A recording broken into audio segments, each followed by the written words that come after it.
Last Day by Luanne Rice. Performed by Nicole Zanzarella.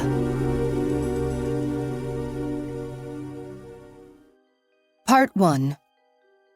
July 11th. 1. Beth Lathrop lay on her side, one arm flung across her eyes as if to block the bright morning sunlight that streamed through the east-facing window. She was covered by a pale blue percale sheet that draped over her pregnant belly and clung to her left hip. It was mid-July. The baby, a boy, was due October 4th. The distinct peace of the white noise made the room a separate world from the rest of the house. The hum of the air conditioner, the low buzz of a single fly, circling the odd, shocking, dark red jewel behind her ear. The muffled sound of a dog just outside the door. Outside, a salt breeze blew off the protected cove down the hill. July in Blackhall could be humid, waves of damp heat rising from the marsh and tidal flats, but although it was already 85 degrees, the air was clear. And this was one of those sparkling summer days Beth loved so much, looked forward to all winter. If the windows had been open, the white curtains would have lifted and rippled, and the cross breeze blowing across the marshes, off Long Island Sound, would have cooled the whole house. But the house was closed up, the bedroom door shut tight, the window air conditioner running on the highest setting. So high that despite the hot day, a thin film of frost had formed on the vents and the sill. Beth's golden red hair, loose and wavy, cascaded over her bare shoulders. Her iPhone on the bedside table lit up with an incoming call from her sister, Kate. The phone was set to Do Not Disturb, so it neither rang nor vibrated. When Kate disconnected, a message banner showed on Beth's screen. It was the most recent of 21 missed calls. Nearly as soon as the message appeared on the iPhone, the landline began to ring. It was downstairs, in the kitchen, and the tone was muffled by the rooms and stairs and closed door in between it and Beth. Popcorn had been scratching at the bedroom door, but he had given up and now lay on the top step, whimpering in the hall. The family's yellow lab loved his morning beach runs. It was 7:35 a.m., and he was used to being fed and walked around 6. With Pete gone on his sailing trip, Beth under her sister's orders to grab a little extra sleep because it had been a complicated pregnancy, and their 16-year-old daughter, Samantha, away at camp, Popcorn had to wait. He kept glancing at the bedroom door, lifting his head, whining, resting his chin on his paws. Through the closed bedroom door and over the air conditioner's loud hum, the doorbell could barely be heard. It rang 3 times. Popcorn let out a whooping yelp, bounded down the stairs, and ran back and forth in the entry hall. Then came the sound of rapid, closed-fist pounding on the front door. Then the sharp clank, clank, clank of the brass door knocker. Popcorn barked wildly. The noise at the front door stopped. Footsteps sounded on the brick walk along the side of the house. Voices carrying as the white picket gate squeaked open. Popcorn tore into the kitchen, wailing at the 2 women and a man who had entered the backyard and were standing just outside the back door. They peered in, hands cupped around their eyes to block the sunlight. Popcorn pranced with excitement, his tail thumping. One of the women knew him well. Kate Woodward, Beth's sister. He reared up, front claws clicking on the glass. Kate went to the gas grill, opened the lid. The Lathrops usually hid a spare key inside, and although she had looked earlier, before she had called the police, before they had pulled up in their cruiser, she had to double-check to make sure it really wasn't there. The other 2 visitors were uniformed Blackhall police officers, Peggy McCabe and Jim Hawley. McCabe knocked hard, the rap of her knuckles sharp and staccato. "Blackhall police," she called. "Beth, are you home? Anyone in there?" "Is the dog friendly?" Hawley asked warily. "Yes, very. Popcorn's very friendly. Don't worry," Kate said. "Just break the door, will you? Please?" Hawley crouched down, looked the dog in the eye through the slider. Hey, Popcorn, he said. "You're not going to bite, are you?" Popcorn slimed the glass with his nose, his tail wagging. There's nowhere else they could have hidden a key? McCabe asked. I don't think so. I don't know. The spare is always in the grill. Beth would never go this long without calling me. Will you please get us in there? I should have broken in myself. Something's wrong. Did you have a fight? McCabe asked. No, Kate said. McCabe knew they should get a search warrant, but Kate's panic was compelling. Beth Lathrop was 6 months pregnant and hadn't been heard from in 3 days. Her silver Mercedes was parked in the driveway, and at least 2 days' worth of dog waste was visible through the window. These facts, plus Kate's demeanor, told McCabe that she and Holly could claim exigent circumstances if they faced a problem in court later. Is there an alarm? She asked. Is it silent? Yes, there is one. No, it's not silent. It's a siren, Kate said. But I know the code. I can disarm it. Get back, McCabe said. She pulled on latex gloves, took her baton from her black leather belt, and smashed the door. The glazed glass shattered into 1,000 tiny squares, but they had held in place. She gave it one extra forceful tap with the butt of her baton, and the pieces rained down on the blue tile floor. She reached in to unlock the door from the inside. The alarm didn't go off. It hadn't been set. The officers stepped into the kitchen, but Kate pushed past them. Beth, she shouted. Wait, McCabe said, grabbing Kate's arm. Please step outside until I tell you to come in. There's no way, Kate said, and disappeared through the kitchen. McCabe set her hand on her hip holster, following Kate. Holly petted the dog, led him outside into the fenced yard, and then followed the other two up the stairs. Beth, Kate called. She was on the stairs, mounting them 2 at a time, McCabe just behind her. McCabe heard the air conditioner humming behind a closed door at the top of the staircase. Kate started to grab the knob, but McCabe clamped her wrist to stop her. Kate's hand was shaking. Wait out here, Kate, McCabe said. Kate took a step back, letting Holly pass, seeming to comply. McCabe turned the brass knob. Even through her glove, the metal felt like ice. Inside, the bedroom was freezing cold, the air conditioner running hard. The room smelled sickly sweet and rotten. Beth lay on her right side facing the window, her back to the door. Flies, sluggish in the chilled air, buzzed around her head. Kate ran past both officers to her sister. Beth, Kate said, crouching down to look into her face. She let out a sharp, instant shriek of wild, immediate grief. No, Beth! Don't let it be this! Don't let it! Don't touch her, McCabe said. Oh, Beth, Kate said. Holly and McCabe approached the bed. Beth's eyes were half open, her lips parted and protruding tongue blue and swollen. There was a purple line around her neck, a lace pattern imprinted into her skin. The left side of her face was bruised, her head split open behind her ear, her hair caked with dried blood. The blue sheets were disheveled and stained with fluids, the top one pulled up just enough to cover Beth's pregnant belly. Black bikini panties, the filigreed elastic stretched and torn, lay bunched on the floor. A lacy black bra, sides and straps ripped, hung off the side of the bed. Kate stood still, fists pressed to her chest, weeping.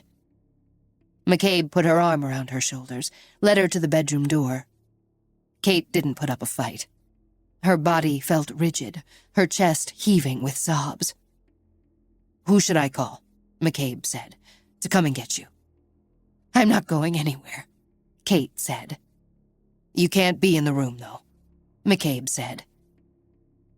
She looked into Kate's tear-flooded green eyes to make sure she understood, really got it. Kate shook her head, paced back and forth a few times, went into the hall, and sat heavily on the top step. McCabe started to tell her she couldn't, that the stairs were part of the crime scene, but instead she just tapped Kate's arm. Don't touch anything, Kate, she said. Not the wall, not the banister, not anything. Kate didn't reply, just sat there crying. McCabe returned to the bedroom, closing the door behind her. "Jesus," Holly said. McCabe glanced at him and nodded. Knew it was his first murder scene. Hers too. Blackhall was one of the quietest, most affluent towns on the Connecticut shoreline, and nothing like this ever happened here. "You want to call it in, or should I?" he asked. McCabe unclipped the radio from her belt and called Marnie, the dispatcher. "We have a homicide at 45 Church Street," McCabe said. "The Lathrop's house?" Marnie asked, taking in a sharp breath. This was a small town. "Good Lord, is it Beth? Or Pete? Not the girl. Gosh, what's her name? She's 2 years behind Carrie. I can't remember." "Call Major Crimes for us, Marnie," McCabe said, referring to the Connecticut State Police's squad of detectives assigned to murders and kidnappings and bank robberies, and deliberately not answering the question. "Roger, I'll do that now," Marnie said. McCabe disconnected. She glanced down at the iPhone beside the bed, touched the home button with her gloved thumb, and saw the screen light up. It didn't ask for a password, which told McCabe that Beth had trusted the people around her. Look at all these calls and texts. 2 days, 3 days worth. There was a slew of messages and missed calls from Kate, but the 3 most recent came up as Pete.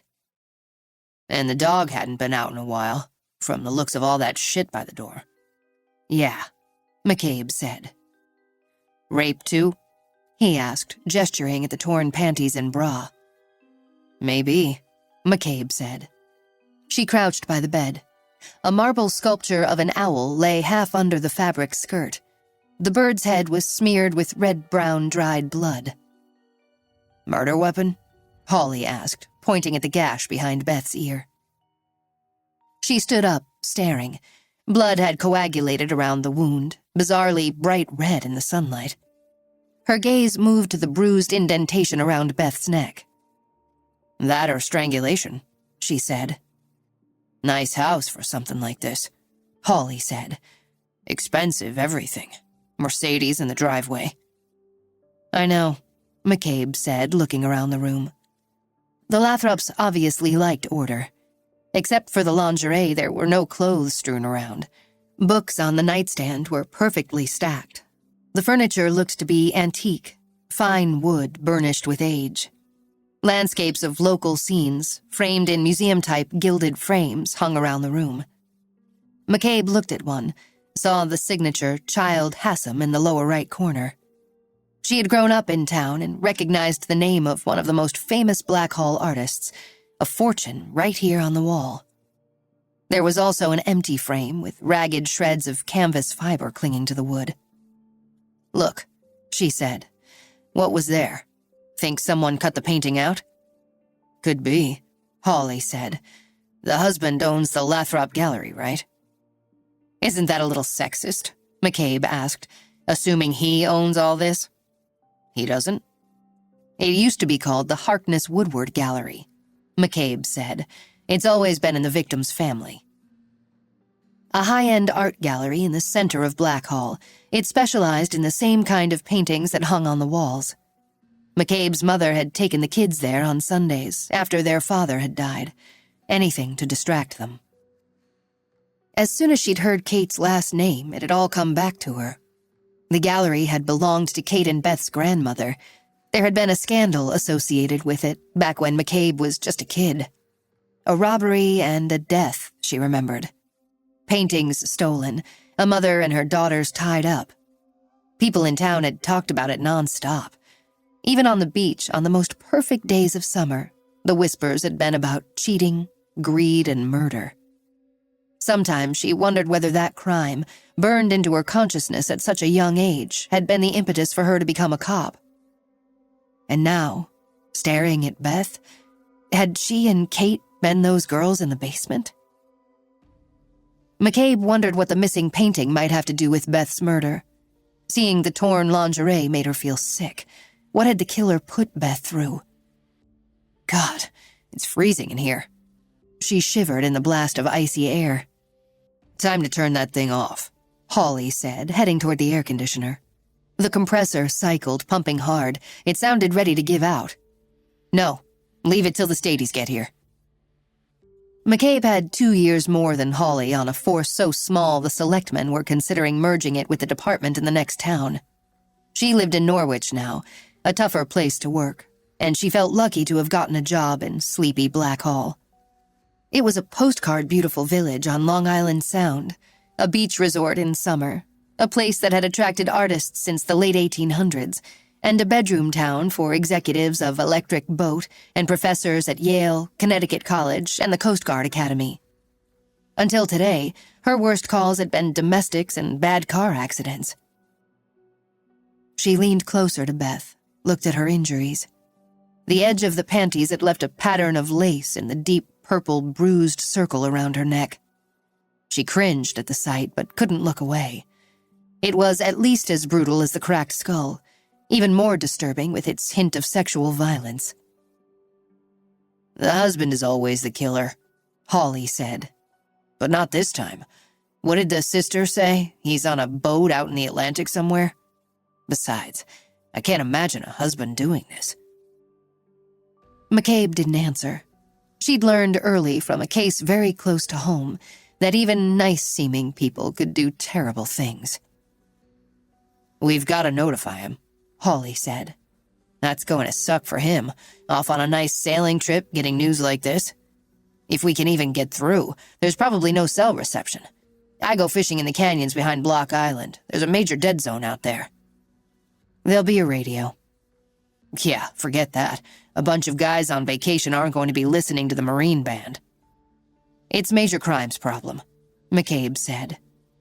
Kate had said Pete took the sailing trip every summer with the same bunch of guys, and that this voyage would be the last before his new baby was born. That thought made McCabe stare down at Beth's belly. The baby was dead, too. 2. Detective Connor Reed parked in front of 45 Church Street, the major crime squad van not far behind. He'd been investigating a credit union robbery in Pawcatuck until late last night, and he still had on the same blue blazer and gray slacks. He'd changed his white shirt, though, and put on a striped tie. His brown hair, a little too long for the Connecticut State Police, was salty from an hour spent fishing. Instead of going straight home after leaving the scene at dawn, he'd hit the Charlestown Breachway to go surf casting. It was the second week of July, and stripers were just starting to run. He had a heavy caseload, and there never seemed to be enough time for fishing, or haircuts, or much of anything but work. The dispatch call had pulled him away from the fish. Hearing the Black Hall address was a bullet to his heart. He had sat in front of the house often enough, wondering about the woman inside. The fact a crime had occurred to this family hit him with a bolt from the past. The news was all he needed to throw his rod and tackle box into the trunk of his car. Speeding south toward Blackhall on I-95, he knew this case had to be his. After getting out of his car, he took in the scene. A large white sea captain's house, typical of this affluent part of Blackhall. A boxwood hedge surrounded the property. Mature oak and beech trees shaded the lawn, and blue hydrangeas bloomed along an old lichen-covered stone wall. He noticed pink gardening gloves, clippers, and a flat basket full of wilted cut flowers at the foot of the wall. A white canvas sun hat lay on the ground. A green hose was draped over the wall, water trickling from the spray nozzle, sending a thin stream down the hill toward a wild meadow. Someone had been interrupted while gardening. He walked over to the hat, crouched on his heels, and saw that the fabric glistened with morning dew, as if it had been left on the grass overnight or longer. The crime techs had arrived, and he gestured at the hat and gardening equipment, letting them know to photograph and process them as part of the crime scene. Blackhall police officers had been the first to arrive. He spotted 2 uniforms next to a cruiser and headed toward them. A dark-haired woman, clearly distressed, stood between them. The sight of Kate stiffened his spine. He stared at her, thinking how she had changed, yet somehow looked the same. The female officer caught his eye and broke away from the others. "Hello," he said, holding out his hand. "I'm Connor Reed." "I'm Peggy McCabe, and this is my partner, Jim Hawley." Beth Lathrop is the victim here, McCabe said. She nodded toward the woman standing with Holly. That's Kate Woodward, her sister. Reed stared at Kate, wondering if she would recognize him. He tried to control his breathing. Who called you here? He asked McCabe. Kate, before I tell you anything else, we did break the door to get in. We went upstairs and discovered the body. We debated getting a search warrant. Okay, Reed said. He shoved his emotions aside, thinking down the road to some defense lawyer using it against them. Kate had been trying to reach Beth for 3 days. She was pretty frantic. The sisters were close. They spoke every day, sometimes many times a day. Beth was pregnant, and apparently the pregnancy wasn't easy. Kate felt nervous after the second missed call, but at first she assumed Beth was working at the family business.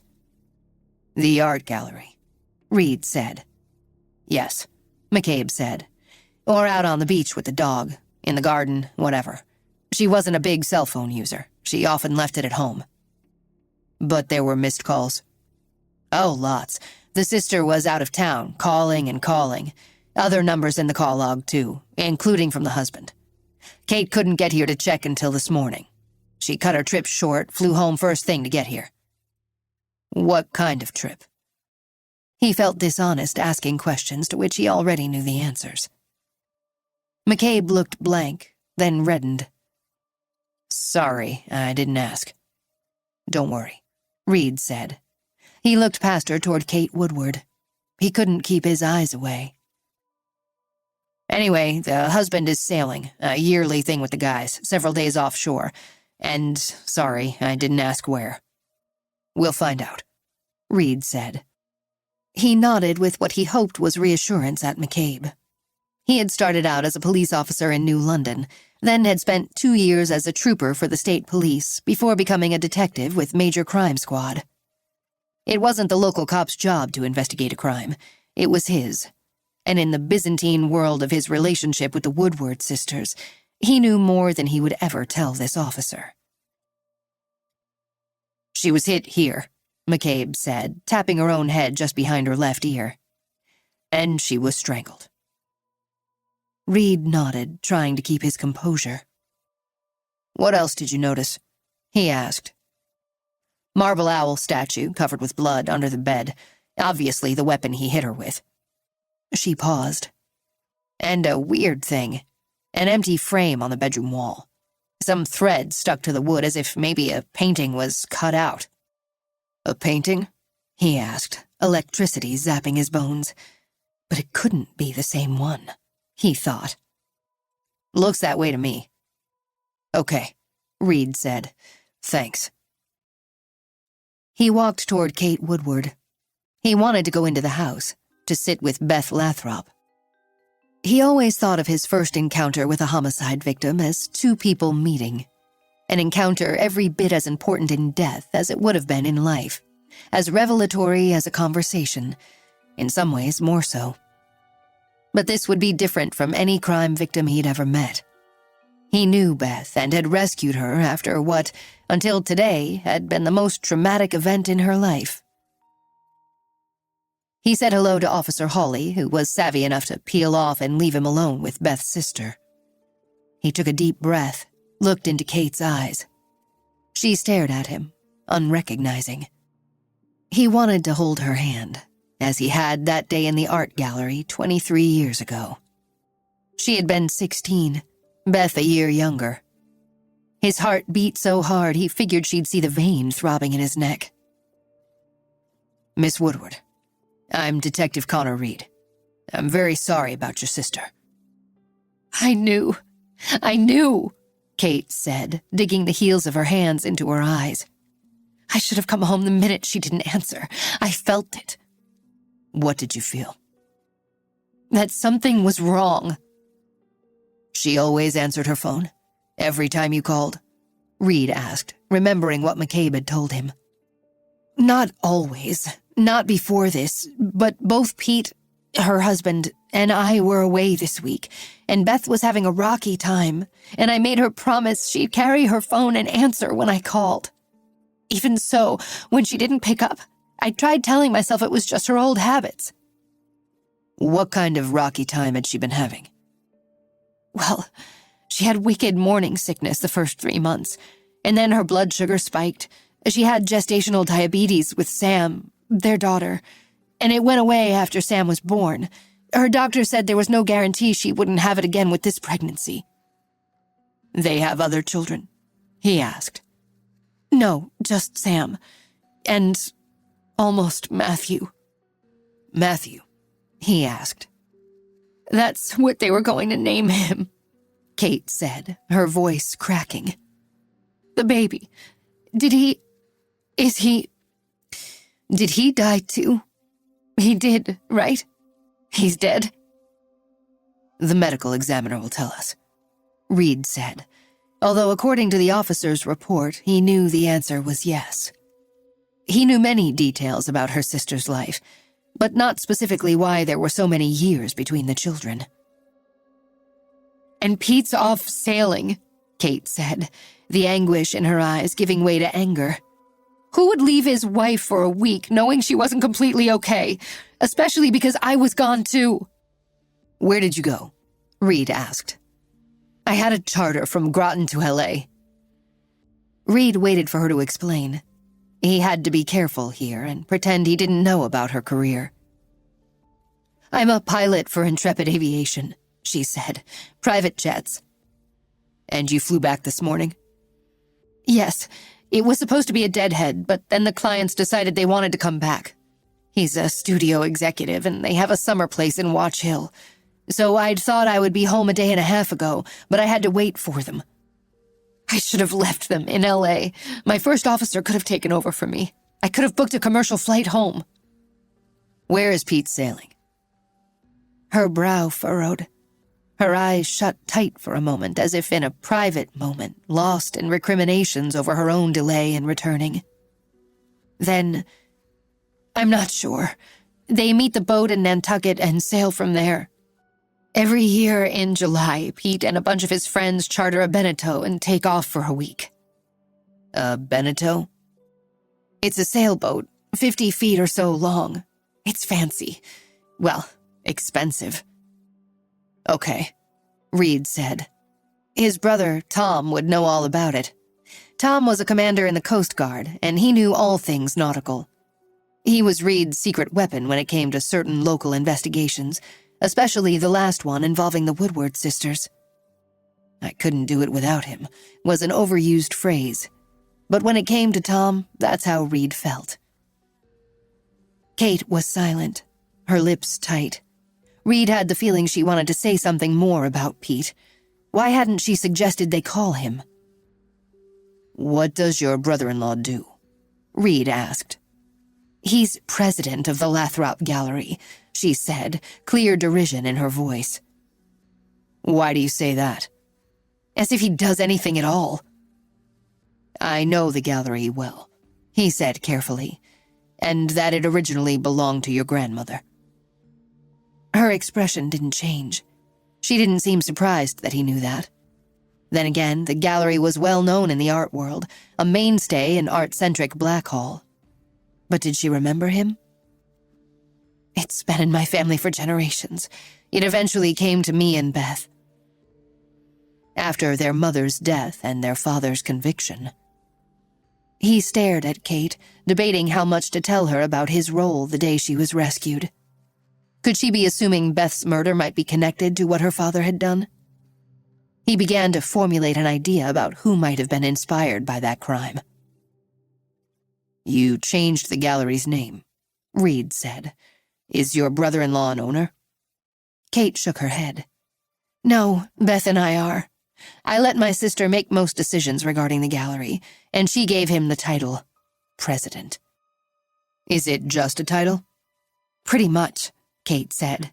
He just sits back and thinks about himself, whatever he wants to do next. That's what people had said about her father years ago. Why did she give it to him?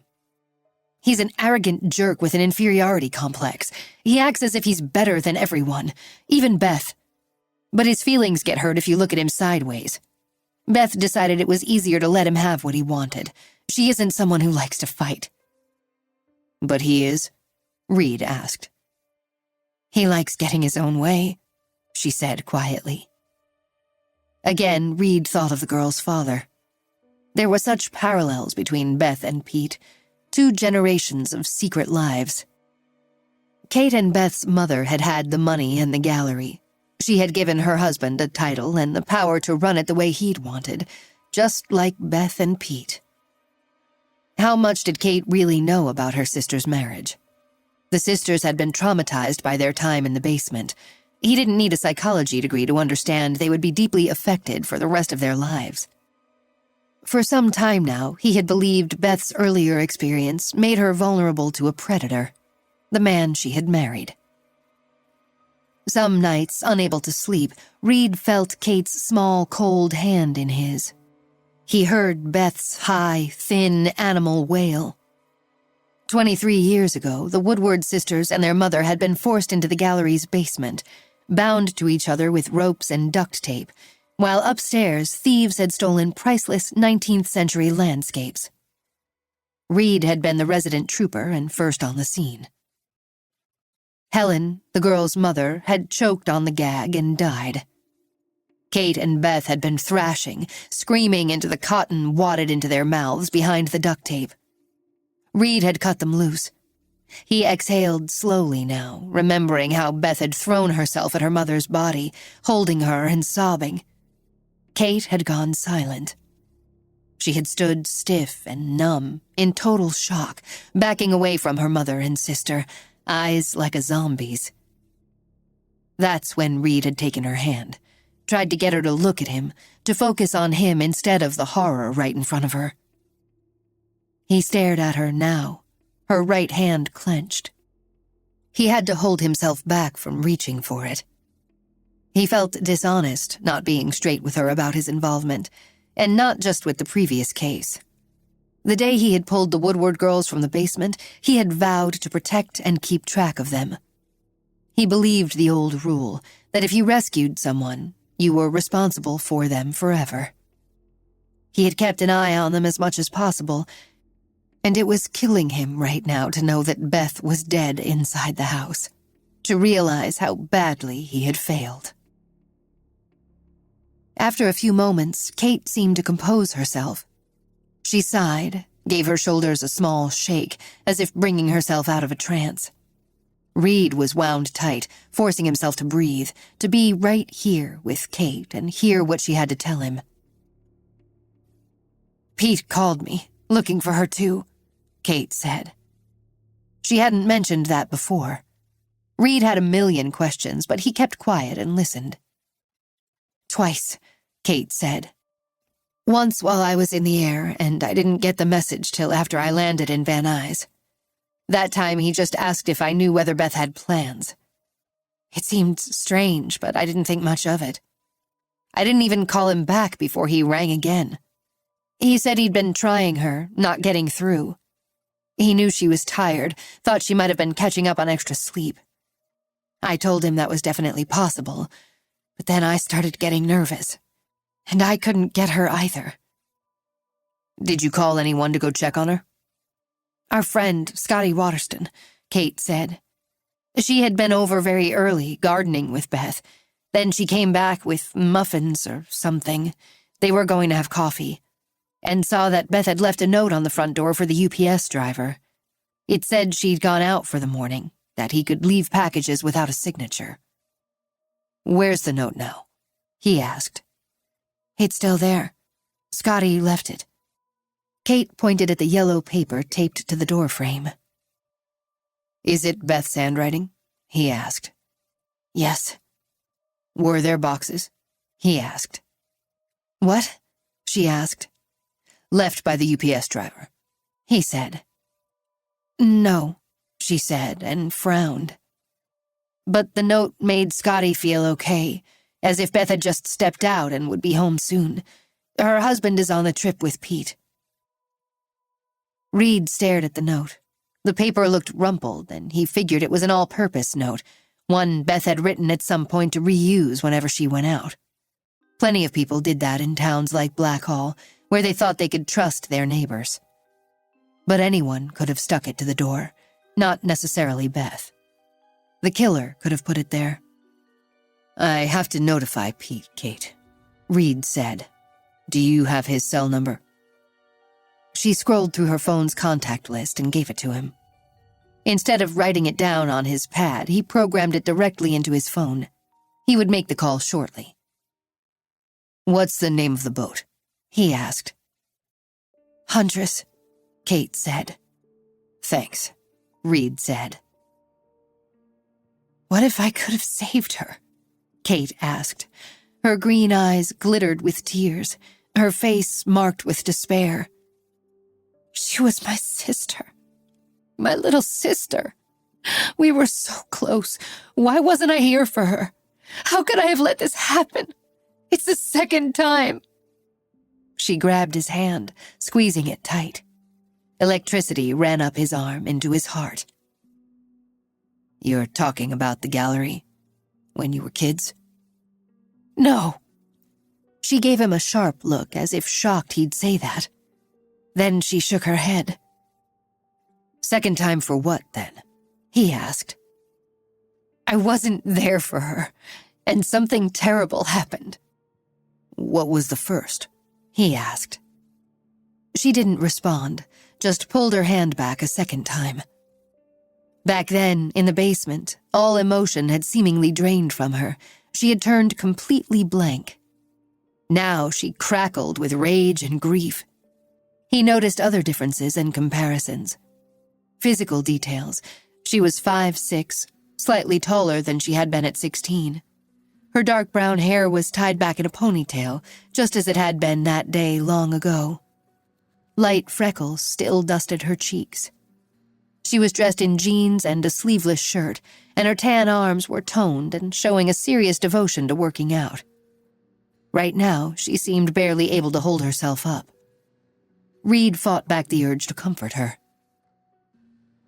"I'm going to ask you to give your statement to Detective Miano," he said, pointing toward his partner.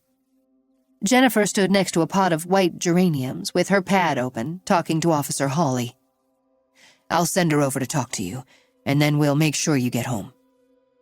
"I have to tell Sam," Kate said, "before the news gets out." "Won't her father do that?" "We don't know where he is, do we?" Kate asked. "No," he said. "You have no idea how much I hate him," she said. "Tell me." He stared at her hard and waited to hear how aware she had been of Pete's secret life. But she shook her head and turned away from him. He gestured for Miano to come over, then glanced back at Kate. "What if I could have saved Beth?" she had asked. "How could I have let this happen?" Maybe they were just aimless questions, but the second in particular implied power over the situation, as if she believed she could have stopped the murder. Reed wondered how she thought she might have done that, what the relationship between the sisters had become. Had those hours when they'd been tied up in the gallery basement pulled them closer or driven them apart? Did they have any choice, controlling the course their lives took, or had they been programmed, even ruined, from the moment the intruder entered the gallery? It had certainly controlled him. Standing close to Kate now, he felt his hands shaking and jammed them into his pocket so she wouldn't see. The Woodward sisters' pain was his white whale, his torment. "You have no idea how much I hate him," she had said about her brother-in-law. He actually did have an idea about that. Keeping an eye on the Woodward sisters meant he saw what the other people in their lives were up to. He felt uncomfortable, most likely knowing more about her sister's marriage than Kate did. "Did Beth and Pete have a good marriage?" he asked, keeping his tone steady because he knew the ugly answer. "No," she said flatly. "Were there other people involved?" "On his part, yes," she said. He waited for her to say the name Nicola, but she began to cry softly, burying her face in her hands. The muffled sound of a ringing phone came from inside the house. He hesitated, hating to leave her in tears. Then he turned away, so she wouldn't pick up on his fixation on her and her sister and their shared history. What had happened in that basement had happened to him, too. He walked toward the front door, wondering what was the first time she'd let something bad happen. It was time to go see Beth. 3. The forensics team had arrived and was ready to start processing the scene, but Reed wanted to enter the room first. He grabbed a pair of disposable gloves from a box on the sidewalk and snapped them on. The house smelled stale, as if no fresh air had entered in days. When he reached the top of the stairs and opened the bedroom door, he felt the blast of cold and tasted the sweet stench of decomposition. He stood back, gazing at Beth. From this angle, looking at her from behind, he could almost imagine she was sleeping. Her reddish gold hair spread across the pillow, the curve of her hip, and the languid way her arm covered her eyes to block the morning light. But as he moved closer, the illusion was shattered. Approaching the edge of the bed, he nearly tripped on the blood-stained marble owl. He circled around to the other side. He saw that Beth's skull had been cracked behind her ear, the wound deep and red with fine slivers of bone stuck in the dark blood. A bruise of ligature marks encircled her throat. There were impressions of lace. A torn bra and panties lay on the floor. He stared at them. Evidence of a sex crime? Her swollen tongue jutted between clenched teeth, and the whites of her clouded eyes were full of red and purple pinpoint dots, petechial hemorrhages indicating strangulation. Dry, almost invisible whitish crust had formed around her lips and run down her chin.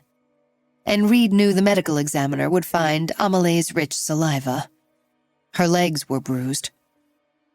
"You were so young," he said out loud. He wasn't talking to the teenage Beth he'd rescued all those years ago, but to the 30-something-year-old Beth who lay on the bed before him. He stared into her cloudy eyes as if she were looking back at him. He heard the air conditioner chugging so hard it rattled in the window frame. Instinctively, he knew Beth hadn't turned it on. Her killer had. Whenever he drove by this house, not as often as he patrolled Kate's loft, but at least once a week, he noticed that the windows were always wide open. The curtains might be rippling in the breeze. He'd hear voices from inside, or music coming from the daughter's room, or the TV on in Pete's study. Beth liked fresh air. Kate did too. Reed figured the preference came partly from having been shut up in that dank cellar for nearly 24 hours. The killer had left the UPS note on the door, had turned up the AC, had wanted everyone to think Beth had been alive longer than she actually had. Reed would be checking for sex offenders in the area, but why would a rapist care about messing with the time of death? His gut told him this was something else. The killer had needed to build in time, enough for him to establish his alibi, such as getting onto a sailboat with his buddies and heading offshore, hundreds of miles away, where he couldn't possibly have killed his wife. Gazing into Beth's face, Reed couldn't stop shaking. He was in the process of breaking a cardinal rule of investigation, making up his mind before reviewing all the facts. Two men who were supposed to have loved Beth, her father, and now her husband, had destroyed her. Reed glanced across the room at the empty picture frame and wondered if Pete had gotten ideas from the earlier crime. He turned back to Beth. Suspicion wasn't enough. He needed hard evidence, and he started by looking at Beth's hands. Her fingernails had been manicured recently. There were no scratches or bent or broken nails, no obvious skin or blood caught under the nail tips. Why hadn't she grabbed for him while he was strangling her? Why hadn't she scratched and slashed and tried to break his grip, to yank the ligature away from her throat, snagging some of his DNA under her nails? Perhaps she had, and Reed simply wasn't seeing it. The coroner would tell him. Outside the bedroom, in the upstairs hall, the forensics team was getting impatient. He could hear them talking. Although he knew they would document the scene with detailed video and photographs, he removed his iPhone from his jacket pocket and took photos of Beth, the blood-stained pillowcase, and the owl. Before leaving the room, he walked to the wall where the empty picture frame hung. The gilded frame itself gave him a jolt. It brought back the past. He would know it anywhere. On the bureau, a sketch pad lay open to a page with small ink drawings of a sailboat, a row of beach umbrellas, and an ornate antique key. There were notations beside each sketch, and he recognized Beth's handwriting from the note downstairs. The husbands go sailing away, Pete and Nick and their pals, so Beth and Scotty and Kate and Lulu get to be beach girls for a week. Reed pictured Pete somewhere off the coast on a beautiful boat sailing on the deep blue sea, feeling safe and smug, the gallery president who didn't do anything. Another husband who wanted it all, just like Kate and Beth's father, and figured it was his for the taking. He photographed the empty frame and the page of drawings. He stood beside the bed, his gaze moving from Beth's head wound to the strangulation marks around her neck, to the ripped lingerie on the floor. Had she been hit or strangled first? If it had been a rape murder, would Beth's attacker have stolen the painting as a trophy? Again, his instinct told him that a stranger had not done this. Reed heard the house phone ringing downstairs. He left the bedroom and the techs entered. He hurried downstairs, and just as he got to the kitchen door, the landline stopped ringing. He imagined the call going to voicemail. He pulled out his cell phone and, reading the house phone number printed on the telephone base, he dialed and heard Beth's voice. "Hi, you've reached the Lathrops, and we're probably out walking popcorn, so leave your message and we'll call you just as soon as we get back from the beach." Then, beep. A few seconds after he hung up, the phone rang again. Reed picked up but didn't say anything. He just held the receiver to his ear. "Hello?" a man's voice said. "Beth? Bethy, are you there? Why haven't you been answering? You having too much fun with the girls? I've called your cell and you're not calling me back, and I'm going a little crazy." "Who is this?" Reed asked, although he already knew. "Who the hell is this?" the voice asked. "Detective Connor Reed of the Connecticut State Police. Who am I speaking to?" "Pete Lathrop. Did I dial a wrong number? I'm calling my wife." "You have the right number," Reed said. "Where is she?" Reed paused for a beat. "Mr. Lathrop, I am very sorry to tell you that your wife is deceased." "Christ, no!" Pete shouted. "You're lying. You've got to be. God, Beth!" The phone clattered as if he had dropped it. Over the course of Reed's career, he had had occasion to play 911 tapes to juries, perpetrators phoning in supposed discoveries of their own crime scenes. You could almost always tell real from manufactured shock. Pete's reaction was so instantaneous, so canned, it came off as rehearsed. "What is your position?" Reed asked. "We're approaching Oak Bluffs on Martha's Vineyard," a different voice said. "Who's on the line?" "Leland Ackerley, a friend of Pete's, and Beth's." "What's the nearest Coast Guard station?" Reed asked. "Menemsa." "Okay then, go to Menemsa and I'll meet you there," Reed said. 4. Sisters were forever. They were made from the same blood and bone. Kate remembered when she was 6 and Beth was 5. Beth had pointed at their mother's belly and said, "We came out of the same stomach." It was true. Since the minute Beth was born until today, Kate had never known a moment on earth without her sister. She had always been able to feel her sister's breath in the summer breeze, hear her voice whenever their favorite songs played on the radio, hear her laughter when anything reminded her of one of their private jokes. Kate had to tell Sam. That's what kept her going right now, the fact that Sam would need her, and Beth would want Kate to take care of her child. But even that thought was too insane. The fact that Kate had to tell Sam her mother was dead? Because Beth couldn't be dead. Kate couldn't stand it if she was. This could not be true. "Pretend she's not," she said to herself. "Talk to her as if she's here, right here with me. Sisters together forever, right, Beth?" Are you with me?" But then Kate pictured her sister on the bed, the expression on her face. There was barely a face anymore. Beth's skull shattered like broken glass. Kate had stared into a hole in her sister's head and seen pieces of white bone clumped in her blood. Sam was at camp and she didn't know. Stories like this made the news and spread fast. Kate had first-hand experience of that fact. Nothing went viral faster than small-town crimes, murdered mothers. If she didn't get to Sam fast, some kid would read about it on Facebook. So she called the camp and asked that Sam be kept away from the media, and then the camp manager reminded her that cell phones and laptops and iPads weren't allowed, that Sam would hear nothing until Kate arrived. The last time Kate had visited Sam at camp was 2 years ago, and Beth had been with her.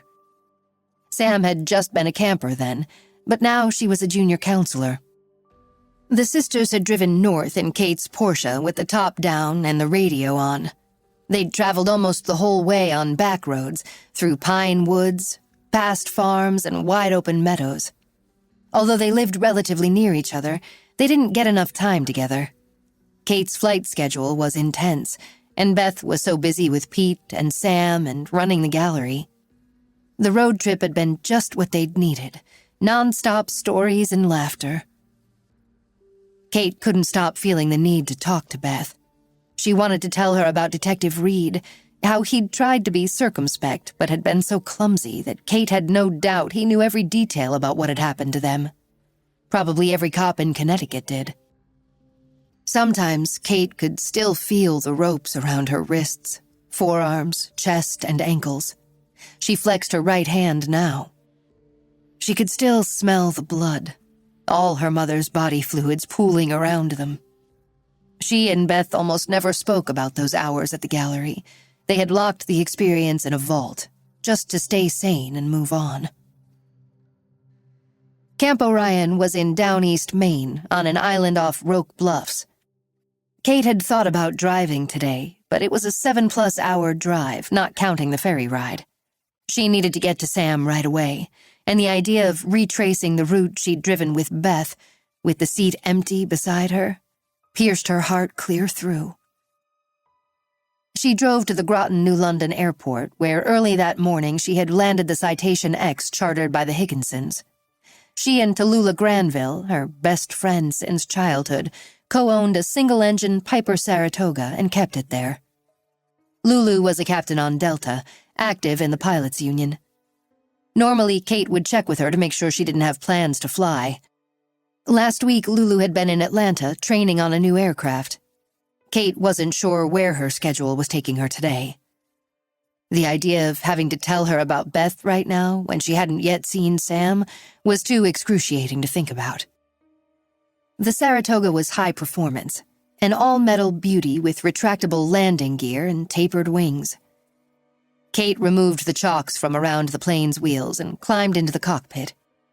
She ran through the pre-flight check, put her headphones on, and called the tower to request clearance for takeoff. The airplane taxied down the runway, took off like a dream, banked over Long Island Sound with a view of 3 states, Connecticut, Rhode Island, and New York, and began to climb into the clear blue sky. Kate had caught a tailwind back from L.A., landing less than 5 hours after taking off from hot Van Nuys Airport in the San Fernando Valley. Because there had been a second pilot in the cockpit, her max allowable hours today were 9 instead of 8, and that would give her just about enough flying time to get to Maine and back. Rules were important in the air and everywhere. Her grandmother had taught her that. Her grandmother had also taught Kate to fly. Matilda Harkness, even at 82, had been the best pilot Kate had ever flown with. She had served in the Wasp in World War II, but she'd never earned her wings. "We knew our stuff as well as any man," she'd said on Kate's 5th lesson in a chartered Cessna. Kate was 17. It was the summer she should have been getting ready to go to college. She'd gotten into Sarah Lawrence, but she had deferred attending. She couldn't stop reliving those hours in the gallery's basement. Missing her mother and facing her father's legal troubles made the idea of going away to college unbearable. And Matilda had insisted she and Beth get intense therapy for what she said was trauma. And Matilda would have known. She'd been in the war. "I am sure," Kate said to her grandmother, loudly enough to be heard over the noisy single engine. "You knew your stuff better than the guys." "You're right," Matilda said. "We trained as hard as they did. Eleanor Roosevelt said we were a weapon waiting to be used. Instead, they kept us off to the side, never sent us overseas. They expected us to come home from the war and take care of the men, have their children." "But you did have a kid," Kate said. "Mom." "Yes," Matilda said. "But I did it without getting married. And I was damn glad she was a girl because I wanted to raise someone strong and independent enough to know the idea this is a man's world is a bunch of bullshit." "Why did you join the Wasps?" "I wanted to serve my country," she said, "and live up to Jacqueline Cochran." "Who?" "My idol," Matilda said. "Jackie finished first in the Bendix race of 1938, beating every man. First woman to break the sound barrier, and even till this minute she's broken more altitude, speed, and distance records than anyone, including men.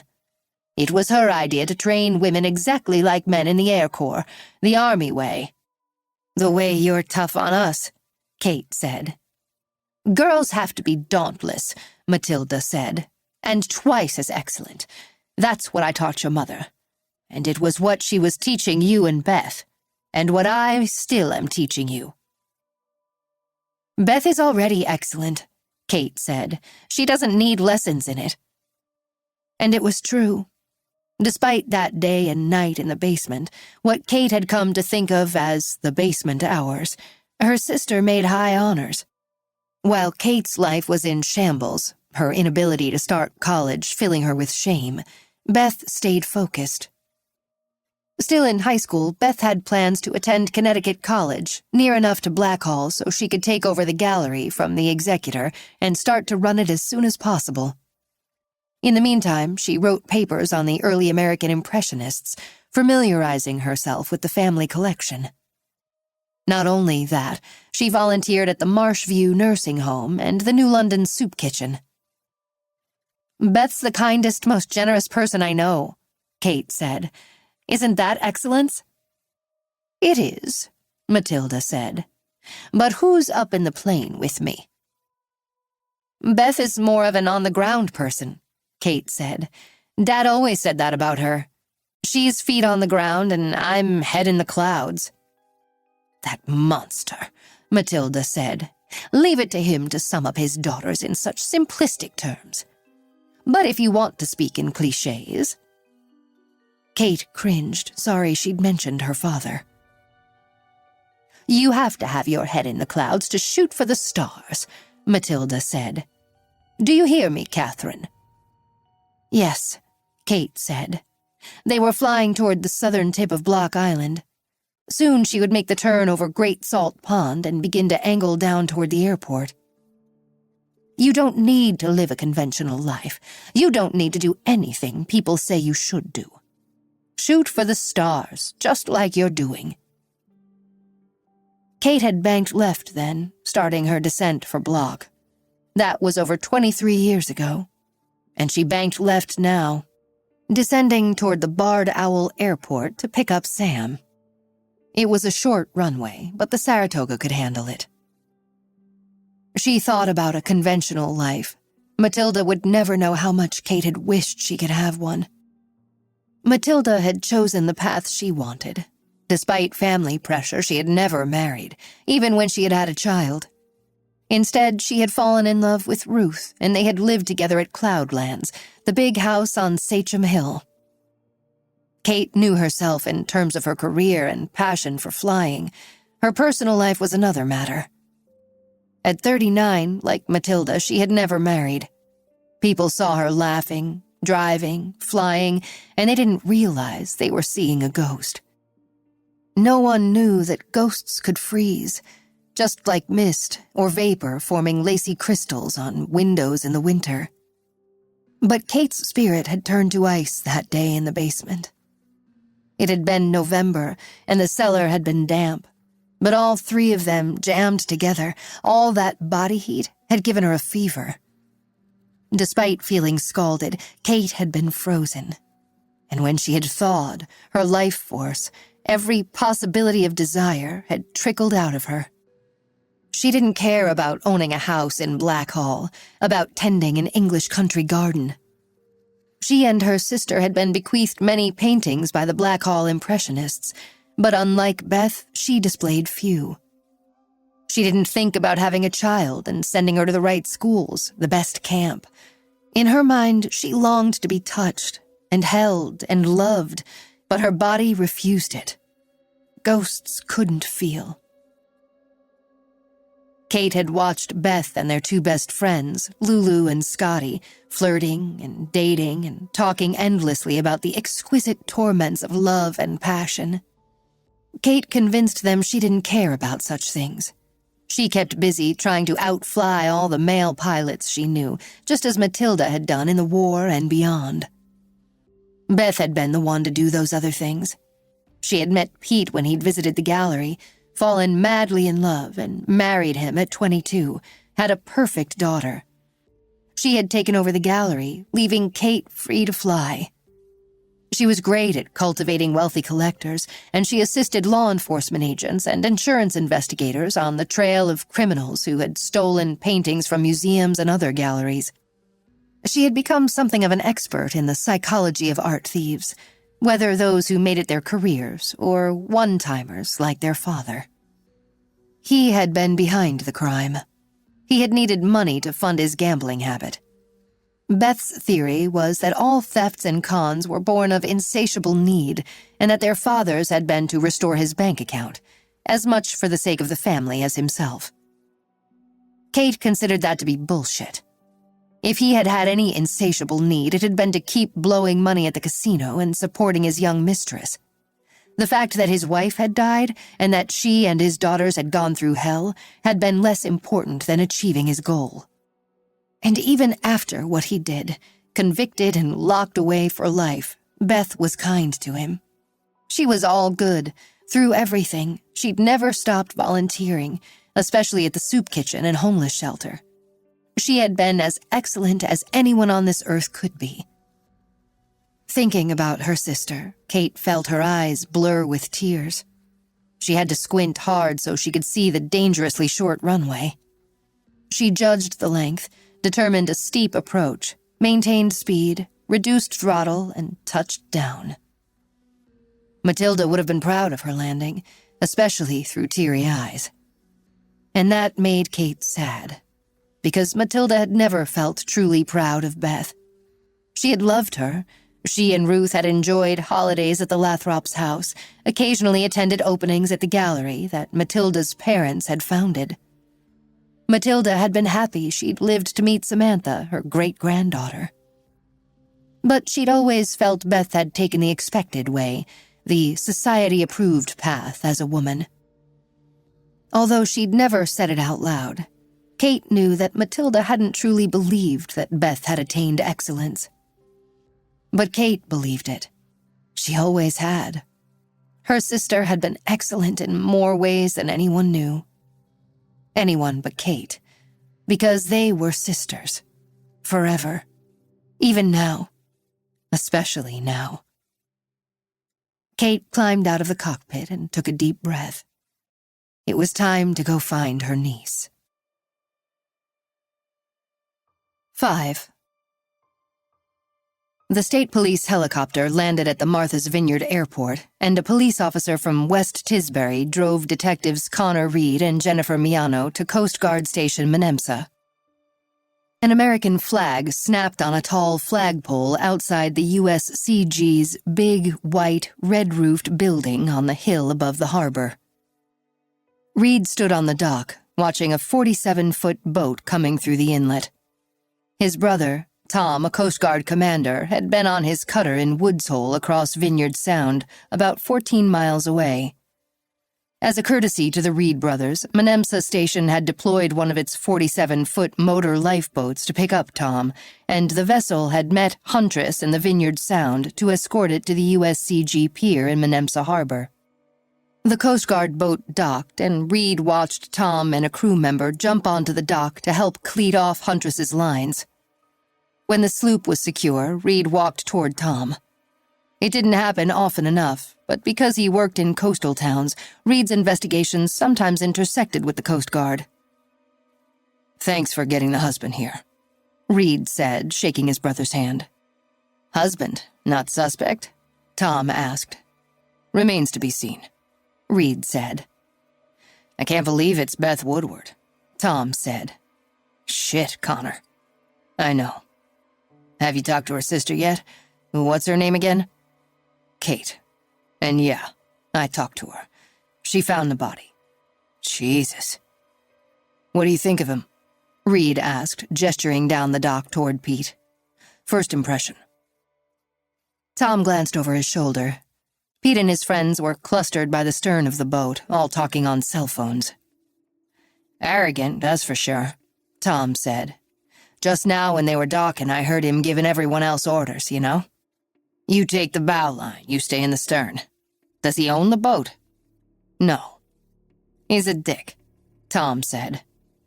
"Sounds like it," Reed said. "Can you hang around? I want to speak more after I interview him." "Yeah, I'm off for the weekend, heading home." "Great, you can ride back on the chopper. Thanks for helping with this." "No problem," Tom said. "There's something else," Reed said. "The painting was stolen again. Cut right out of the frame." "Which painting?" Tom asked. "You know the one." Tom stood there, obviously shocked. He had played a role in catching the girl's father's accomplices, and therefore helping to bring Garth Woodward to justice. Of the several paintings stolen the night Kate, Beth, and their mother were tied up, Moonlight was the most valuable and the one that captivated the jury. Tom shook his head now and clapped his brother on the shoulder. Reed walked toward Huntress. Jennifer Miano stood by the sleek sailboat's stern, speaking to each man and taking notes. He saw her writing down their names in her notebook. As he approached, he noticed a very tan, very blond man standing off to the side, his posture straight. Reed recognized Pete. He'd seen him often enough over the years, and earlier that day he had examined some framed photographs around the Lathrop bedroom. One, next to the window with the air conditioner, had shown him in a tuxedo, standing beside Beth in a black gown, surrounded by old and valuable-looking paintings. The thing that had struck Reed then was the fact that the monogrammed sterling silver frame had been coated with frost. The air conditioning had been that cold. "Mr. Lathrop," he said. "We spoke on the phone. I'm Detective Reed." "Can you take me to Beth?" Lathrop said, his voice quavering. "Right now, I've got to see her." "Yes, very soon," Reed said. "I have to know. What did they do to her?" "They?" Reed asked. "Or he, whoever. You said she was murdered." "I said she was deceased," Reed said. "No, I distinctly heard. Never mind, just can we go, please?" That had been a big slip on Pete Lathrop's part, Reed thought. It would be helpful to use in court. He wished Miano had heard the exchange. Seeing the empty frame with the canvas cut out, it would have been normal to assume Beth's murder was part of an art theft, possibly connected to the old crime, to what the Woodward girl's father had done. Reed thought it was more complicated than that. Based on Pete's callousness toward Beth in other areas of his life, his infidelity and general lack of respect, Reed could not help believing that the missing painting was part of a staged scene. The connection to the earlier crime might have been Pete adding psychological torture, wanting to remind Beth of what had happened before. The torn underwear, though, that was a new element. A stranger had broken in, raped, and murdered her? No. Reed didn't believe it. The medical examiner had made a very preliminary estimation. He had told Reed that, based on Beth's body temperature and the fact it was still in rigor, it appeared that Beth had died a full day after Pete had left on the sailing trip. But there were other factors to take into account to gauge the time of death, starting with the piles of dog shit. Popcorn hadn't been walked in days. There were 5 copies of The Day, New London's newspaper, in and around the delivery tube by the road. Once an autopsy was performed and they were able to determine her last meal, the time of death could be narrowed down even more. The bruises between her legs indicated sexual assault. If she had been raped, there would be semen or at least traces of fluid. And now, Pete, on this hot summer day, was wearing shorts and a long-sleeved shirt. No, Reed thought again. Not a stranger. "Why are you dressed so warmly?" Reed asked, pointing at the shirt. "It's sun protection. Special fabric. My wife bought it for me so I wouldn't burn." "Would you please roll up your sleeves and show me your arms?" Pete recoiled. "What? Are you kidding? I need to get home." Reed didn't lift his gaze from the cuffs, buttoned tight around Pete's wrists. Strangulation victims often fought to get the ligature from around their necks, raking the killer's skin in the process. He recalled how Beth's hands had appeared to be unharmed, her fingernails unbroken, but he hoped that his initial assessment was wrong and that she had scratched her killer. "Is there a problem with you showing me your arms?" Reed asked. "Yes," Pete said, glaring. "I'm not going to stand here and be treated like a criminal when you can ask anyone how much I loved my wife." "Okay," Reed said, nodding. "Fair enough. You don't want to show me. That's your decision." "Can I please leave?" Pete asked. "Yes," Reed said. "We're going to fly you back to Connecticut on the state police helicopter." "Thank you." "And we're going to talk," Reed said. "Good, because I want you to tell me everything, every detail. My mind's going crazy," Pete said, a tremor in his voice. "Well, I'll tell you one thing right now." "What?" Reed stared into Pete's pale blue eyes. The expression on his face was tense, as if he'd been practicing how to set his jaw. "I think you killed your wife," Reed said. 6. Tom felt gravity pulling him down as the helicopter lifted straight up. Connor and Pete Lathrop were across the aisle in 2 seats facing each other. Connor had arranged it so Pete was sitting backward. Tom looked out the window at the ocean below. They flew over the Elizabeth Islands, Noshawn, Pask, Nashawena, and Cuttyhunk. "You comfortable?" Connor asked Pete. "No, I'm not freaking comfortable," Pete said. "How could you think that I could have done anything to Beth?" "We'll get to that," Connor said. "Should I have a lawyer?" "That is absolutely your right," Connor said.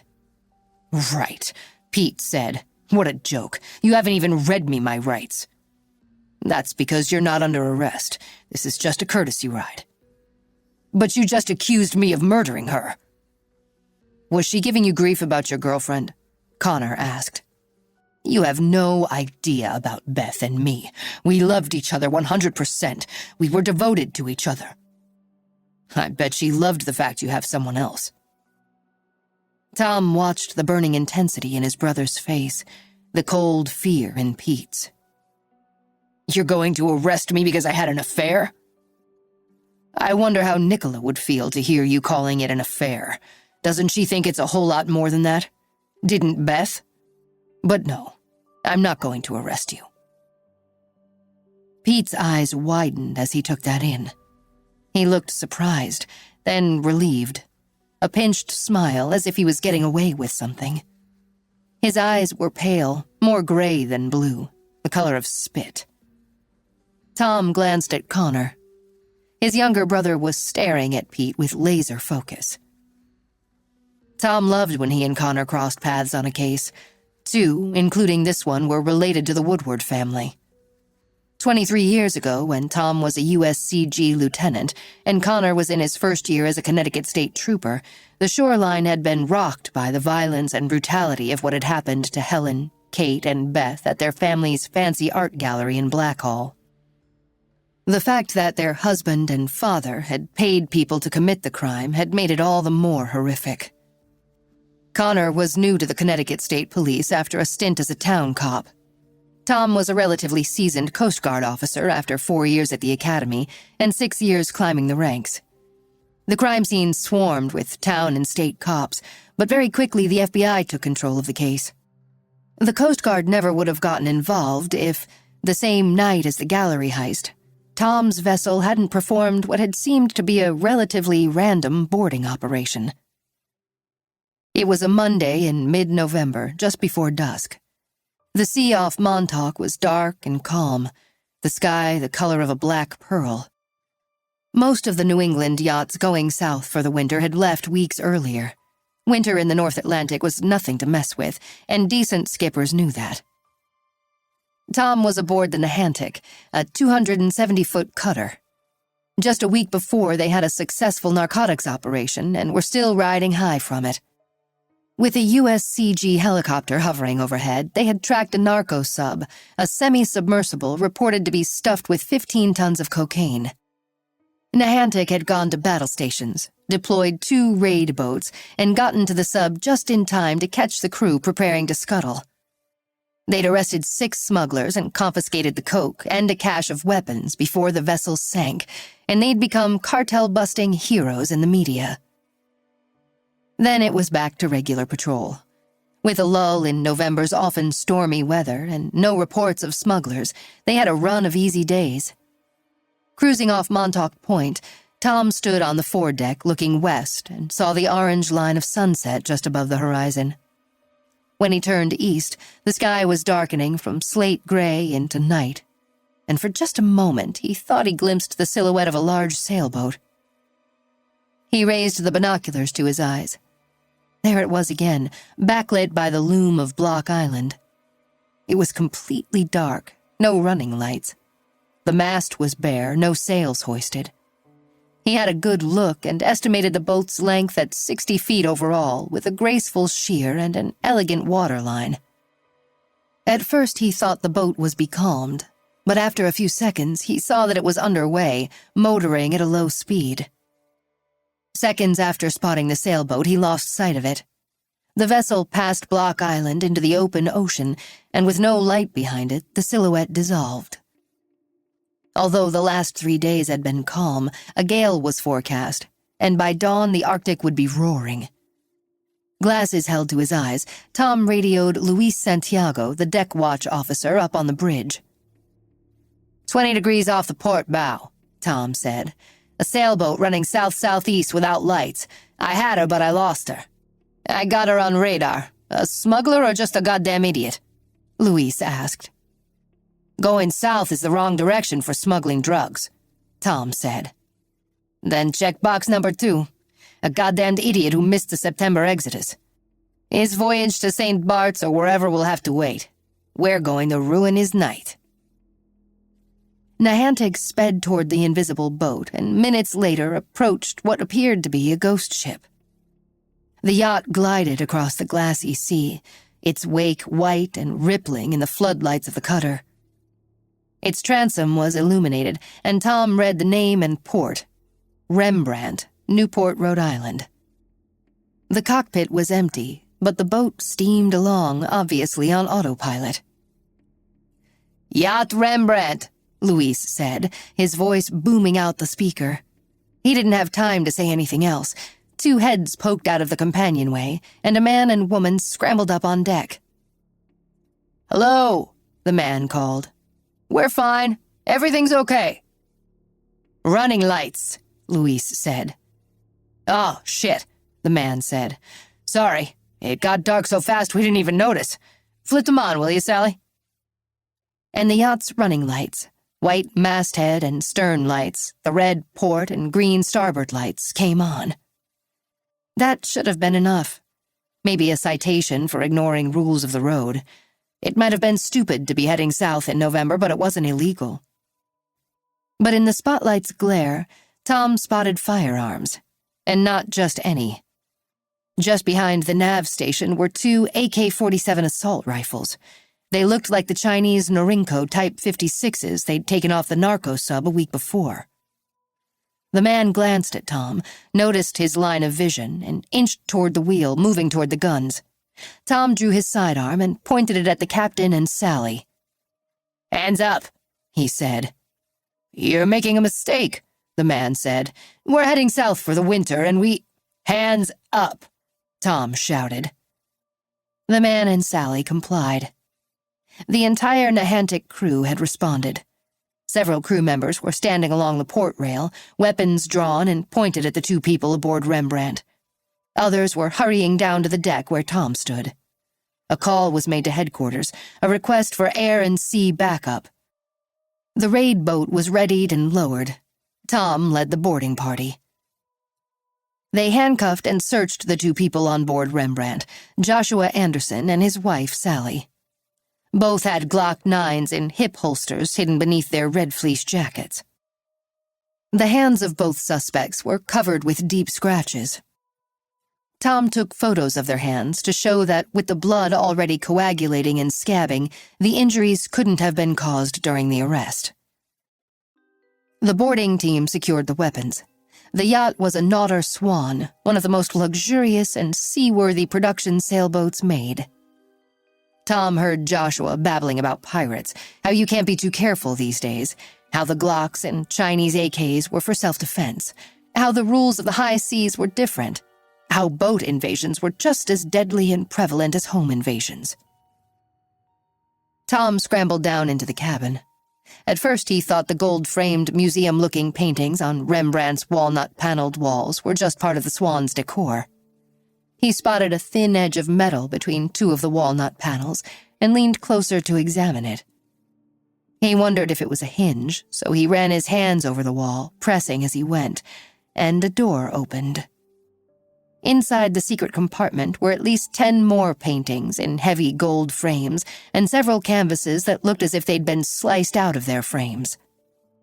He pulled out one of the framed paintings and propped it up on the chart table. It depicted a night scene of beauty and mystery. A large stone house was bathed in gauzy silver light. The moon glinted through the dark green leaves and illuminated a young girl dancing in the yard. The painting conveyed passion and urgency. The lower left corner was signed B. Morrison. Tom looked on the back of the painting. The canvas was protected by a sheet of brown paper. A yellowed card taped to the paper gave the painting's title and other information. Moonlight, by Benjamin Morrison, 1906. Ever since the Isabella Stewart Gardner Museum in Boston had been robbed in the early morning hours of March 1920, New England law enforcement officers and military had been on the lookout for over a dozen stolen works of art. Rumors had flown. They'd been stolen by the Irish mob to pay for guns, or a gang of drug dealers had ordered them stolen as ransom to have their leaders released from prison. Or the old favorite, ORDIAMITB theory. One rich dude in a mansion in the Bahamas who wanted to keep the paintings in a locked room for only him to see. One of the most important missing paintings was The Storm on the Sea of Galilee by Rembrandt van Rijn. Could Rembrandt, the name of the yacht, be a play on that? Tom wouldn't know a Rembrandt from a Picasso, but Moonlight looked like it belonged in a museum, and the idea occurred to him. He told his theory to his commanding officer, and he figured that if there was anything to it, if the paintings had come from the Gardner, the FBI would take it from there. But the source of the paintings was much more local. It hadn't hit the news yet, but they had been stolen from the Harkness Woodward Gallery earlier that day. And Tom's brother had been first on the scene. Glancing across the chopper, Tom knew that case had inaugurated Connor's career and got him promoted to the Major Crime Squad. Connor was gripped by that long-ago case. He rarely talked about it, but Tom had seen a change in him after he'd rescued the sisters. He began drinking too much, and when Tom called him on it, Connor said he couldn't sleep, that he figured scotch was better than sleeping pills. Eventually, Connor had cut way back on the booze, but he'd never returned to the easygoing way he'd had before.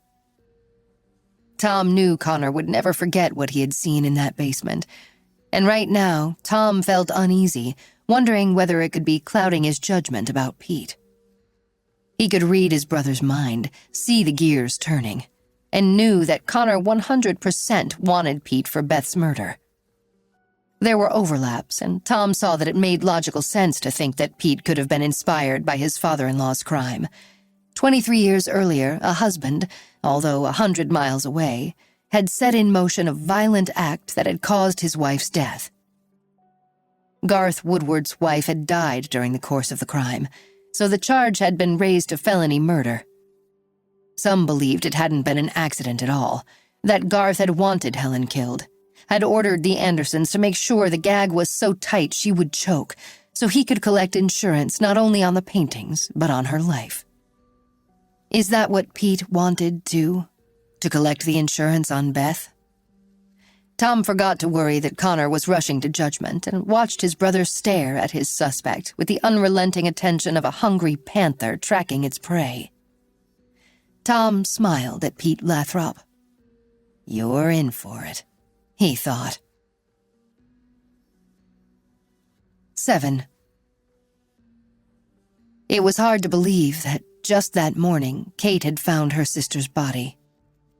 Every minute that ticked by took her farther away from Beth, yet made the realization she was gone even more horrifying. Flying to Maine and back, trying to find anything halfway comforting to say to Sam, had filled the hours with heartbreak. The kettle whistled, and Kate poured boiling water into Matilda's blue willow teapot. The scent of Earl Grey, Beth's favorite tea, nearly knocked her over. Sam was wrapped in a blanket watching TV. Kate had told her to keep the news turned off, but Sam wanted to see everything. Kate heard the somber voice of a newscaster broadcasting from outside her sister's home at 45 Church Street, Blackhall. Kate lived on the top floor of an 1833 warehouse on Bank Street in New London. Although gentrifying, the maritime neighborhood was still rugged. Bars had always lined the street, but now cafes and a hair salon had moved in. The sturdy granite Custom House with its Doric columns, now the New London Maritime Society's museum, was next door. The terrible day had turned to night. Late afternoon summer light had blazed through skylights and tall windows, and now there was darkness. The Thames River, with all its boat traffic, flowed by. Train tracks ran along the riverbank. 2 Orient Point ferries passed each other near the New London Harbor light, exchanging short horn blasts, everything reminding Kate that time was passing. More time without Beth. Telling Sam about Beth had been unthinkable, a nightmare. Sam was still in shock. Now it was time to tell Lulu. The 4 of them, Kate and Lulu, Beth and Scotty, had been best friends forever, and Kate owed it to Lulu to make sure she heard it from her, no one else. But all her calls went straight to voicemail. Scotty had not simply called, but had been waiting at the airport when Kate had landed after getting Sam, a tearful, grieving, welcoming committee of 1. Kate hung back while Scotty went straight to Sam. She embraced her tightly, the way Beth would have. Sam actually put her head on Scotty's shoulder for a minute. After all, Scotty's daughter Isabel was Sam's best friend, and Scotty was practically a second mother to Sam. "Have you talked to Lulu?" Kate had asked Scotty when they'd met at the airport. "I can't reach her," Scotty had said.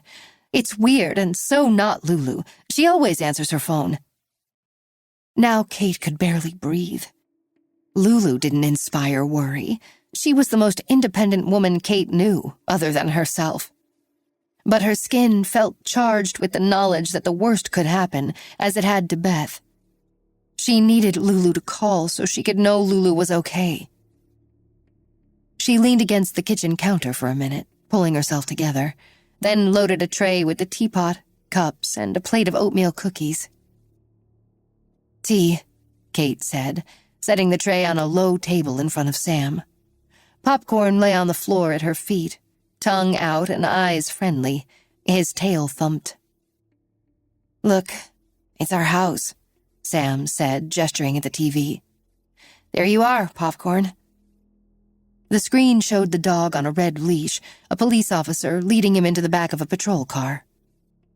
Popcorn had been at the Blackhall station until Kate and Sam had picked him up on the way home. "Turn it off," Kate said. "They keep showing pictures of us," Sam said. "Me, Mom, and Dad. Mostly Mom. Where did they even get those pictures?" "Not from me," Kate said. "Some rancid so-called friend probably sold them." "Now, look, here comes the body bag again. That's the other thing they keep running. The medical examiners carrying her out of the house." "Why are you watching that?" "Because I want to know and see everything that happened to her," Sam said. Kate tried to grab the remote, but Sam held it out of reach. At least she'd muted the sound. Kate poured 2 cups of tea. Sam was 16, long-legged and beautiful, a brilliant student getting ready to look at colleges. But right then, curled up on the sofa, she seemed like a tiny girl. Her lower lip wobbled, but she didn't cry. She had always been stoic. Kate took her bike riding one time when she was 6. She skidded on sand and fell off, scraping her elbows. "I'm brave," Sam had said. "Shake it off. Don't cry." And she hadn't until they'd returned home, and the minute she had seen Beth, she'd thrown herself into her arms, sobbing. Only with her mother could she let her feelings out. Kate's phone buzzed, and she glanced at the screen. The state police had flown Pete back to Connecticut from the vineyard, and he had just been to the morgue. Now he wanted to pick up Sam. "It's your dad," she said, showing her the message. "I just want to stay here," Sam said. "I can't talk to him yet." Kate stared at her niece. She could think of many reasons why Sam might be mad at her father. She just wasn't sure how much Sam knew about the issues between him and Beth. "Can you tell me why?" Kate asked. "It's too hard," Sam said. "I know, honey. We're all so sad, but he's your dad. You need to see each other." "Not yet," Sam said. "Sam, you're each other's family." "Stop," Sam said, her voice rising. "Listen, Sam, you need each other." "You're the one who's not listening. I don't want to talk about it anymore." Kate felt shocked by Sam's fury. "Okay," she said, trying to sound calm. Sam took a deep breath. She gave Kate a quick glance. "Thanks," Sam said, holding Kate's gaze for a few seconds. Kate felt her wanting to say more, but then Sam looked away. "There's one thing we can't put off," Kate said.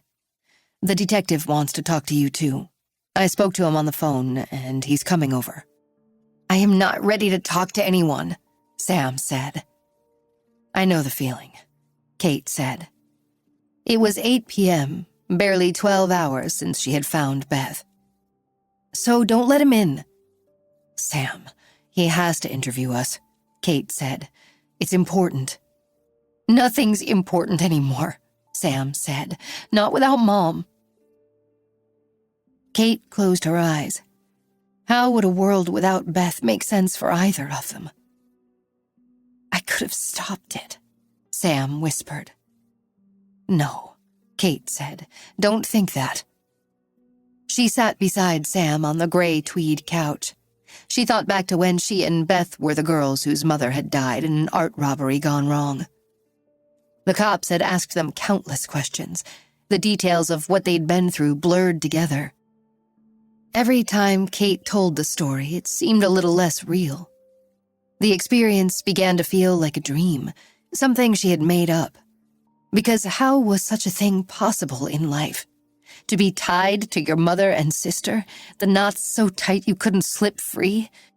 To have to just sit there, listening to your mother choking and feeling her body going limp and tilting over, unable to move and save her life. You couldn't have stopped anything. It's not your fault, not one bit, Kate said to Sam. Doesn't feel that way, Sam said. If I hadn't been at camp, then you might have gotten hurt too. Sam tipped her head back, gazing up at Kate. Her eyes were pale blue, like her father's, and she had Matilda's dark hair, like Kate. But she had Beth's full lips, her heartbreaking smile. Killed, you mean? Sam said. Yes, Kate said. You know what I hated? Sam asked. What? Seeing Mrs. Waterston at the airport, Sam said, her voice breaking. She was Mom's best friend. What's she going to do without her? Kate's heart cracked. She watched tears leaking from Sam's eyes. It was as if her niece couldn't cry for her own pain, but only while imagining someone else's. And she wasn't wrong about Scotty. Kate knew something was bothering Scotty, and her only true confidant was Beth. Scotty had put on weight, and she constantly berated herself for letting herself go. Sometimes she smelled like wine a little too early in the day. Whatever Scotty was going through, she could share it with Beth. The buzzer rang. For a second, Kate thought it might be Lulu. After running to the door, Kate checked the image on the video monitor. Connor Reed stood at the entrance to her building. She pushed the intercom button. Yes? She asked. Hello, Kate, he said, staring straight into the camera. May I come up to speak with Samantha? She hesitated, glanced over at her disheveled niece, watched Sam slash tears from her eyes. It's the detective. I'm really sorry, Sam, but we need to talk to him, she said, waiting for a response. I'll do it for Mom, Sam said finally. Kate punched in a series of numbers. Because she had once been held against her will, she had bought the best biometric security system available. The voice recognition software measured her particular patterns, the velocity of air expelled from her lungs and across her larynx. She could have said anything, and depending on her mood, her words could get very colorful. But mindful of Sam on the sofa, she quoted a line from a favorite poem. Turning and turning in the widening gyre, the falcon cannot hear the falconer. The lock tumblers whirred and clicked, and she heard the downstairs door open. What's that you just said? Sam asked, curious in spite of herself. It's from The Second Coming by William Butler Yeats, she said. Matilda taught it to me. Sam nodded, and Kate half smiled, glad to provide a momentary distraction. Sam had always been fascinated with her aunt's ever-changing alarm system, had loved watching Kate offer her left eye to the iris-reading camera, or stare at the screen so the software could recognize her face. Kate opened the loft door, and Popcorn came loping over to stand by her side, tail wagging. They both watched Reed climb the stairs. His blue blazer looked as if it had been balled up in the back seat of his car. It had been a long day. Hello, Kate, he said. Hello, Detective Reed, she said. Connor's fine, he said. She nodded. Thanks, she said. Hello, Popcorn, he said, petting the dog, whose tail was going faster than ever. We made friends at the house. Popcorn makes friends with everyone, Sam said. Both Kate and the detective turned to look at her. Kate closed the door and watched Connor cross the loft, offering his hand to shake Sam's. Samantha, he said, I am very sorry about your mother. Sam's mouth twisted and her chin wobbled. She looked back at the TV screen. I'm in charge of investigating what happened. I'm going to do my best to find out who did this to her. It doesn't matter who did it, Sam said. I think it matters a lot, he said.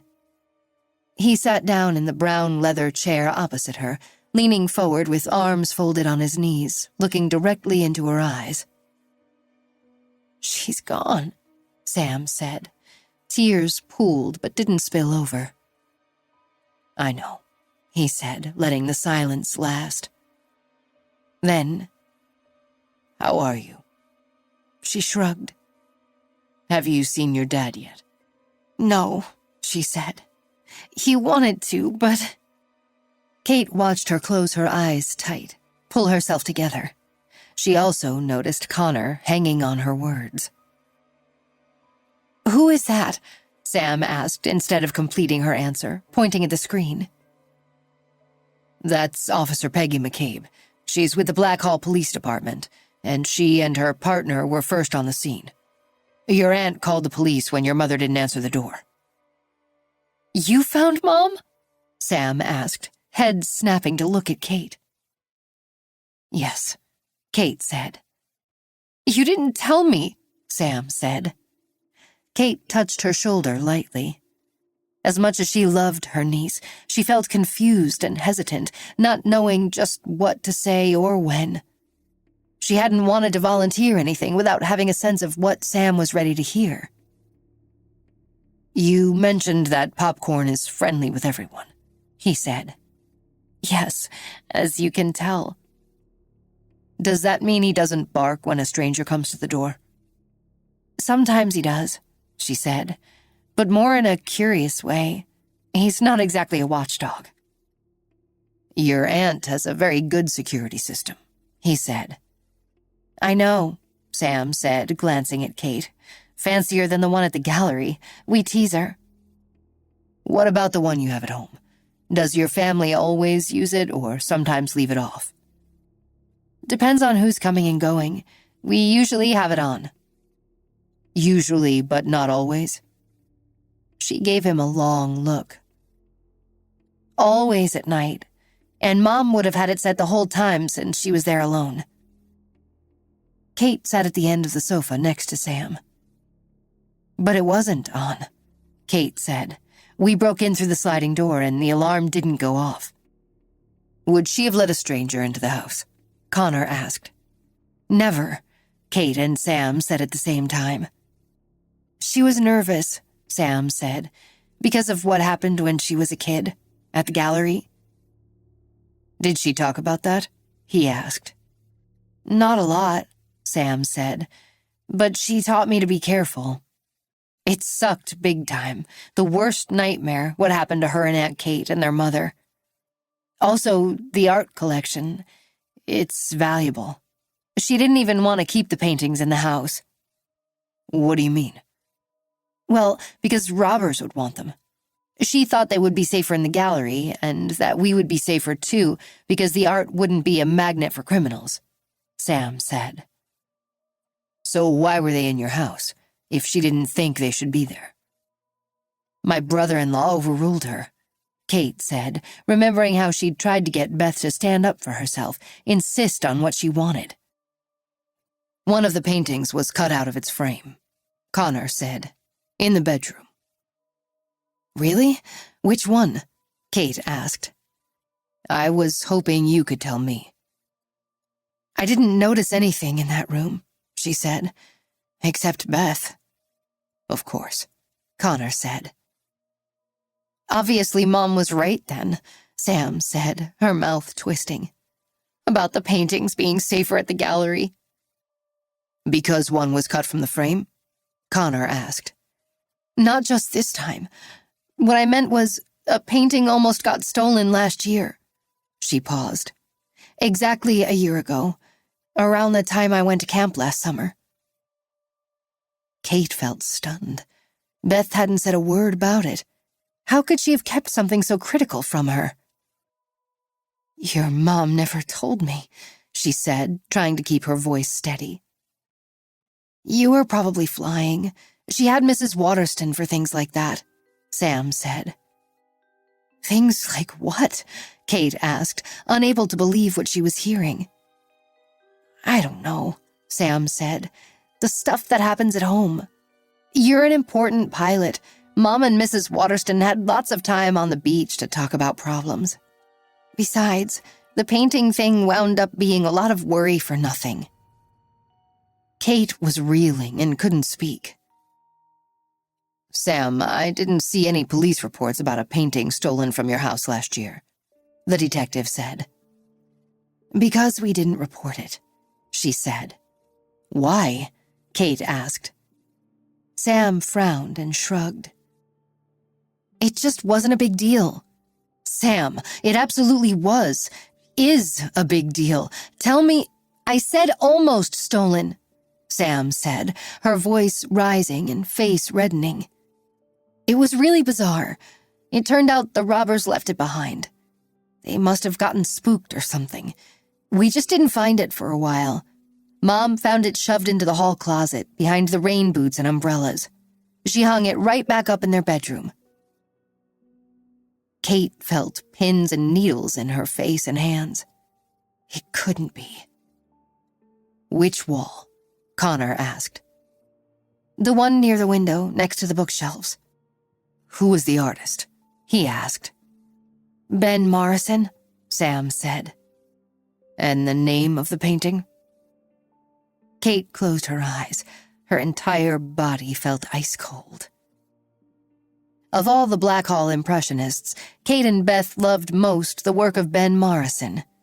His love of nature flowed from his brush, and she believed his romantic and tragic vision of love was based on the heartbreak and betrayal he'd suffered.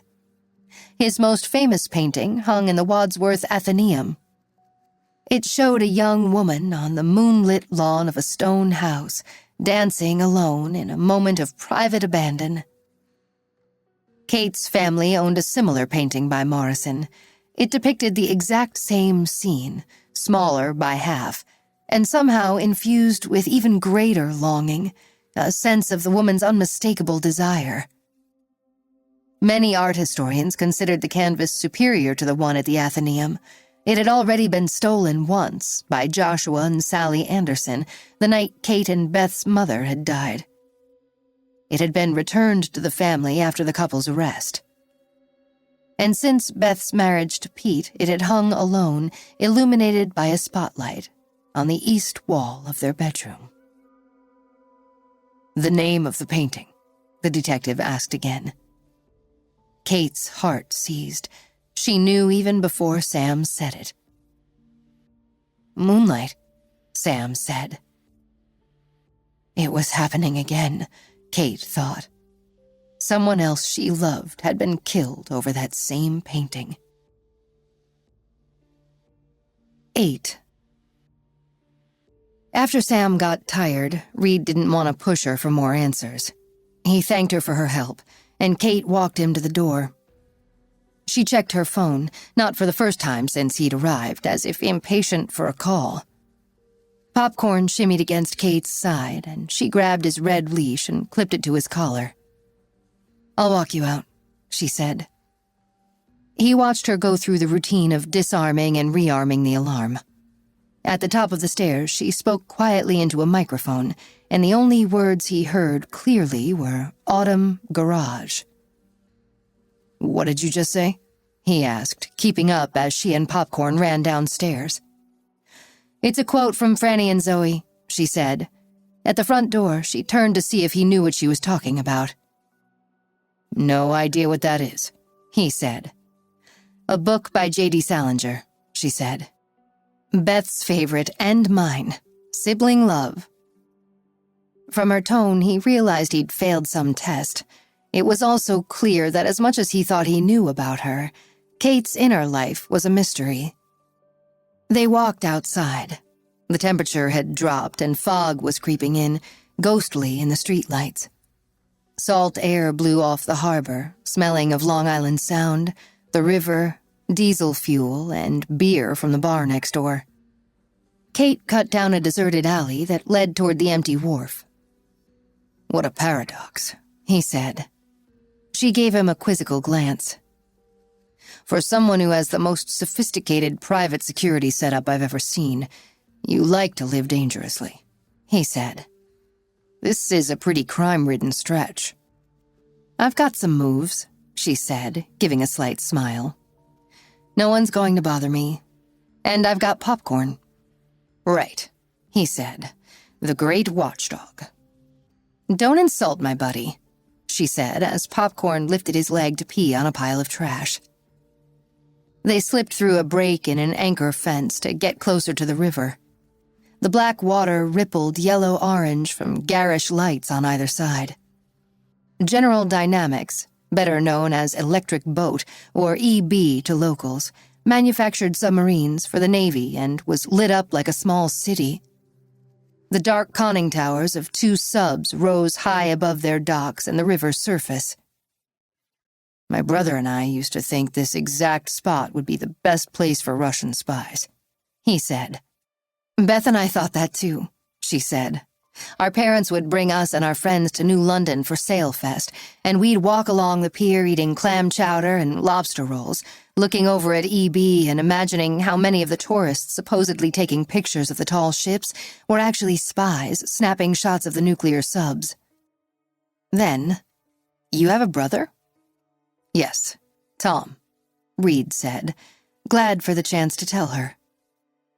"Older or younger?" "He's older," Reed said. "Like me," Kate said. "Are you close?" "We are," he said, meeting her eyes. "Were you and Beth?" "Our whole lives. We thought we had such a happy childhood till—" She trailed off. "You lost both your parents," he said. "In different ways," she said. "Our mother died, yes. Beth stayed in touch with my father after he went to prison. I never saw him again, or took his calls." "You know, my brother found the paintings," he said. She stopped to face him. He nodded. "Tom was on the Coast Guard ship that boarded Rembrandt. The Andersons had their running lights off, trying to slip offshore without being seen. Tom was on deck and spotted them. And when he went aboard, he found the artwork stashed in a hidden compartment. The first painting he pulled out was Moonlight." "Please thank him for me," she said, her voice catching. "Now it's gone again, and so is my sister." They walked in silence while Popcorn explored the oily pilings of a ruined dock. A tugboat chuffed past. The sound of I-95 traffic crossing the Gold Star Memorial Bridge, although half a mile away, was unending white noise. But Reed and Kate were close enough for him to hear her phone buzz. She reached into her pocket, looked at the screen, and put it back. "Waiting for a call?" he asked. "Yeah," she said. "A close friend. I want to be the one to tell her about Beth." "That wasn't the friend?" She shook her head. "People I haven't talked to in ages are coming out of the woodwork. They've heard. They're leaving messages. I don't want to speak to them." "No," he said. "I get it." "I hope I can help Sam," Kate said, "half as well as my grandmother helped me." "Will she live with you?" he asked. Kate glanced up, surprise on her face. "No, with Pete, of course." "Oh, right," Reed said. "Why wouldn't she?" Kate asked, stopping. Reed didn't answer. He stared into her green eyes, trying to read them. And he felt her trying to read him back. He had made up his mind about Pete right away and was doing his best to fight his bias. Was Kate's reaction a sign that she trusted Pete enough to want Sam to stay with him? "You think he did it?" she asked. "What did you mean earlier today when you said you could have stopped it from happening?" he asked, avoiding her question. "Now I'm a suspect?" she asked. "Me and Pete together? You're an idiot." She started to walk away. Reed took a deep breath and knew he had to be careful with what he said. He didn't want to lead her. "Tell me what you mean," he said. "I wouldn't go to the corner with Pete. The only reason I even speak to him is for Beth and Sam's sake." "Earlier you said you hate him. Can you explain why? You're the detective. Haven't you uncovered all the dirt? The investigation is just beginning, he said. Well then, start with Nicola Corliss, Kate said. Okay, Reed said, keeping his voice calm. He didn't want to let on how much he already knew, had known all along, and needed to listen as dispassionately as possible to everything she had to say. She is, or was, till Beth fired her, a gallery employee, an assistant curator. Beth and I hired her straight out of grad school at Bard. She wrote her master's thesis on Childe Hassam's flag paintings, but her great artist love is, you guessed it, Benjamin Morrison. Those are the reasons we chose her from among the other applicants. Why did Beth fire her? Because even more than Morrison, she loved Pete. And he loved, or loves, her right back. My sister is so smart and wonderful, but she recreated just about every mistake my mom made. She married a guy just like my dad, who cheated with a grad student, broke her heart. How long had Pete been having the affair? He kept ending it. It was over, then it wasn't, then it was. Beth tried to believe him for as long as she could, but she was over it. Done.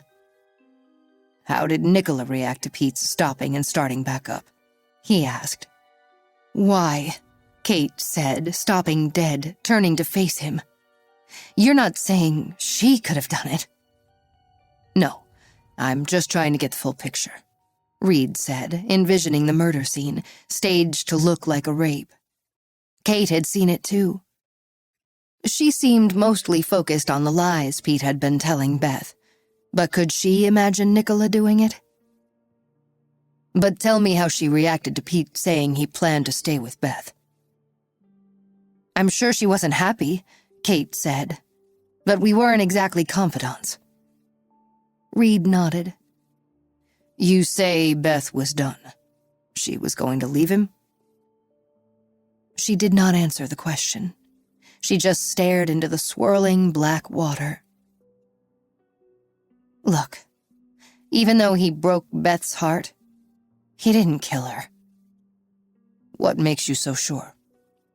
He was out in the Atlantic Ocean with 5 other guys. Besides, you heard what Sam said about Moonlight.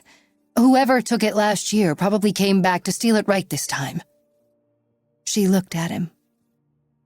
Only this time, he took everything Beth had. You saw what he did to her. The lace around her neck, right? Was she raped? We don't know yet. Well, even my dad didn't arrange for the Andersons to sexually assault my mother. To do that to her, to us. But considering what my father did, I do realize that supposed loved ones can do terrible things. But I can't imagine Pete, regardless of what a creep he is, hiring someone to do that to Beth. They were silent for a moment, Reed wondering exactly how to put it, whether to tell her he thought Pete had killed her himself before he left. He had caught some attitude from Tom earlier that day after the helicopter had landed, when Pete had refused to be interviewed, saying he needed to see his daughter before he did anything else. Reed and Tom had stood by the helipad, watching him walk away. Reed had looked at Tom and opened his mouth to speak. He'd been about to say, guilty as hell, but Tom had shaken his head. Don't go there yet, Tom said. Let it play out. Tom, I know this guy. No, you don't. And you don't even know the sisters. You just think you do. He's a liar and a cheater, and if you saw Beth, you want to be taken off the case before you even get started. Keep your head down and do your job, Tom said sharply, being an asshole older brother. Now, Sam had confirmed she and Pete hadn't seen each other yet. So much for the concerned father. Walking along the waterfront, Reed glanced at Kate. I don't believe he had it done, Reed said slowly. Oh, because you think I did it?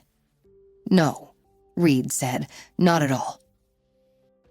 A ferry slid by, lights rippling on the black water. Remember outside Beth's house, I mentioned I let something bad happen to her before? She asked. Yes, Reed said.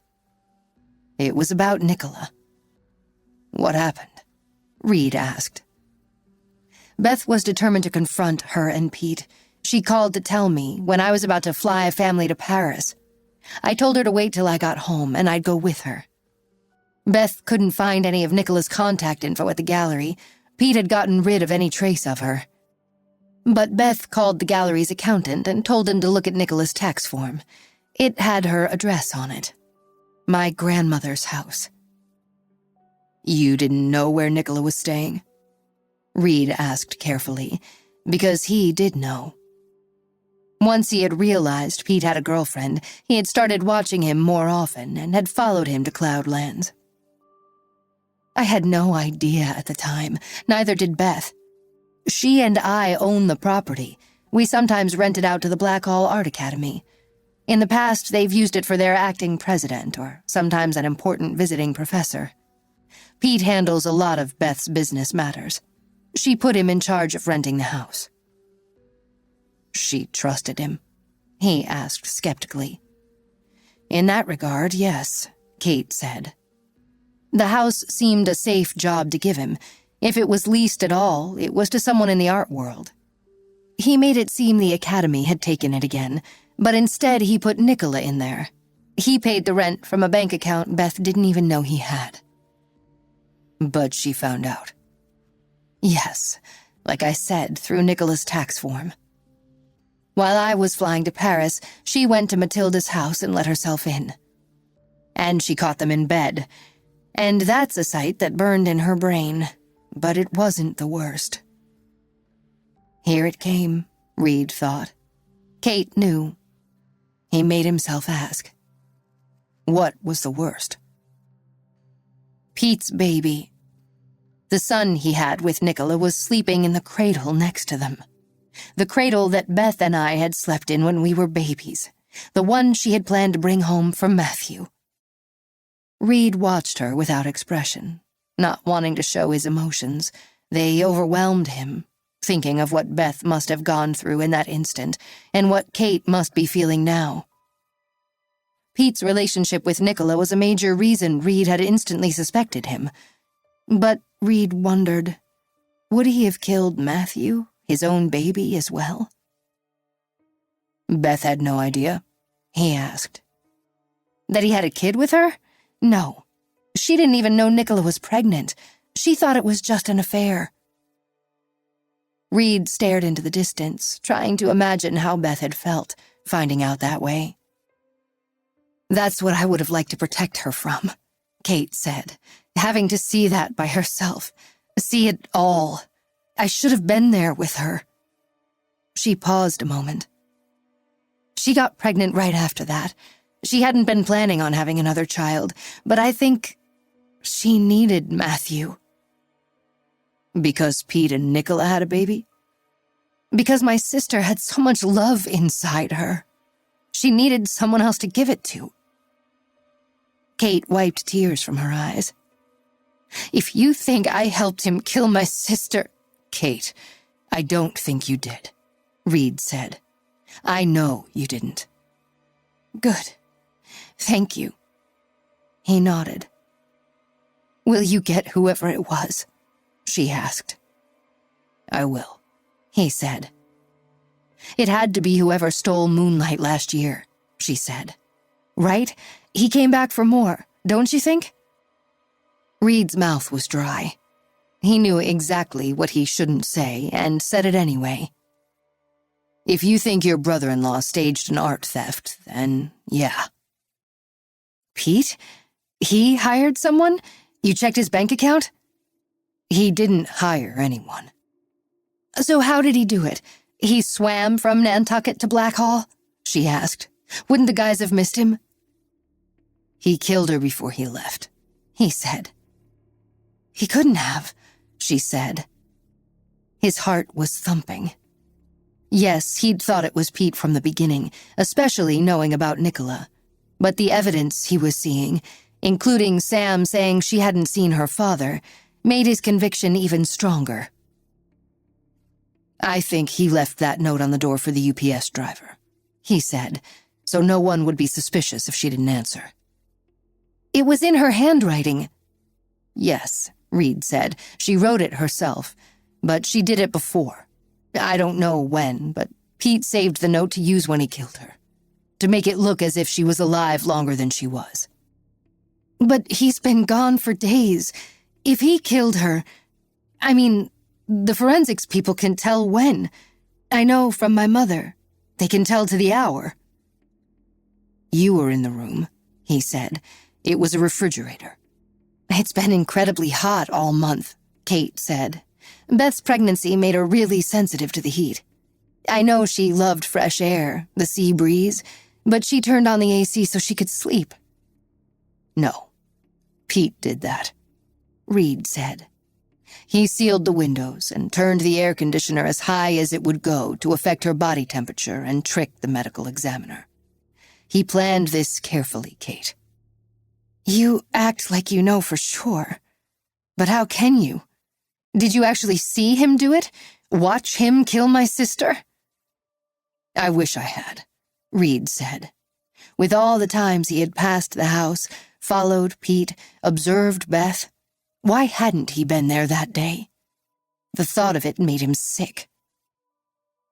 "My job is to figure how he did it and to prove it, and I will." She stared at him, her eyes bright. "You told me to call you Connor before," she said.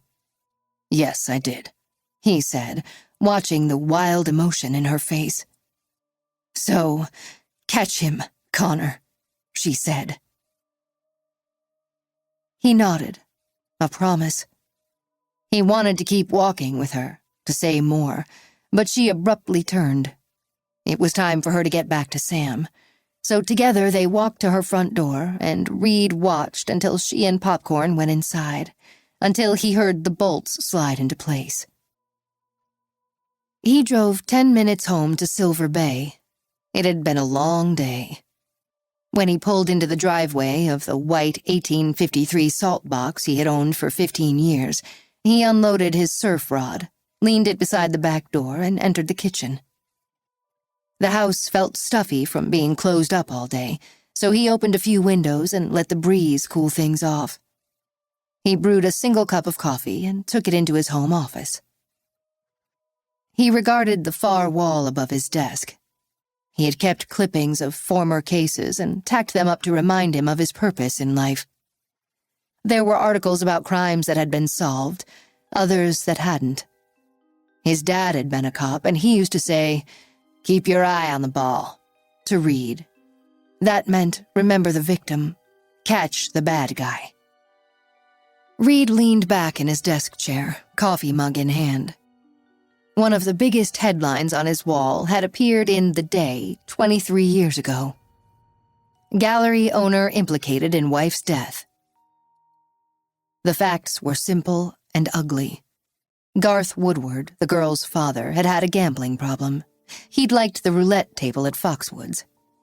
He had also fallen in love with Francesca Conti, a young woman getting her PhD at Yale's Department of the History of Art. To cover his debts and pay for a love nest in Worcester Square, he decided to stage a robbery at the Harkness Woodward Gallery so that paintings could be stolen. He could double profit from both black market resale and a large insurance payout. He met Joshua and Sally Anderson at Art Basel when they tried to sell him what he quickly recognized as a forged Hassom. A criminal recognizes criminals. He hired them for the job. Reed was certain Garth had not planned for his daughters to be at the gallery that day, but he was equally sure that he had known his wife would be. The plan had been to tie Helen up, but since Kate and Beth had stopped by on their way home from school that cold November afternoon, the Andersons determined that they had to be dealt with too. Joshua shoved Helen and her daughters into the basement. He and Sally bound them together with nylon rope, shoved gags into their mouths. Whether they expected Helen to choke and die was beside the point. At 10 the next morning, Wade and Paula Banks, collectors and regular customers of the gallery, arrived from Greenwich for a meeting with Helen and Garth. They knew the Woodwards would never forget an appointment, and when they saw Helen's car parked out front and she did not answer the door, they became concerned and called the police. Reed was the resident trooper and arrived within 5 minutes. He circled the gallery, brushing aside thick rhododendron branches to look into windows. There was a cellar hatchway in the back of the building, and he heard thumping coming from inside. He broke the lock and entered the basement. He discovered the 3 of them, Helen, Kate, and Beth, still tied together back to back. Kate was banging her feet as hard as she could, splattering fluids that had drained from their mother's body, pooled around them. Beth was screaming through the fabric tied around her mouth. Helen was slumped over. Blood had dried black on the gag and her chin, had run onto the concrete floor and coagulated. She had urinated and lost control of her bowels. By the fact that she had gone into rigor, Reed knew that she had been dead for hours. Her face was gray-blue, her eyes opaque. His hands shook as he cut the family loose. He tried to help Beth stand, but she wouldn't let go of her mother. Kate was pure white, her lips blue, in shock, backing away as if she wanted to melt into the wall. Garth Woodward arrived minutes later. He had been on an ostensible art-buying trip to New York and had come straight to the gallery instead of going home first for the meeting with the collectors. The minute he ran down the stairs, he cried out, either genuinely stunned to see that Helen was dead, or a great actor. Woodward had started pacing, holding his head, while Beth had cradled her mother's cold body, and Kate had stood with her back pressed to the basement wall, staring into nothing, completely silent. 23 years later, Reed still saw Kate pressed against the cellar wall, nearly nightly in his dreams. His training as a police officer had prepared him for all kinds of crime scenes. He had seen fatal accidents on I-95 and country roads, had been to houses on domestic violence calls and tended to victims with black eyes and broken bones, had had guns pulled on him twice. Once on a domestic call, another at a beach bar where he had gone to break up a fight. The husband had dropped his shotgun. The drunk had held on to his pistol. Reed had shot the drunk. He had blown a hole in his chest. It hadn't affected him the way Beth's reedy screams and Kate's blank stare had. Seeing what had happened to the Woodward sisters had changed him. He had taken in their pain through his skin. He was from a close family. He loved his parents and brother. The idea of having his mother die beside him, unable to help her, filled him with despair and rage, things he could imagine the Woodward girls feeling. Especially Kate. Her silence that day, the way her hand had felt like ice, had sliced his heart. After the art was recovered, Francesca had been interviewed by the state's attorney, and she had willingly provided evidence against Garth. Although she had not known his plan, her testimony about their townhouse and his trips to the casinos had made his motive clear. The Andersons had taken plea deals and testified in court, each sentenced to 25 years in prison. Garth Woodward had gone to prison for life, without the possibility of parole. Beth eventually had gotten married and had Sam, and Kate had taken to the sky. Reed's coping mechanism was wood carving. He had a workbench set up at the far end of his office. Narrow drawers held his knives, chisels, and adzes. Blocks of butternut, basswood, and aspen were stacked high. A few of his favorite pieces were displayed on shelves above the bench. They included a pair of mallards, a loon, a kingfisher, a striped bass, and, carved from cottonwood, the palest wood he had been able to find, an albino whale. Just like Moby Dick. He sat at his desk now, drinking coffee. What if he was wrong about Pete? If he went down the wrong track and didn't get Beth's killer? Maybe Tom was right, and Reed's feelings were blinding him. He took out a yellow legal pad and made 2 columns. The first was for names of suspects, the second for possible motives. In the first column, he wrote Pete. Under it, he wrote Nicola. Under that, he wrote stranger. Then he crossed out Nicola and stranger. He exhaled and took out his cell phone. He had programmed Pete's number in after the call to the Lathrop's landline, and he dialed it now. He didn't really expect an answer, just wanted to leave a message, and was taken aback when Pete picked up. "Hello?" Pete said. "Pete, this is Detective Reed." "Oh," Pete said. "I was just going to call you." "Really? About what?" "Well, I was pretty upset earlier, and I'm sure you can understand. I wanted to tell you I'm ready to talk whenever you are. We've got to find who did this." Reed hid his surprise. He had expected to chase Pete. On the other hand, it was smart of Pete to seem to cooperate. "Great. That's what I was calling about," he said. "To schedule a time." "I'll come tomorrow," Pete said. "Can we make it afternoon? We have to make funeral plans in the morning." "Afternoon is fine," Reed said. "Will you be bringing your lawyer?" "Why would I need one? I'm innocent." I didn't ask if you were innocent, Reed thought. "Okay, tomorrow. 3 o'clock?" he asked, thinking of the alibi witnesses he planned to interview first. "Fine," Pete said. "By the way," Reed said, "how is your daughter?" Pete let out a long exhale. "Not good, as you can imagine." Reed gave him the address to the Eastern District Major Crime Squad office. When they hung up, he sat down at his desk and started making notes about the day. After a few minutes, he paused and stared up at the yellow 23-year-old article on the wall. Pete hadn't exactly lied and said he had seen his daughter, but he hadn't said he hadn't either. 9. The call came in the middle of the night. At 2:11 a.m., Kate fumbled for the phone next to her bed, saw the caller ID. "Hello?" she said. "Lou?" But the connection was bad, crackling on the line as if Lulu was somewhere without cell reception. Kate said, "Hello? Hello? Can you hear me? I can't hear you. Are you there?" Then she disconnected. She waited a few moments, staring at the screen, waiting for it to ring again. But instead, she got a notification that a voicemail message had dropped in.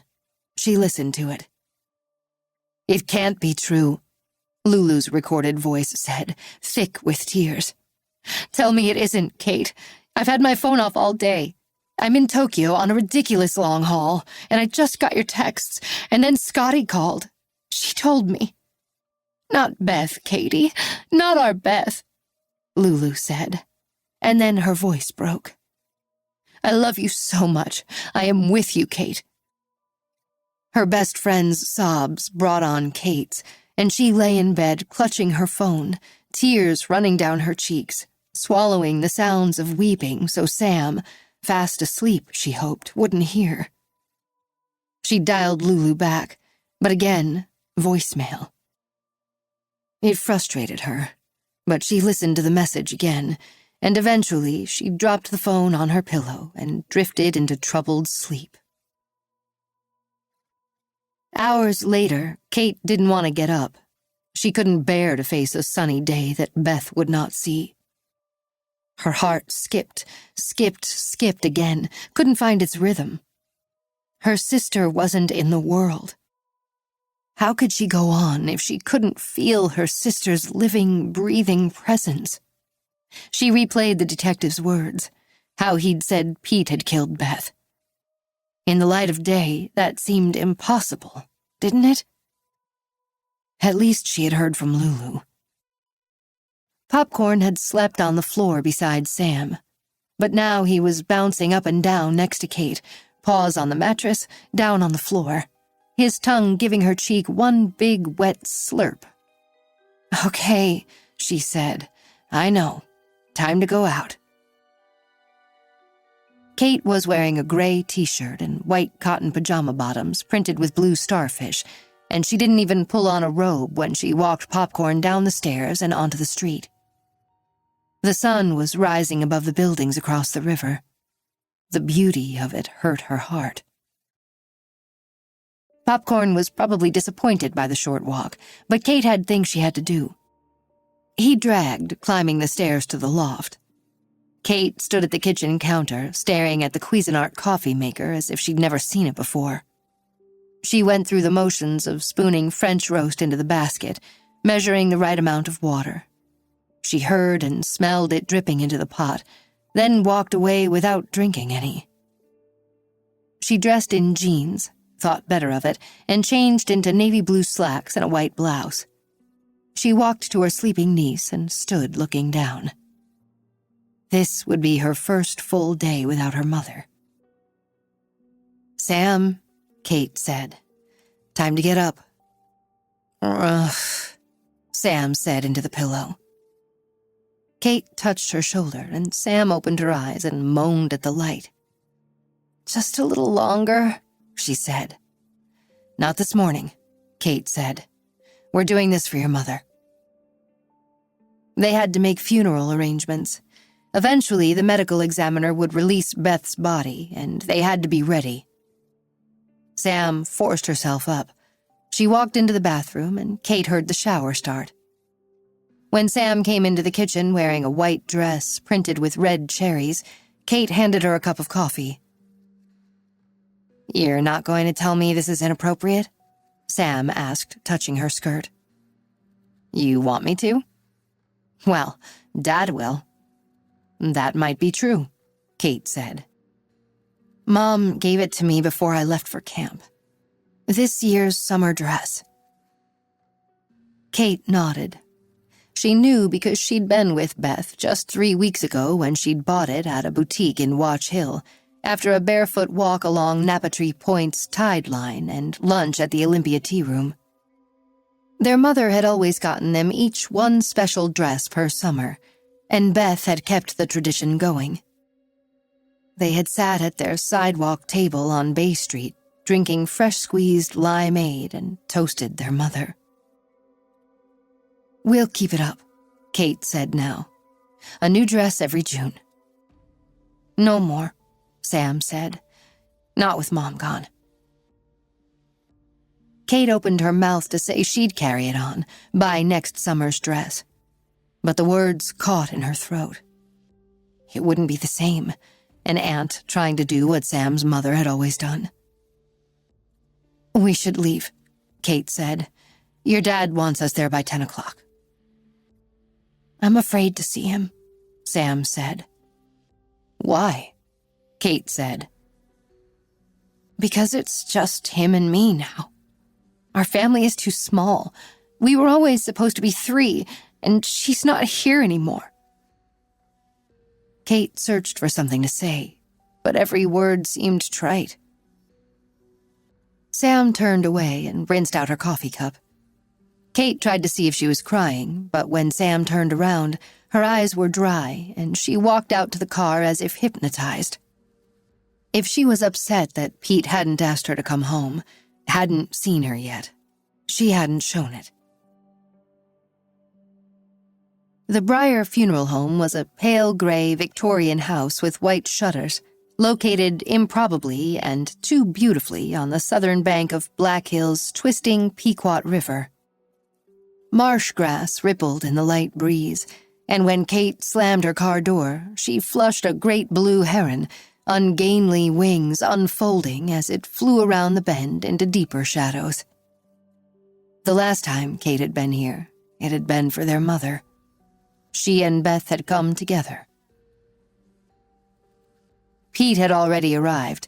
Kate waited for Sam, but she was busy texting and said she'd meet them inside.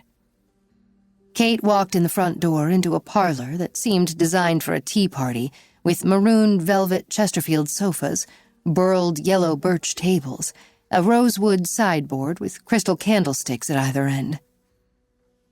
The paintings on the walls were of cows and gardens, purchased from the gallery a generation ago by the first Edward Breyer, the current owner's grandfather.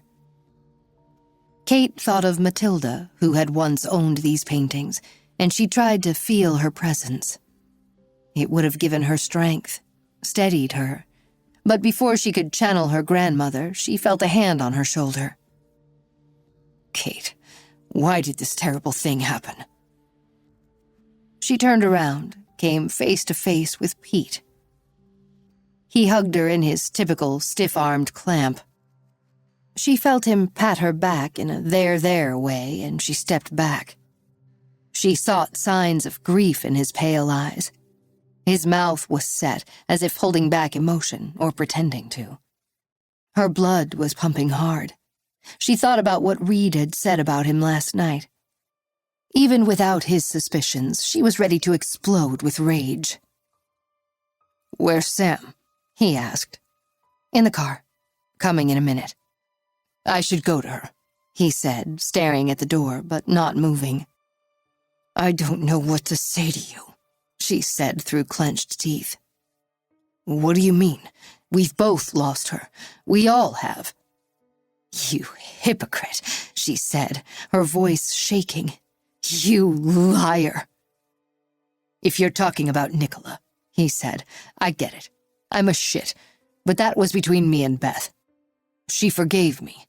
I'm sure she told you. We were working things out." His voice caught.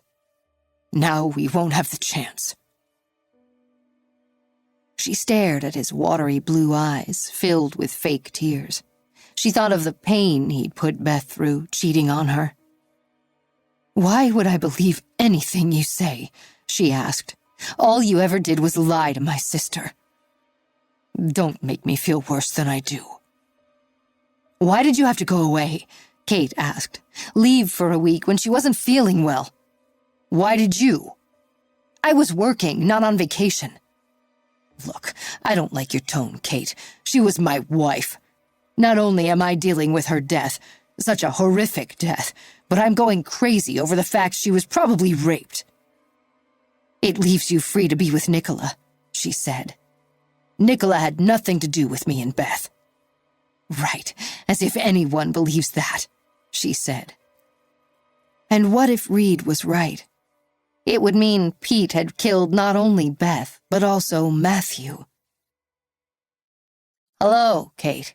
Pete," Eddie Breyer said, entering the parlor in his black suit, hands folded across his chest. Kate felt jarred at the sound of his voice, pulled away from her dark thoughts about Pete.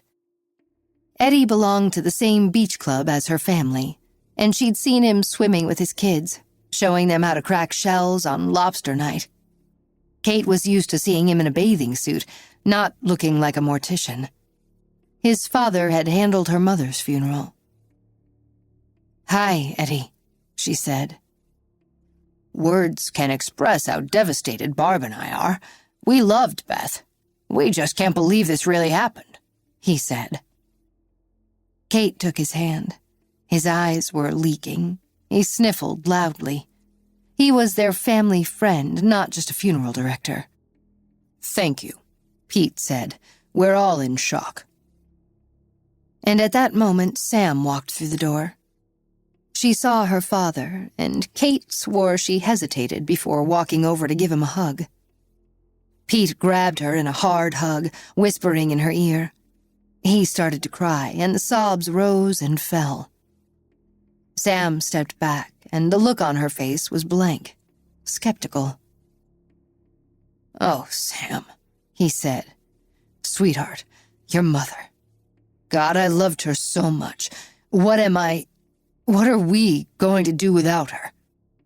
That set him off again. His crying sounded the way someone thought grief should sound, and Kate didn't see any actual tears. Eddie walked them into his office, arranged 3 plush red leather chairs across from his desk. Sam sat in the middle.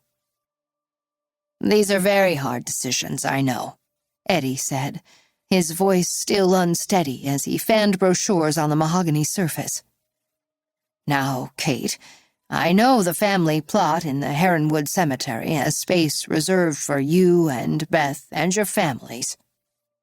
"Reserved?" Sam asked. You mean you've already made plans to put us in the ground? Like a dinner reservation? Kate put her hand on Sam's arm. She knew how weird it must seem to a kid, just as it had to her and Beth. Facing death young took hold and made you into someone else. It's okay, Sam. Your mom and I talked a long time ago. We both said we wanted to be cremated. Whether that's true or not, Kate, it's up to me to say, Pete said sharply. Of course, Kate said, kindly for Sam's sake, breathing deeply to keep her heart rate down and to keep from saying what she really felt, that he didn't deserve the right to make any decisions about Beth. As it happens, Kate is correct, Pete said. Beth will be cremated per her wishes, her ashes interred with her mother's and Matilda's. Eddie, I want to purchase the best urn you have. Okay, Pete. Count on it, Eddie said. His eyes were red. He shifted in his seat, making an obvious effort to control his emotions.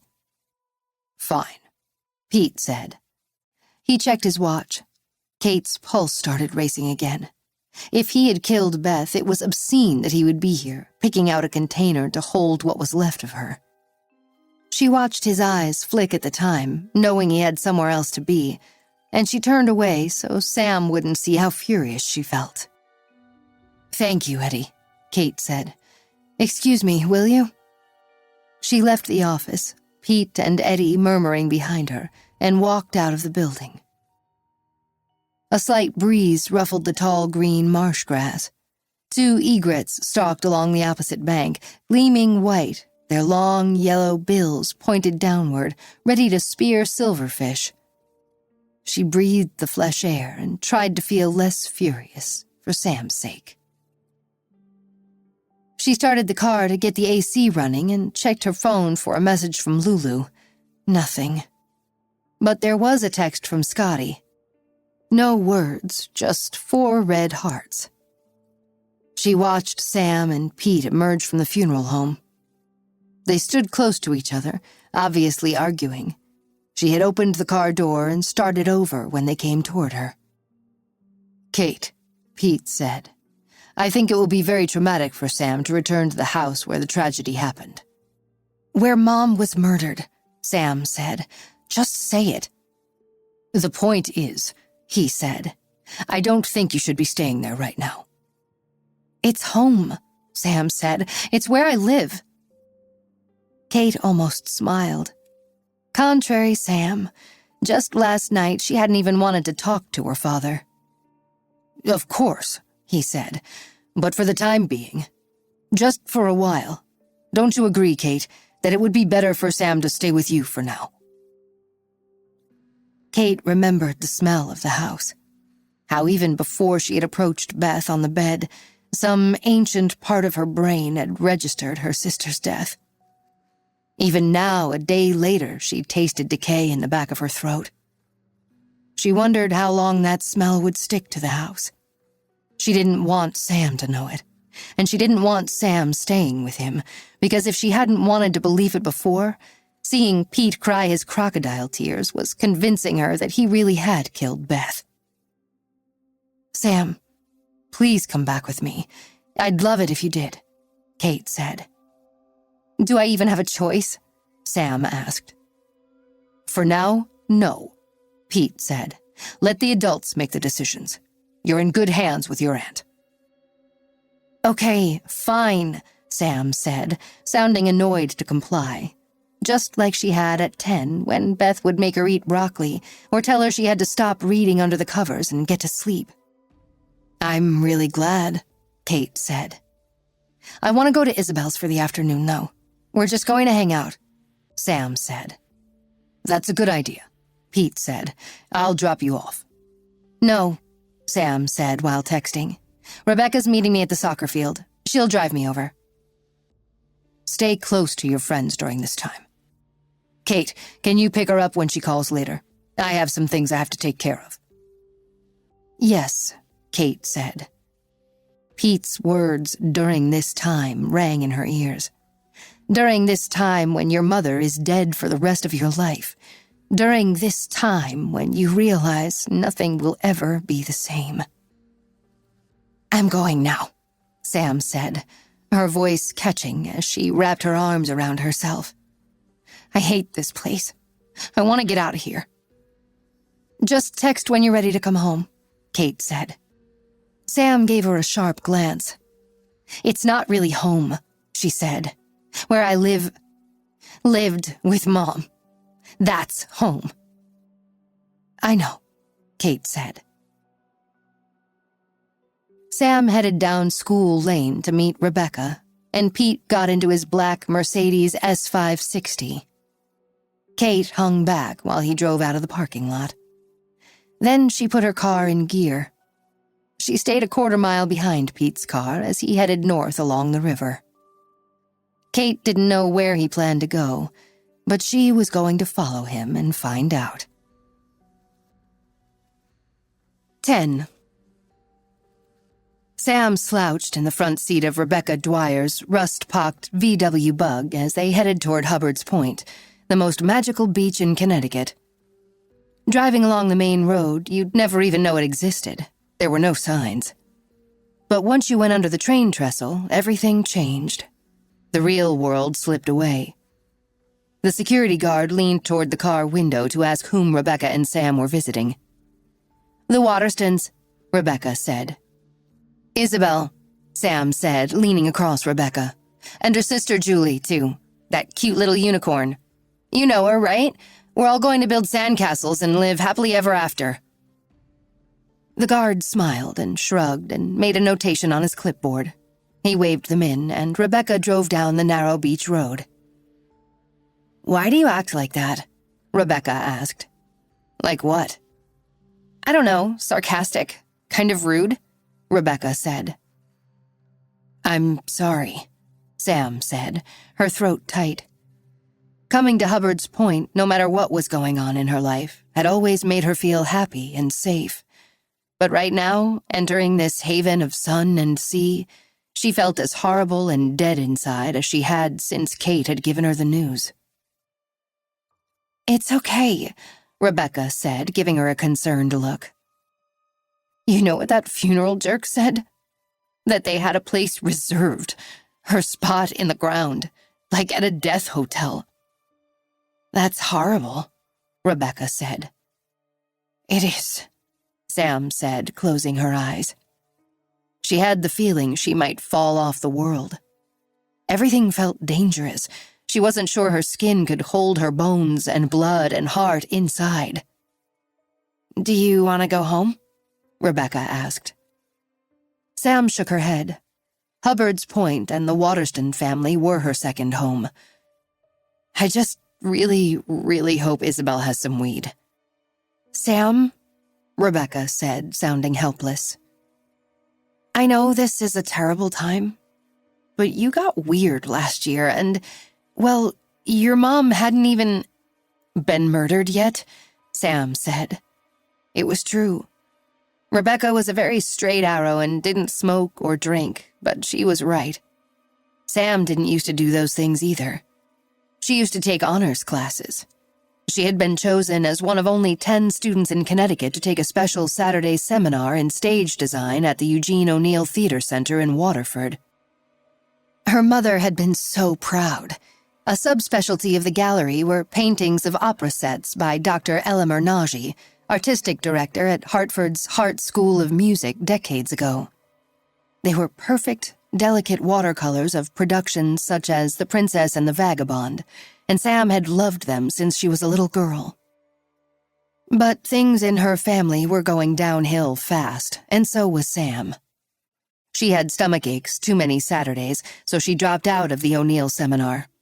Her straight A's plunged to B-, then dropped more, and it was clear she had to leave the honors program. Her family pretended they didn't know what was wrong, but she couldn't believe they hadn't figured it out.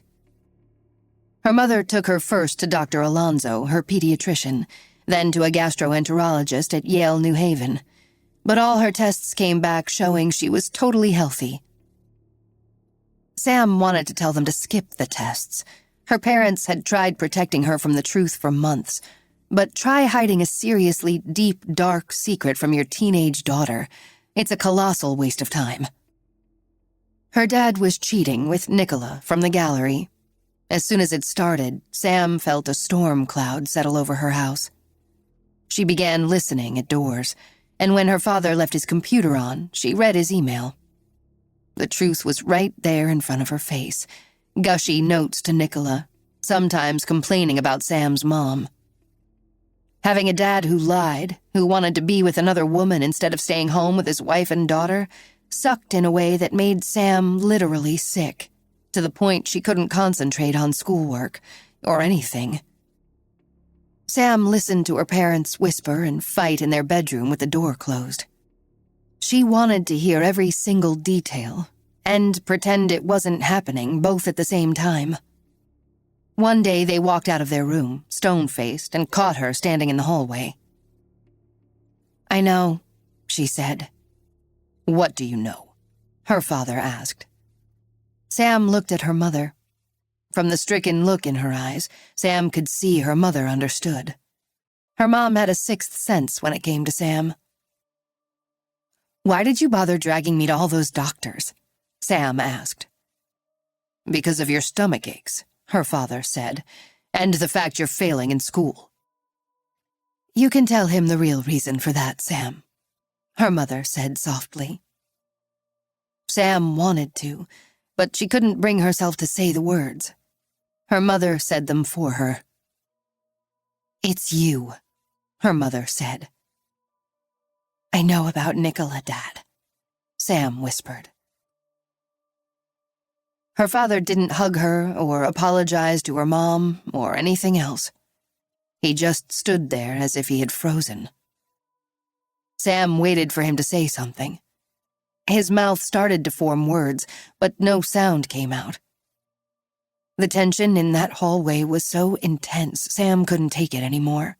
She ran out of the house and didn't stop until she got to Hubbard's Point, across the sandy parking lot and right into Isabel's arms. After that, her parents didn't even bother to hide their fights. The night her father's son, Tyler, was born was one of the worst of her life. Sam and her dad were in the den watching Vice Principals on HBO. They were on the couch, feet up on the big footstool, eating ice cream and laughing at who could be the biggest jerk at school. It felt good, almost normal, as if they were still a real family. But then her mother walked into the room, holding up her dad's cell phone.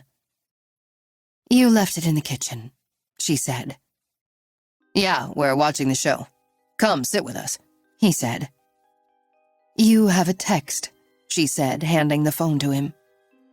Sam leaned over to read the screen. Nicola had texted, "My water just broke." That was that. Her father didn't say a word, didn't kiss her goodbye, just left the house. He didn't return for 2 days, and when he did, he didn't mention Tyler. Sam had to find out the details, the fact that she now had a half-brother, by hearing her mother talk on the phone to Isabel's mom. So partying began to make more sense than studying. Isabel was into it too. She had had some family stuff she hadn't wanted to talk about, but Sam had been able to tell by the way their moms had whispered on the beach that they had had dark secrets in common. "Be all right," Rebecca said. Sam looked over at Rebecca, her big brown eyes, blonde hair falling in ringlets to her shoulders, her mouth quivering as if she was about to cry. Rebecca wanted to be really close to Sam, but it was impossible, as long as Sam had Isabel. Sam and Isabel had been friends forever, since before the beginning. Their mothers had sat together on the beach when they had been pregnant, the two about to be moms in a tight friendship knot that included Kate and Lulu, both non-mom types. But even so, the 4 of them were blood sister close.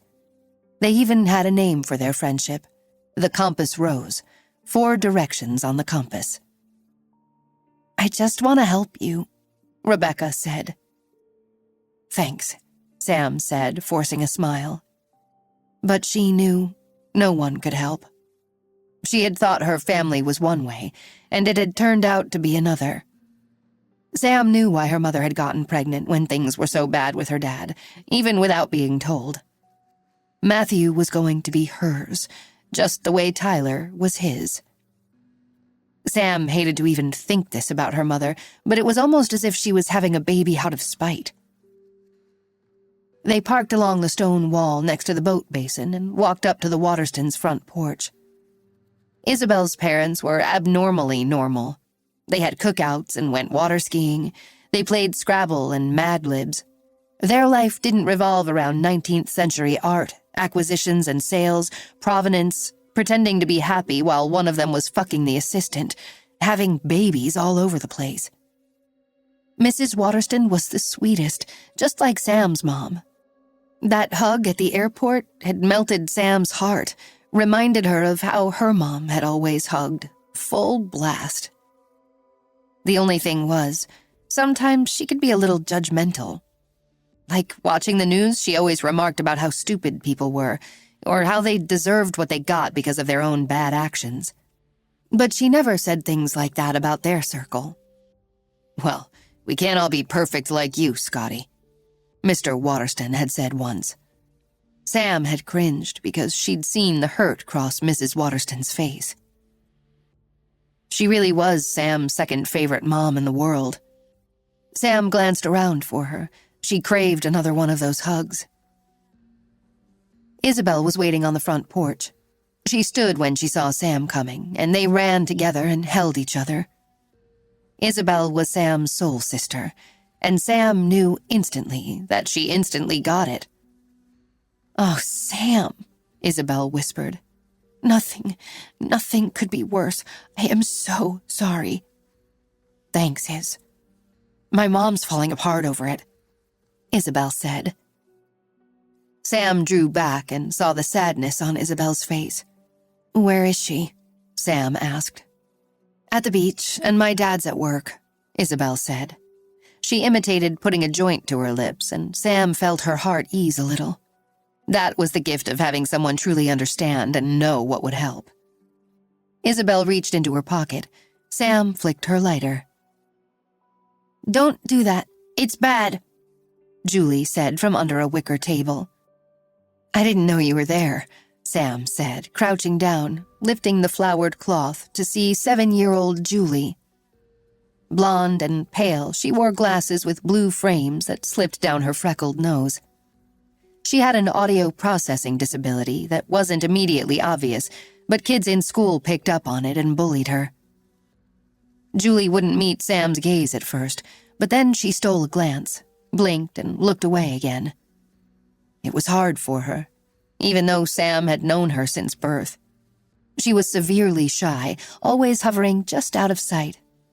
When she did talk, it tended to be disjointed and blunt. "Your mother died," Julie said. "Yes," Sam said. "You are sad." "Very." Julie nodded, still looking away. "Mommy said the bad man hurt her," Julie said. "Yes, someone did." "Weird and bad," Julie said. "Enough, okay, Julie?" Isabel asked. "Don't smoke," Julie said. "You tell and you're in trouble," Isabel said. Julie scooted back out of sight. Sam let the edge of the tablecloth drop. Then she stood up and filled her lungs with smoke until they burned. And she knew that Julie, through whatever circuits her mind worked, was right. "Weird and bad," Sam said out loud as she exhaled the smoke. 11. Kate followed Pete up the river road, in no danger of being seen. Once he left Briar Funeral Home, passed the library, and headed north, she knew exactly where he was going. A dump truck from Pollock Construction, loaded with trap rock, rumbled between her car and Pete's, belching black exhaust. The countryside was beautiful. Rolling hills overlooking the Connecticut River and Sill Cove, the same landscape painted by the Blackhall Colony artists. But development was rampant. Lots clear-cut, 300-year-old trees felled, and acres of wildlife habitat destroyed for ugly 6,000-square-foot houses. Cloudlands, Matilda's property, was high on Sachem Hill. The stately White House had been built in 1745 by Judge Thomas Ludlow in the midst of 100 acres of forest and meadows sloping down to a tidal inlet. Kate watched Pete drive between the tall stone pillars that marked the beginning of the mile-long private road. Instead of going in that way, she turned left down an untended dirt trail that belonged to the property and skirted the cove out of sight of the driveway and house. The family used to come here to swim and canoe and have picnics. She parked where the pebble-strewn road dead-ended in a thatch of marsh grass. At the sound of an engine, she turned around and saw a black Dodge Charger bouncing over the ruts. It stopped behind her Porsche, and she recognized Connor's unmarked state police vehicle. "What are you doing?" he asked, getting out. "I own this place, I told you. My grandmother's," she said. "I know that, but why are you here now? You're following Pete?" "You're following me?" "No, him. But you got in the middle. I saw you all at the funeral home." "Yes, we were there," she said. "What are these steps?"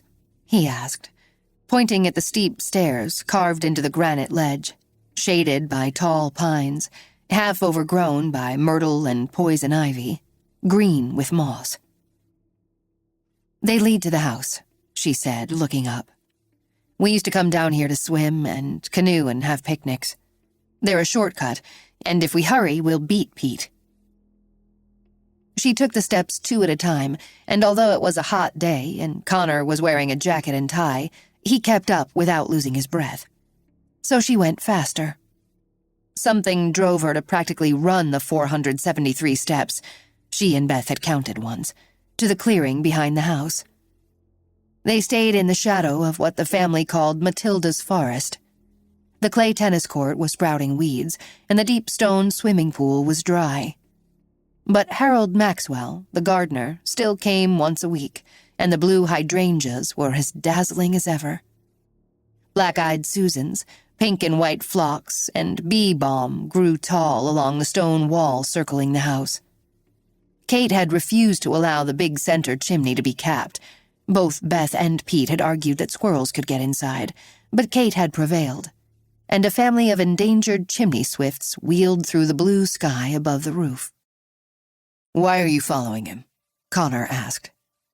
"Because of what you said last night."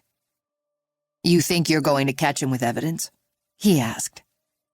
"I just thought, if I could see how he acted when he didn't know people were watching, I would know." She looked down at her feet for a few seconds. "Last night, after I talked to you, and this morning, seeing him at the funeral home, I was sure it's him. But I don't want it to be. For Sam. No matter how I feel about him, Pete's her dad." "Look, you have to let me do this," Connor said.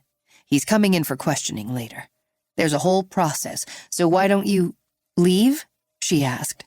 "No chance." Connor squinted at her, then looked up at the house. "How are we supposed to see him from here?" Without answering, Kate led him behind a tall hedge into a boxwood labyrinth. Once they reached the innermost path, they came to a weathered wooden door. The hinges squeaked, and the door opened into a damp cellar. "You're allowed to do this, right?" Kate asked, glancing over her shoulder. "You won't get in trouble for not having a warrant?" "I'm with the owner," he said, smiling at her. They took a few steps inside. There was a light switch at the far end of the house, but this part of the basement was pitch dark. She knew every step of this house, could have found her way blindfolded. But Connor swore as he stumbled into her. She grabbed his hand to steady him. "Where are we?" he asked. "A cellar Pete knows nothing about." "Why doesn't he?" "Well, there's another, one we actually use. It has a wine cellar, a storage room, the furnace, all the water pipes, normal house things. But this was dug during the Revolutionary War, a staging point to fight the British. It was a hiding place in case of attack. Cool history, Connor said as she pulled her hand away. We found cannonballs once. They walked through the darkness. A few times they heard claws scrabbling on the rock walls.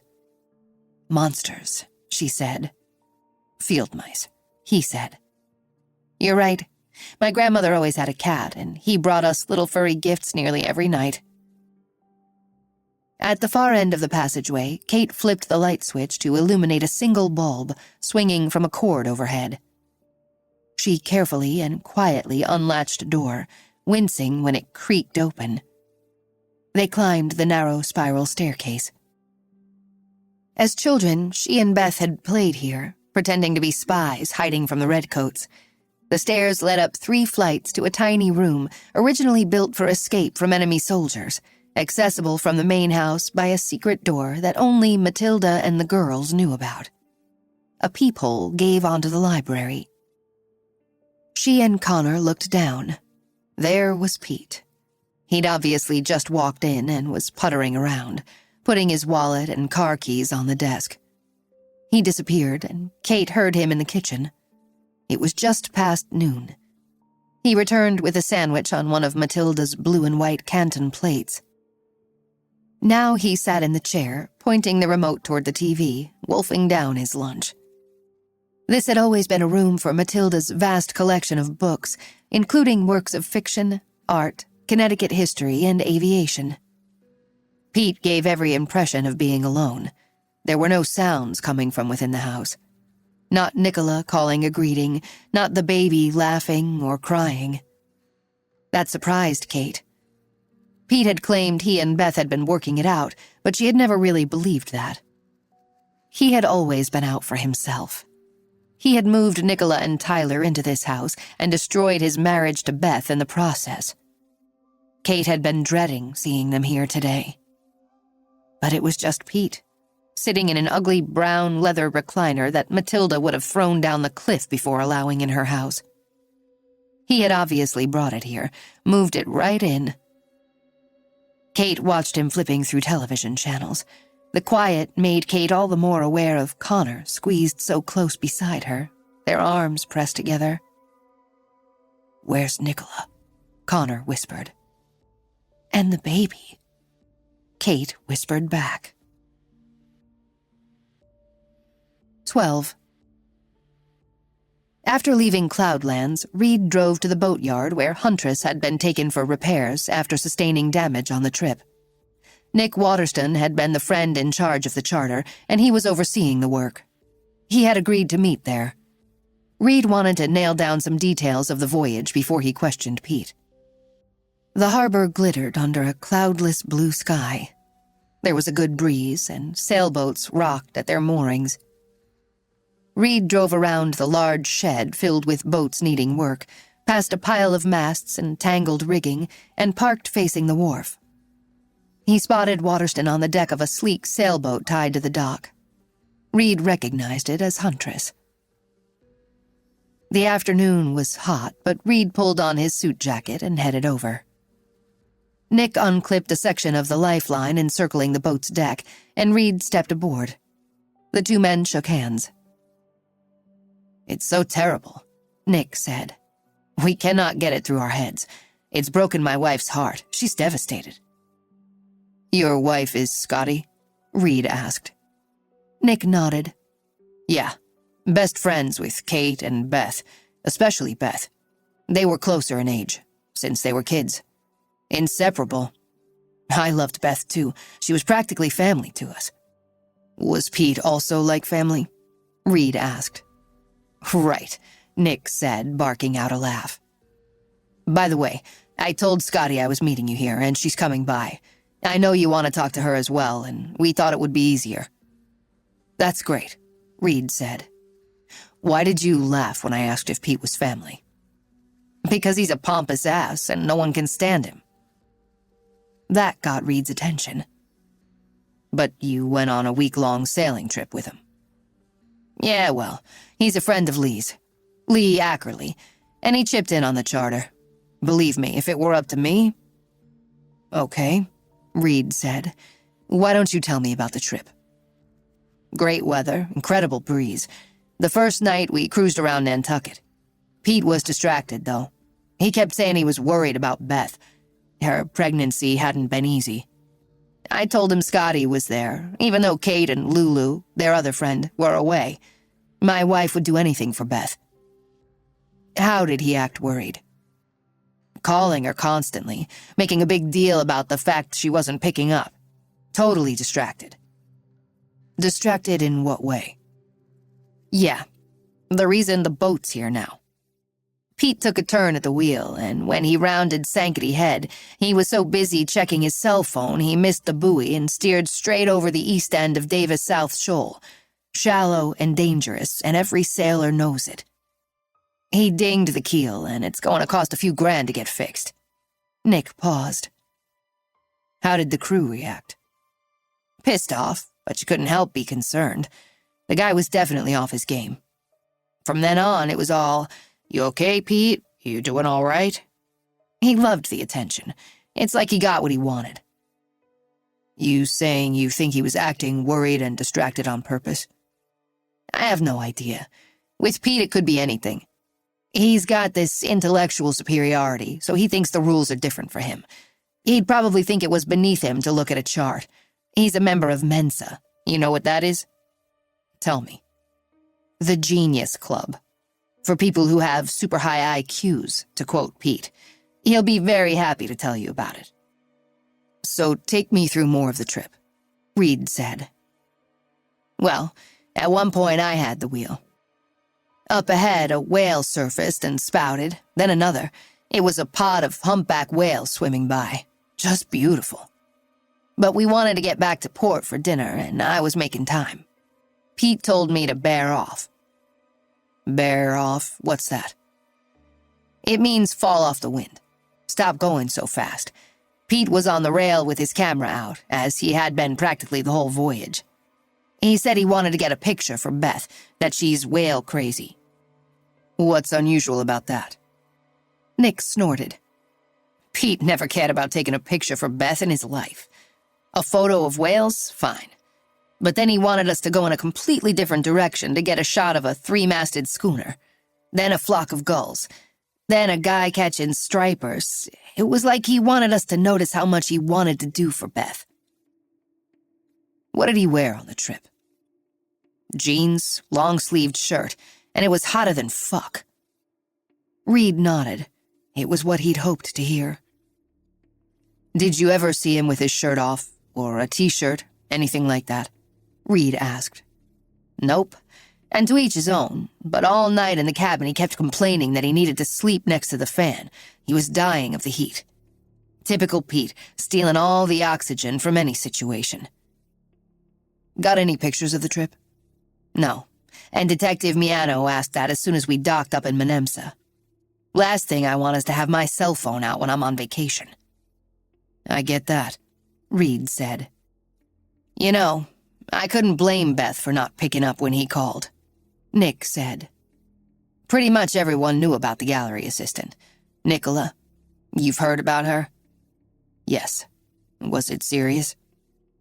Pete never talked to me about it. At the sound of tires crunching on gravel, Reed glanced toward the parking area.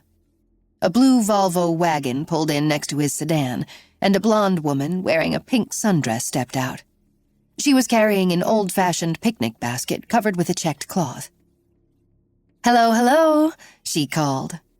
She wore flip-flops encrusted with blue jewel-like crystals, and when she stepped aboard, she handed Nick the basket and kissed him. "Detective Reed, this is my wife, Scotty," Nick said. "I am so happy to meet you," Scotty said, shaking his hand, then holding it with both of hers. Her big eyes instantly dampened with tears. "You have to solve this. Tell us who killed our Beth." "Yes, Mrs. Waterston." "Call me Scotty," she said. He nodded. "We were just talking about Nicola," he said. "Lovely Nicola," she said, grimacing. "Do you know her?" "We all do. She was the sweet little gallery assistant. Beth hired her. Well, and Kate, too. We thought she was just darling and so smart and so helpful, till she helped herself to Pete." "Was Pete intending to leave Beth for her?" "At one point, yes," Scotty said. "Beth was devastated, but after she got pregnant, it seemed that Pete really wanted to fix the marriage, make things better." "And Beth? Did she want to fix it too?" Scotty paused. A blush spread up from her neck, and her eyes filled again. "She wanted to, but it was hard. She'd been so hurt by what he did. How could she trust him after that? Trust between a couple is everything." Her eyes darted to her husband, and Reed wondered if there had been adultery in the Waterston marriage, too. "How did Pete take her reluctance?" "He didn't like it, of course. Pete is the kind of person who thinks he can control everyone. He has this Svengali-like personality. Very controlling, bends you to his will. At first, for years, Beth went along with it. She just wanted to make him happy. But after he got together with Nicola and their son was born, she saw the light. She got much more assertive, and that did not thrill Pete, to put it mildly." "How do you mean?" "Oh, he got very sarcastic, all passive-aggressive, saying she was turning into her grandmother. Matilda was extremely independent, did not believe in needing a man for anything." "Was Pete ever violent toward Beth?" Reed asked. Scotty narrowed her lips and looked away. She started to speak, then shook her head and sighed. "I don't know. I have my suspicions, but Beth never said for sure." "What were your suspicions?" She shook her head hard, thinned her lips, and looked away. "If only I had stayed with her." "When?" Reed asked. "Well, that morning. I popped by very early. She called me. She was upset about something with Pete, and I headed over to just be with her. She was out in the yard. There was a flat of impatiens. She always felt better when she could work in the garden. I helped her do some planting before the sun got up too high. She was affected by the heat." "The day we left?" Nick asked. "Yes, darling. You didn't notice I was gone?" she asked with a teasing tisk-tisk. "Guess it was when I was out from my run?" "Yes," she said. Then to Reed with an edge in her voice. "He runs every day. It's how he keeps his boyish figure." "So you helped her plant. What did she want to talk to you about?" Reed asked. "She was upset about Nicola. Pete was on the phone with her." "That morning?" "Yes, he always tried to hide it from Beth, but she could hear him talking in the study. Just so thoughtless. Cruel, really. Beth pregnant and him about to leave, and he spends what should have been time together with his wife on the phone with his mistress instead." "Did they fight?" "I don't know about that day," Scotty said, "but I assume so. Beth wasn't happy, that's for sure." "What happened after you gardened?" "She got tired and wanted to go inside, and I suppose have it out with Pete. I hurried home to see Nick off, and I was there when Pete and Lee showed up an hour later to pick Nick up." "But you went back to Beth's? I heard about you finding the UPS note." "I did," Scotty said. "Around 11, I brought blueberry muffins to cheer her up. Beth had been so down about Pete's affair, and even the baby—" "Tyler?" Reed asked. "No, Matthew. She felt so sad because of the situation with his father." "Because she was planning to leave Pete?" Reed asked. Scotty nodded.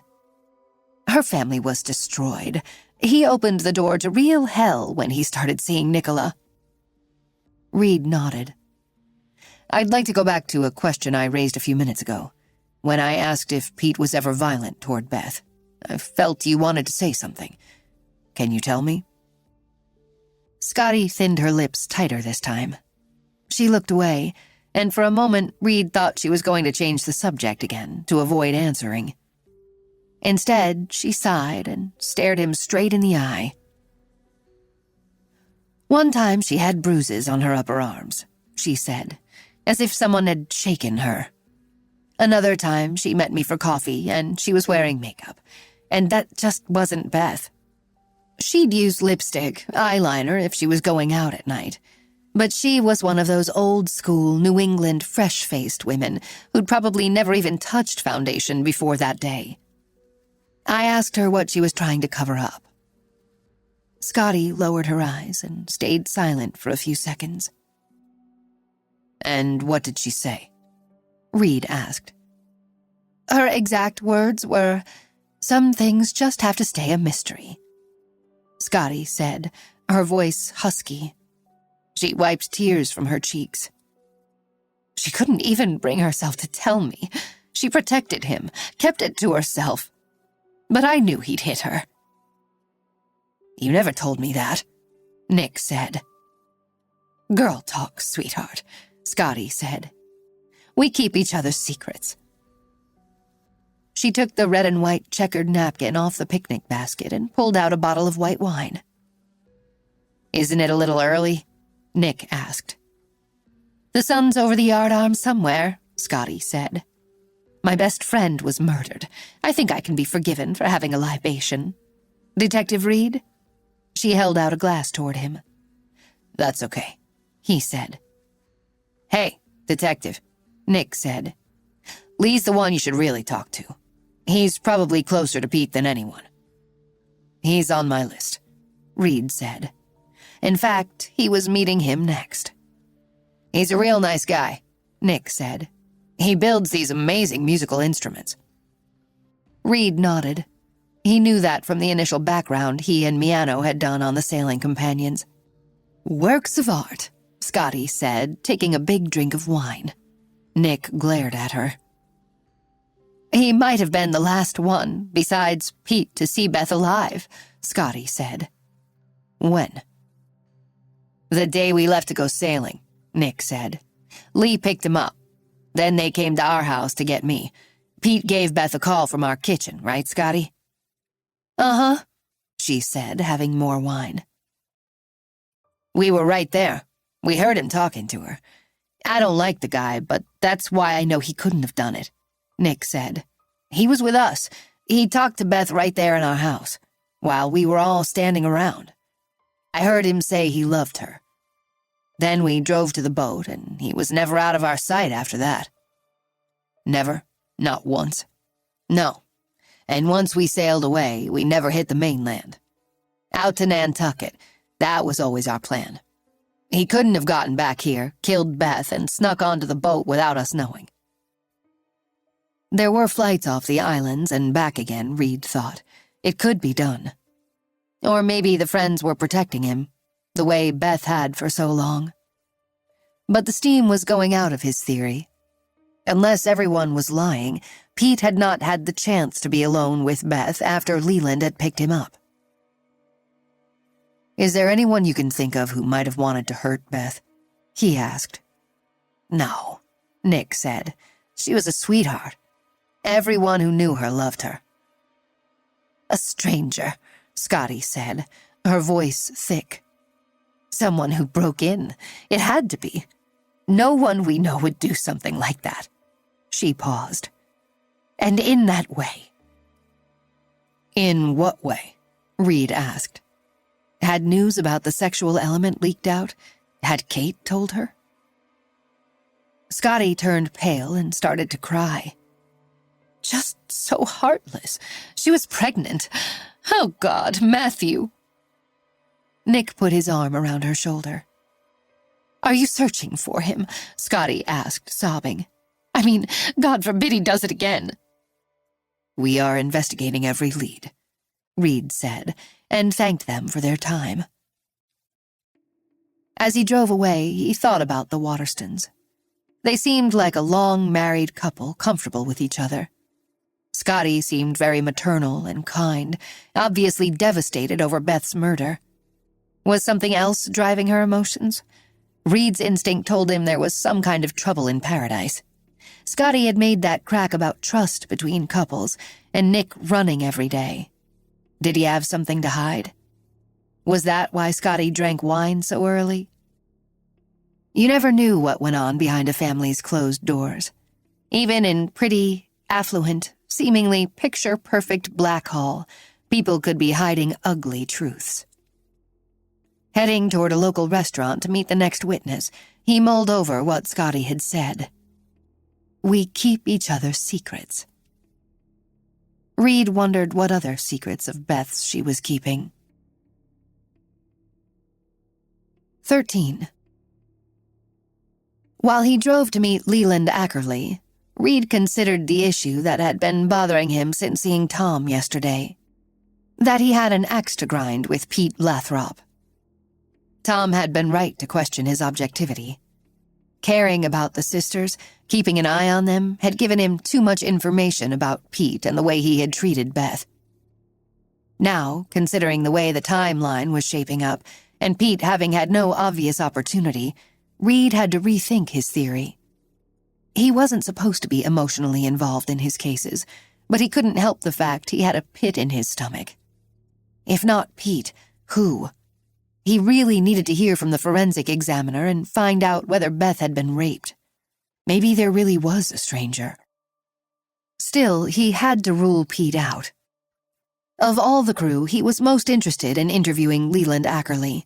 The other guys were casual acquaintances of Pete's, but according to Miano, who had taken an initial statement from Ackerley on the dock in Menemsa, he had known Pete the longest and had actually attended school with him. Reed had arranged to meet him at the Bee and Thistle, a Black Hall restaurant halfway between New York and Boston. Ackerley was traveling from his studio in Tribeca to Boston to meet with someone at the Boston Symphony Orchestra. Arriving 10 minutes early, Reed parked in the curved driveway in the shade of a massive oak tree and then Googled Ackerley's name. Leland Ackerley owned a small company that built high-end stringed instruments, which, as Scotty Waterston had just said, were works of art themselves. His work was so sought after there was a 7-year waiting list. He had supplied acoustic guitars to James Taylor and Mary Chapin Carpenter, mandolins to top bluegrass artists, a cello to Yo-Yo Ma, and a violin for a soloist with the London Philharmonic, among others. He played guitar and occasionally sat in with clients whose instruments he built. It was clear that Ackerley was a top businessman as well as a talented musician. After reading some articles, Reed formed the opinion that he was serious and accomplished, two things Pete Lathrop was not. Ackerley arrived right on time. Reed watched him park a vintage black Jaguar E-Type and get out. He was tall, with dark hair pulled back into a ponytail. He wore black Ray-Ban sunglasses that he removed as he entered the restaurant. Reed followed him in. "Thanks for coming," Reed said, meeting up with him in the bar area. They shook hands and sat at a table next to the window. "Well, I want to help any way I can," Ackerley said. "Beth was a good friend." "You knew her a long time?" "Through Pete, yes. I was in their wedding." The waitress came over, and both men ordered iced tea. "You went to high school with him?" Reed asked. "Boarding school in Rhode Island, St. George's." "You've stayed close all this time?" Ackerley paused. "Yes," he said. But to Reed, he didn't sound convincing. Reed waited. "I wouldn't say close," Ackerley said. "We're very different. But for the most part, we've stayed in touch since then." "I've heard that you're the reason Pete was invited along on the sailing trip." "Well, that's true." Ackerley stared out the window for a second. "It sounds terrible to say, but I feel sorry for him. Or I did, till recently." "Why?" "Back in school, he wanted so badly to fit in. He tried really hard, and the harder he tried, the more certain guys smelled blood in the water. They'd mention lower school at collegiate when they knew Pete was ashamed of going to parish school in Providence. Someone would mention an upcoming vacation skiing in Chile or sailing in Antigua, knowing Pete was going to spend his washing floors at a gym. You were one of those guys, mean to him?" Ackerley shook his head. "I liked the way Pete hung in there. He didn't quit. Some people bet he wouldn't come back after the first Thanksgiving break, but there he was. I respected him for that. He tries really hard at whatever he does. My family invited him sailing with us one winter vacation, and everyone liked him. He turned out to be a great sailor. And you've kept it up all these years? Yes, Ackerley said. A bunch of us get together to go out every summer, and I make sure he's invited. This year's trip, you picked him up at the house? Ackerley nodded. I left the city early, drove straight to his house, and we went on from there. And you saw Beth? Ackerley frowned, staring down at the table. The waitress delivered their iced teas. He took a long gulp and swirled the ice in the glass for a few seconds before looking at Reed. No, I didn't see her. Okay. But she called goodbye from upstairs, Ackerley said. Did Pete go up after that? Reed asked. Now he wondered how long it would take for Pete to smash Beth's head in, strangle her with her panties. Could he have cut Moonlight from its frame then, too? How long before Ackerley would get impatient, and wouldn't he hear sounds of a struggle? It seemed like a stretch. No, he did not go up after that, Ackerley said. He said he had already kissed her goodbye. He was ready to get on the road. Got it. Was he ever out of your sight, even for a few minutes? Not once. Let's go back to Beth calling down from upstairs, Reed said. What did she say? Ackerley looked out the window again, then finished his iced tea. The waitress returned with a refill. Reed hadn't touched his. He sat there staring at Ackerley, who seemed involved in some sort of internal debate. Reed waited for him to speak. I wouldn't lie for him, Ackerley said. That got Reed's adrenaline going. He watched Ackerley fidget with his spoon. Did he ask you to? Look, as I sit here right now, I believe I heard her voice. But I didn't remember that right away. After we knew she died, I mean. We were rushing out of the house, like I said. Pete was so anxious to get going. And I never would have thought it would be the last time. I wouldn't have necessarily registered it. Okay, Reed said, nodding. That makes sense. You were in a hurry. Yeah, we were. So, Reed said, keeping his voice steady. If you didn't remember or register hearing Beth right away, how did that change? Pete keeps reminding me she called down the stairs. Reminding you, Reed said, and now his heart was beating out of his chest. So it might not have happened? He's coaching you to alter your recollection? I didn't say that. Why didn't she come downstairs, by the way? Beth was in bed. She had edema in her legs. Complications from the pregnancy, Reed said. Exactly. So it makes total sense she wouldn't come down to see us off.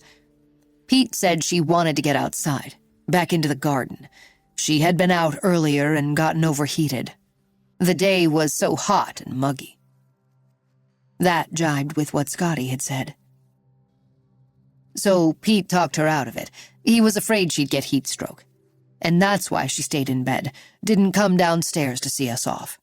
But she did call down. And what did she say? Reed repeated. Have a great trip, Lee. Love you, Pete, Ackerley said. Did you hear that or not? Reed asked. Pretty sure, Ackerley said. Okay, Reed said. What about on the boat? He was worried about her. We all understood. It didn't seem strange or out of character. He's a caring guy. He messed up his marriage, and he was trying to put it back together. What about his clothes? Reed asked. His clothes? What was he wearing on board? Ackerley gazed outside into the branches of the big oak tree as if trying to remember. I didn't really notice. Long sleeves, short sleeves. I have no idea, Ackerley said. Then, Wait, hang on. He pulled his cell phone out of his pocket and began scrolling through. What have you got there? Reed asked. I know the other detective said you wanted our photos, but I didn't have any of Pete then.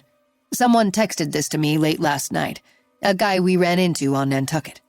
His band was going to be playing at the Chicken Box. I made his guitar and he wanted us to come by for a set, but we were taking off. He wanted a shot of me playing the guitar. Ackerley handed Reed the phone, and Reed examined the photo. The men were lined up on the ferry's deck, with Leland Ackerley holding the guitar, everyone smiling. The sun was bright, glinting off the water. Everyone but Pete was in t-shirts.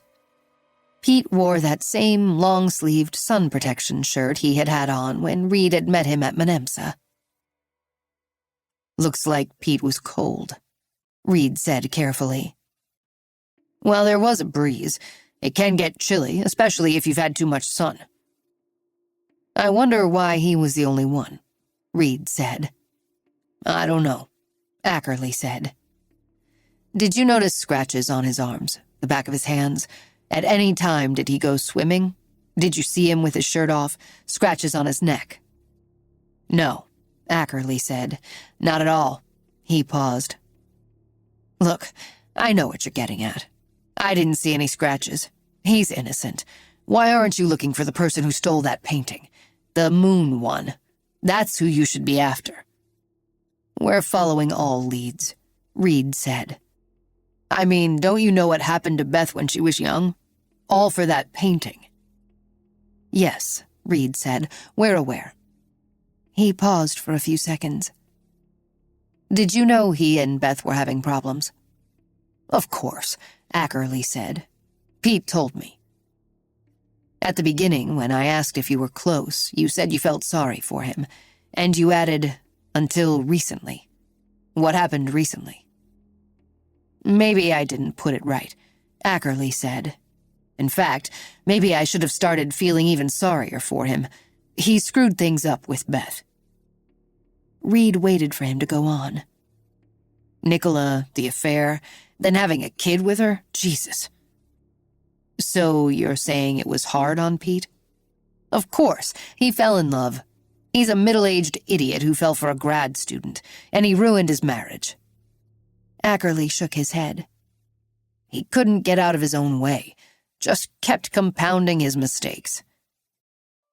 Reed wanted him to say more about the mistakes, but Ackerley pushed back his chair and stood up. He pulled his sunglasses from his pocket and put them on, signaling that the interview was over. I have to get going, he said. Good luck finding who did it. Reed paid the bill and walked outside, caught up with Ackerley as he was unlocking the Jag. Listen, Ackerley said.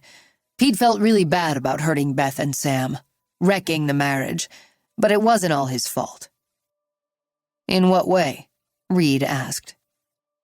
I loved Beth, but she never gave Pete any credit. He might not have grown up in the art world, but he caught on right away. He's a member of Mensa, you know. I've heard, Reed said, trying not to roll his eyes. Well, he could have run that gallery like a real business, instead of, to be honest, a family hobby. That's all it was to Beth. A way of showcasing her family's collection. She was all about coddling artists, not making money, not turning a profit. How did she coddle artists? You know, they're all so sensitive, a little crazy. Suffer for their art, you know. Pete would see her turning herself inside out, paying them more than their paintings were worth, getting taken advantage of.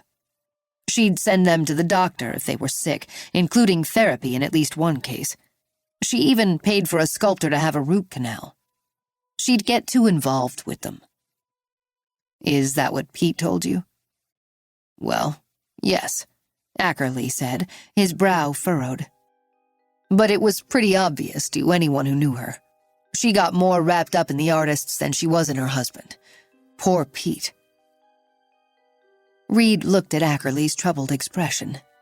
Whether Pete was the killer or not, he was a manipulator. Guys like him wanted the world to feel sorry for them. Thanks for your time, Reed said, handing him his card. If you think of anything, don't hesitate to call. And please text me that photo. Yeah, Ackerley said. He started the car.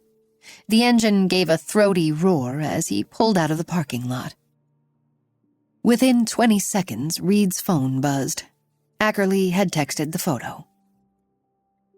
Reed drove up the I-95 entrance ramp, merging onto the highway and hitting normal summer in southeastern Connecticut traffic. As soon as he could, he sped up to 80 miles per hour and headed toward his office to meet Pete. He knew a lot more about him than he had at their first encounter on the dock in Menemsa. He wasn't sure what it added up to, but it made him all the more interested to hear what Pete would have to say. 14. I want to take a polygraph, Pete said the instant Reed walked into the lobby of the Major Crime Squad's offices in Walborough. He was wearing pressed khaki pants and, as always, a long-sleeved shirt. He looked perpetually suntanned and windblown. You do? Reed asked, surprised by the statement. Yes, absolutely, Pete said. Put this to rest so you can start looking for the person who really killed Beth. Why don't we go in here and talk about it? Reed said, gesturing for Pete to follow him down the wide corridor into an interview room. Pete took a seat at the table. Reed told him to wait there, then walked into the control room next door to make sure the camera and microphone were turned on. Then he went to his office, picked up the accordion file in which he keeps his case notes. He glanced into Miano's office. She wasn't in there, so he texted her. Lathrop's here for his interview. You coming? Still at the ME's. Talk later. Okay. She had told him she planned to stop by the medical examiner's lab in Meriden because she wanted to push the coroner, Dr. Umberto Garcia, to speed up the autopsy, especially the DNA results. Reed grabbed a notebook and 2 bottles of water. When he returned to the interrogation room, Pete was sitting very still, exactly as when he'd left, looking unperturbed. Reed always left suspects alone in here for a while before starting the interview. They almost invariably got nervous. It wasn't unusual to return and find someone in a cold sweat, or pacing the floor, or asking to use the bathroom. But Pete seemed as comfortable as a man sitting on his own back deck in a summer breeze. Pete, before we start, I want to establish that you are here voluntarily and that you are not under arrest. You're free to leave at any time, Reed said, sitting across the table from him. Thank you, Pete said. Reed handed him a bottle of water. Pete didn't open it. He let it sit on the table in front of him. So, Pete, even though you're not under arrest, I'm going to read you your rights. You have the right to remain silent. Anything you say can and will be used against you in a court of law. You have the right to an attorney. If you cannot afford an attorney, one will be provided for you. With these rights in mind, do you wish to speak to me? Yes, I do. Okay then. Are you comfortable? Do you want anything besides water to drink? Coke? Now you're being nice to me? Pete asked. What happened to, I know you killed your wife? Did you kill her? Reed asked. No, I definitely did not, and I sincerely hope you will schedule that polygraph right away so you can get on with the right kind of investigation. Reed took note. The first 2 LY words. He'd found the suspects who turned out to be guilty tended to use adverbs, thinking they were being more convincing. He also noticed the way Pete emphasized the right kind of investigation, marking his territory as a genius and the smartest person in the room. Reed would use that. Yes, I will contact our polygraph examiner, and we will get you in right away. Today? It might take a little longer. Well, I am tempted not to waste either of our time by answering questions twice, Pete said. He opened the bottle of water, but didn't drink from it. The more you can tell me, the more helpful it will be, Reed said. He placed the notebook on the table and took a pen from his pocket. So, since you and I are here now, why don't we start with a very simple question. When did you last see Beth? Pete sighed. It's burned in my brain. The morning I left to go sailing with my friends.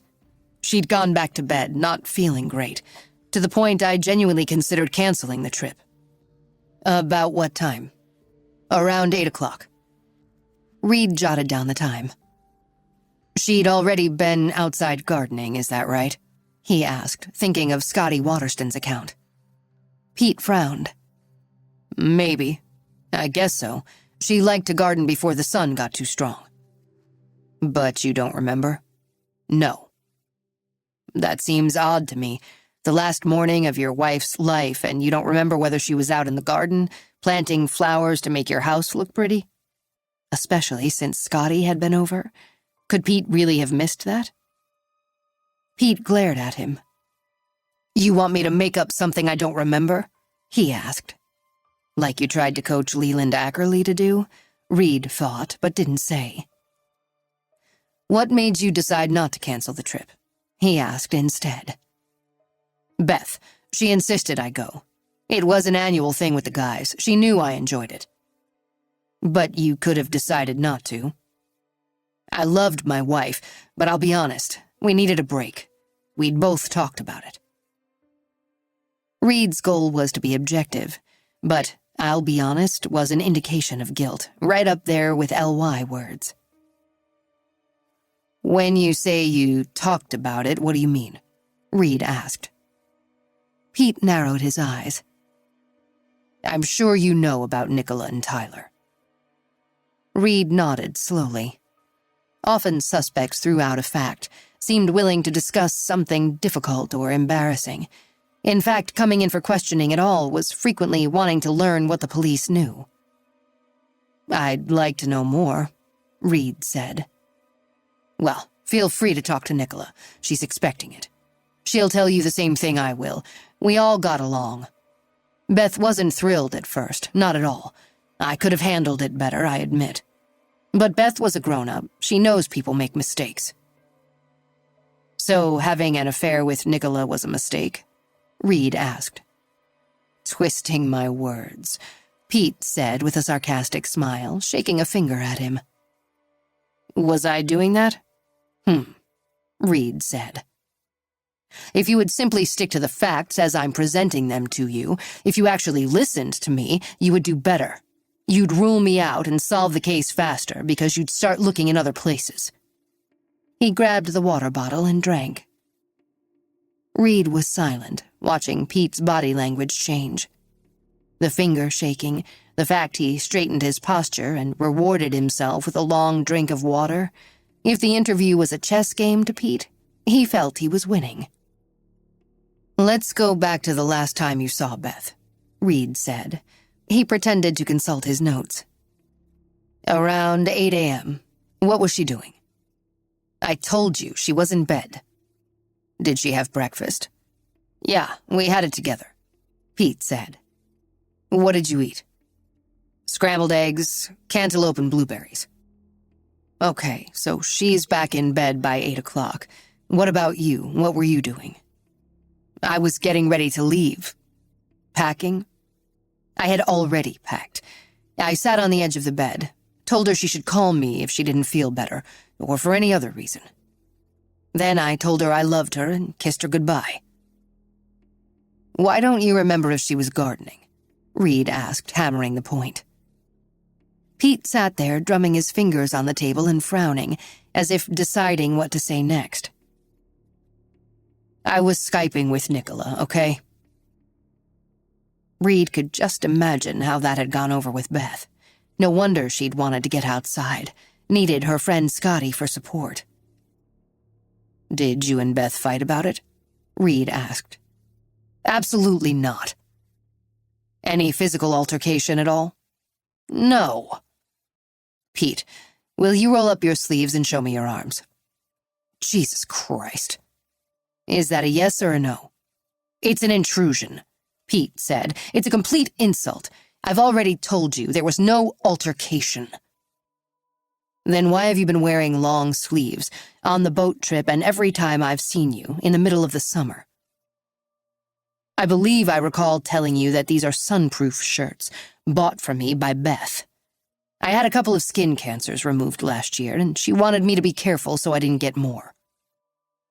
So then what's the problem with letting me see? You said you wanted to clear things up so the investigation can progress. One of the surest ways is to show me your arms, and pull down the collar so I can see your neck and chest, Reed said. It makes me sick that you're treating me this way, like a common criminal, Pete said. I've just lost my wife. You going to show me or not? Pete let out what started as a sigh, but turned into a guttural groan. His face turned red, and his gray-blue eyes narrowed. He stood up fast, unbuttoned his left cuff, and pulled so hard on the right that he ripped the button off. Reed saw him go from controlled to rage in 2 seconds, and that told him a lot. Composing himself, Pete rolled both sleeves up to his elbows and displayed his arms. Without touching him, Reed examined the backs of his hands and arms and saw no scratches. Other side, please, Reed said. Pete rolled his arms and showed him the pale insides of his wrists and arms. 2 long scratches, nearly healed, ran the length of his left forearm, from his wrist to the crook of his elbow. Reed leaned closer. Those are from thorns. I helped Beth prune the rose bushes in June, Pete offered, even though Reed hadn't asked. The scratches were pink and looked as if the scabs had healed. Could they have happened in June? Possibly over a month ago? He would take a photo. Would you take off the shirt, please? Reed asked. Pete complied. Under his blue sun protection shirt, he wore a gray t-shirt that said Harvard in red. As far as Reed knew, Pete hadn't gone there, but he would save the question for later. He examined both outside and inside Pete's upper arms. No signs of a struggle. Would you mind removing your Harvard shirt? Reed asked. I was in Cambridge for a semester, in case you're wondering, Pete said. Reed could almost feel Pete wanting to tell him he got an A. The statement served as a delay technique. Pete stood still, making no move to take off the shirt. Reed's pulse kicked up a notch. He knew there was something Pete didn't want him to see. Pete was in a bind. He had complied with the outer shirt. If he failed to take this one off, he'd be indicating some sort of guilt. Mr. Lathrop, Reed asked. Again, the face-reddening, growling groan, and in one quick motion, Pete whipped off his shirt. He stood facing Reed, breathing heavily. There was one nick, about 1 inch long and mostly healed, on the skin over his left collarbone. Reed examined it. From the rose bushes, Pete said. Other than that single mark, the front of his body was clear. Reed walked behind him. Pete's back was another story. There were 4 deeply scored scratches, scabbed with dry blood, on his left scapula. There was just enough space between them to indicate they were made by fingernails. On the back of his upper right arm, the deltoid muscle, there was a bite wound. It looked severe. The area was a dark red oval with small yellow beads of dried pus, tracing the clearly delineated upper and lower teeth impressions. Looks like you had quite an infection back here, Reed said. Nothing serious, Pete said. Did you see a doctor? No need. How did you get these injuries? Reed asked, holding himself back from adding rose bushes. Are you kidding me? Pete asked. It's called sex. That could be true, but to Reed they looked like defensive wounds. He unlocked the cabinet behind him and removed a camera. His heart was banging hard. He pictured Beth, naked and lying on the bed. He saw the bruises around her neck, the gash in her head embedded with bone chips. He held the camera and checked both the battery and the date stamp. I'm going to photograph the wounds now, if you don't object, he said. Pete didn't say anything, so Reed took the photos. Will you give a DNA sample? Reed asked. Of course, Pete said. Let me call the lab tech, Reed said. We'll get your DNA and you can be on your way. Don't forget the polygraph," Pete said. "We'll get that scheduled for you, Pete," Reed said. But an hour later, after Pete had left the building and before the polygraph examiner had returned Reed's call, Reed heard from Mackenzie Green, a well-known defense attorney from New Haven, who said that from then on he would be representing Peter Lathrop and that all future Connecticut State Police inquiries should be directed to his office. And that Pete would not be taking a polygraph. Part 2. July 22nd. 15. 6 days after Beth's funeral, the hot weather continued, the air heavy and holding the constant promise of afternoon thunderstorms to cool things off. But the sky never seemed to break. It held the moisture and turned it to steam. Rolling white clouds would form and dissipate without ever raining.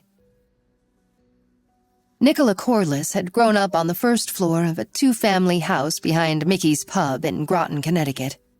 Her mother, Jean, still lived there, and Nicola had temporarily moved back in.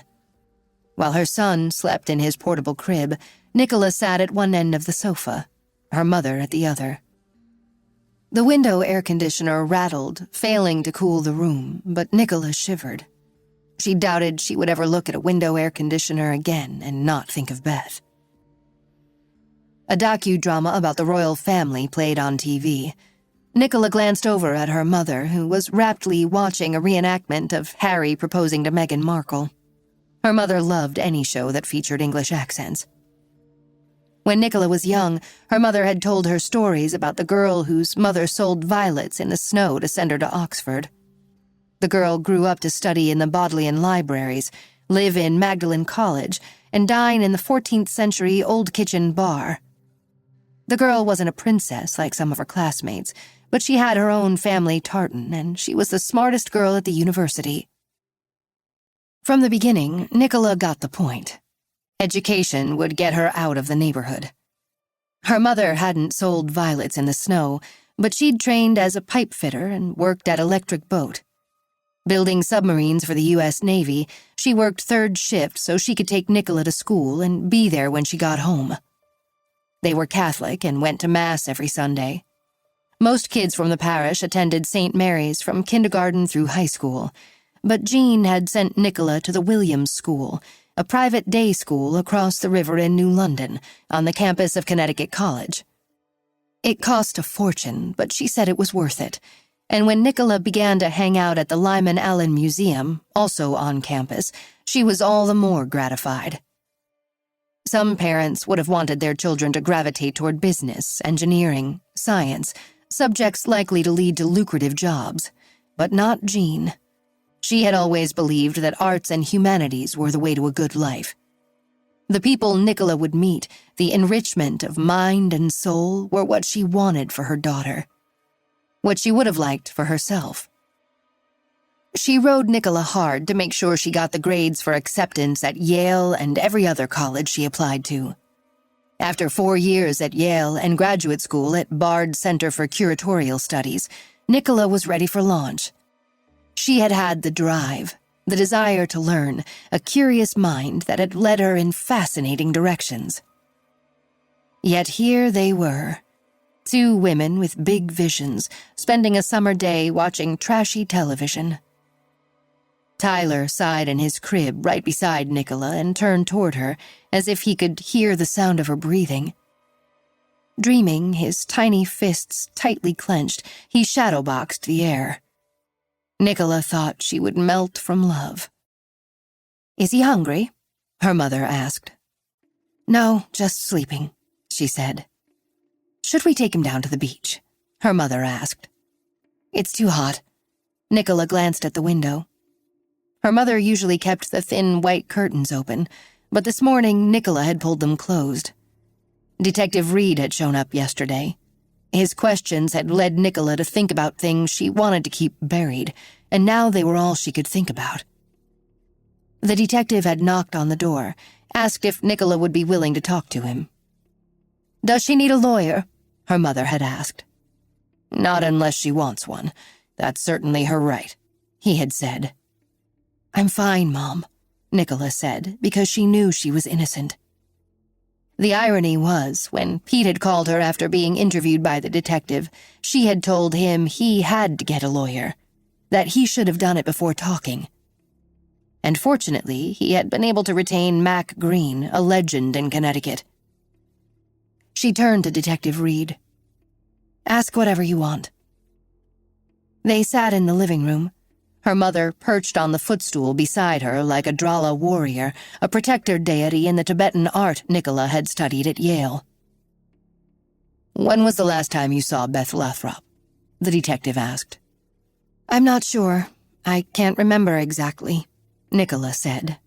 She'd never been good at lying, and she tried to keep her face inexpressive. "Well, in general. This summer?" "Spring, probably." "Before the baby was born?" "It's hard to remember. It's been a blur, taking care of an infant," she said, practically babbling so he wouldn't ask any more. "I see," he said. "Do you have children?" her mother asked. No," he said.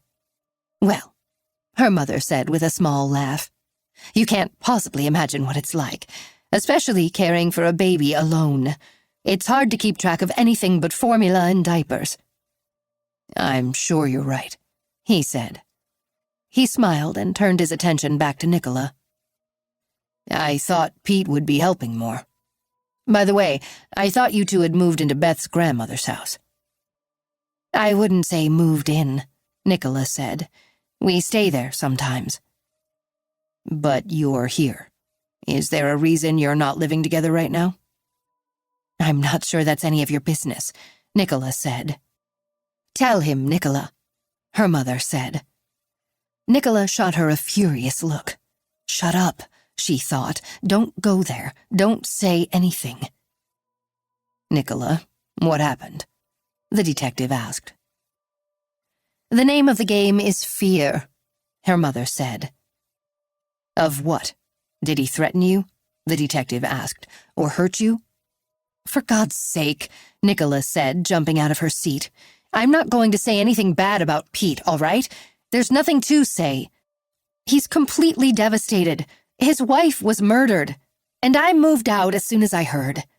It felt like the right thing to do. To let him be with Sam and grieve, okay?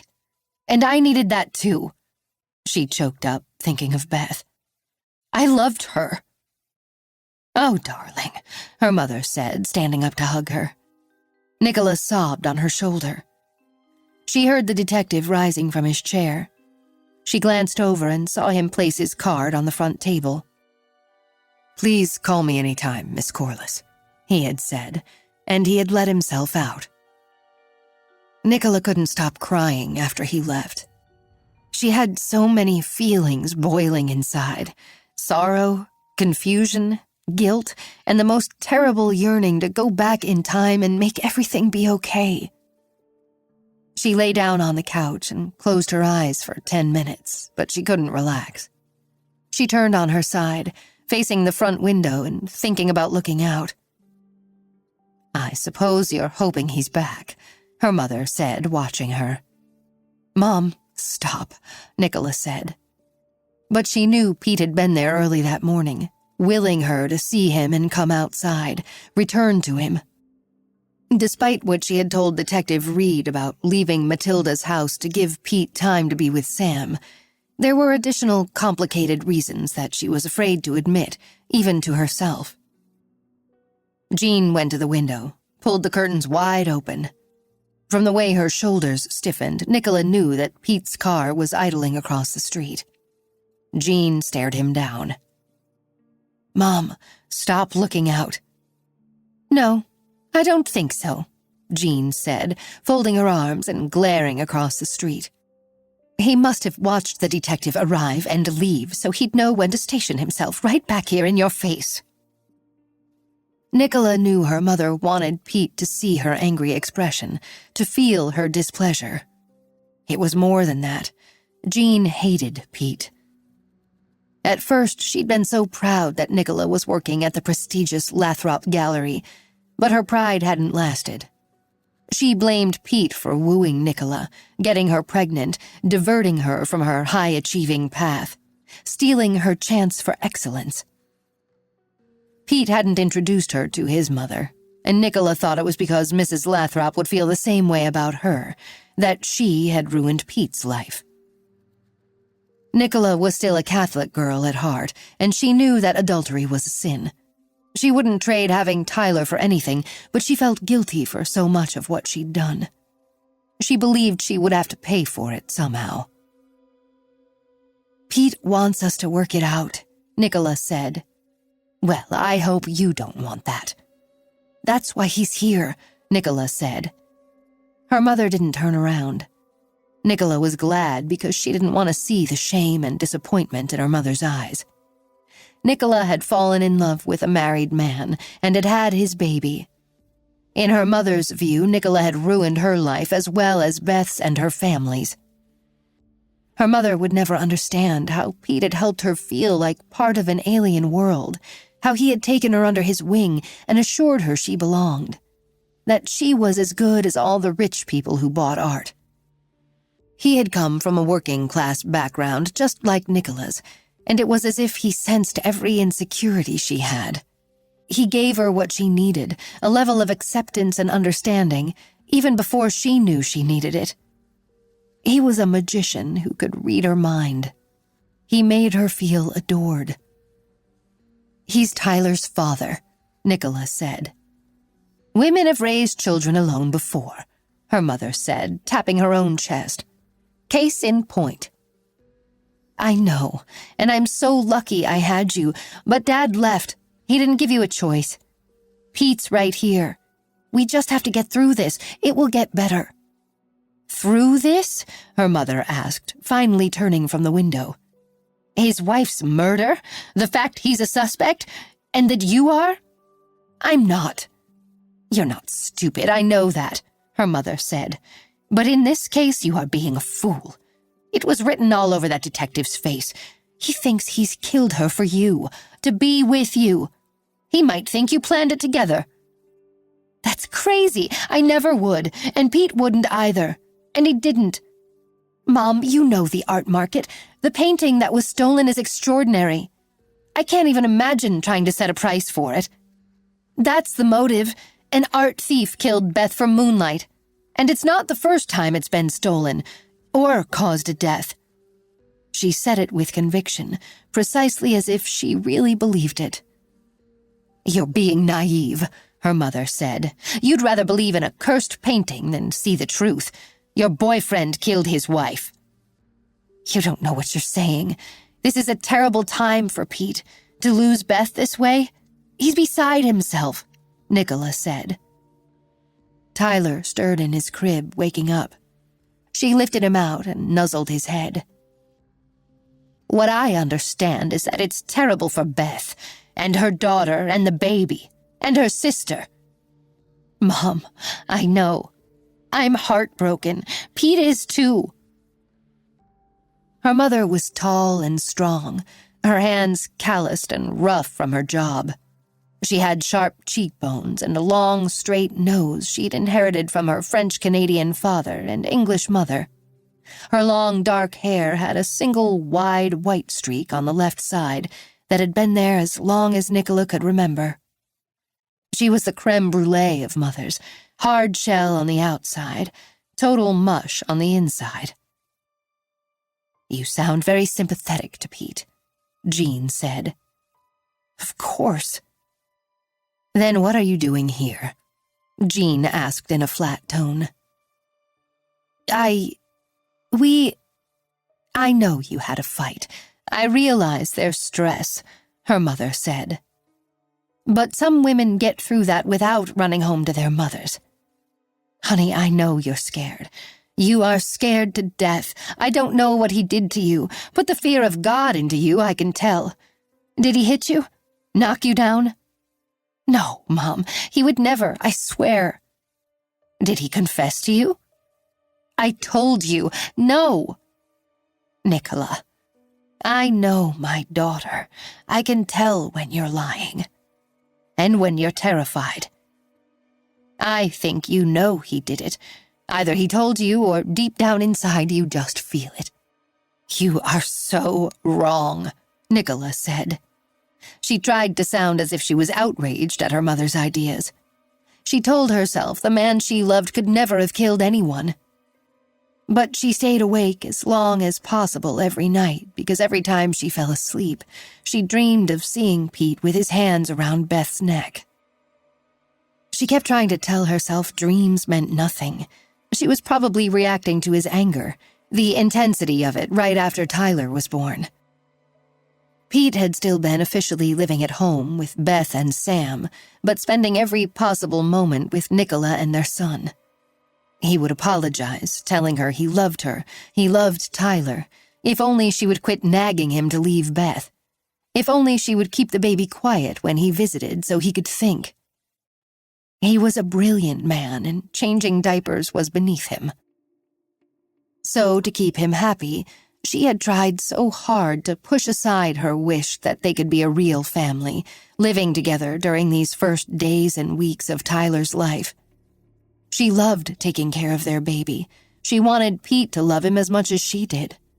It killed her that Pete didn't share in the joy, that he seemed about to explode in rage whenever she asked him to feed or change or even walk Tyler until he fell asleep. So she had stopped asking.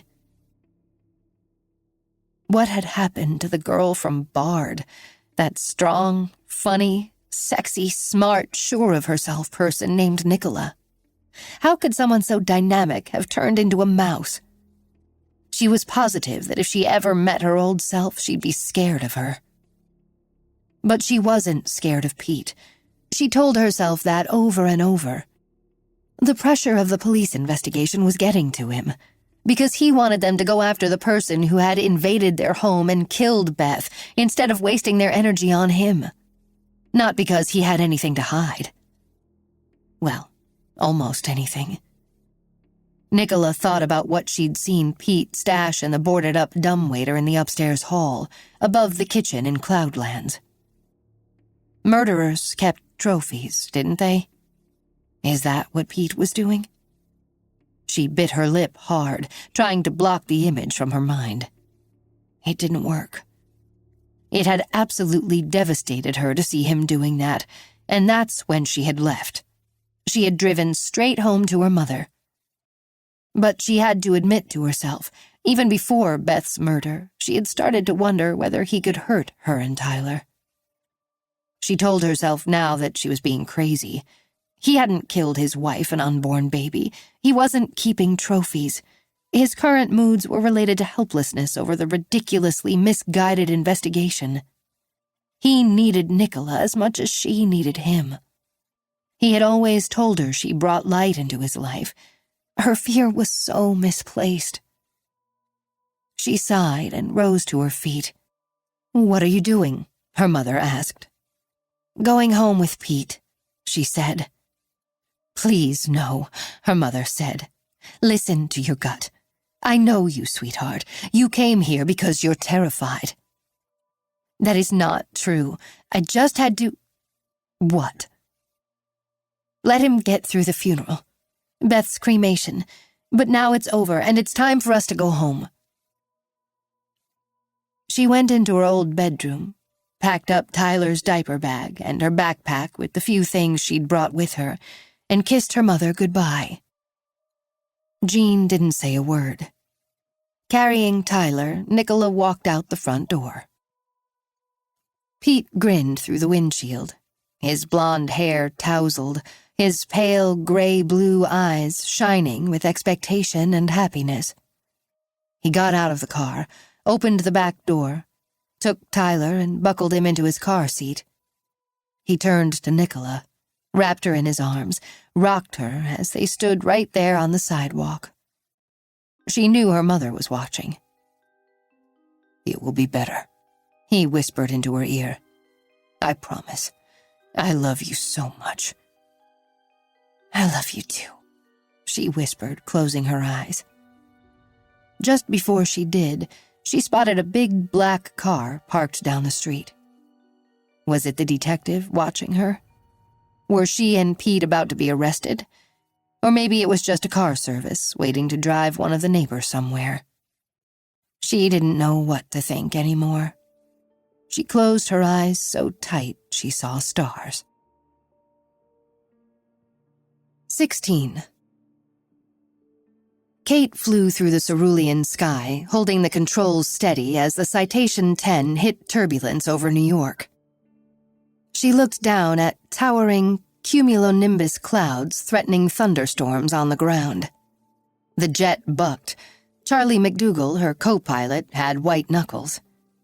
Kate didn't often say it out loud, but she loved rough weather.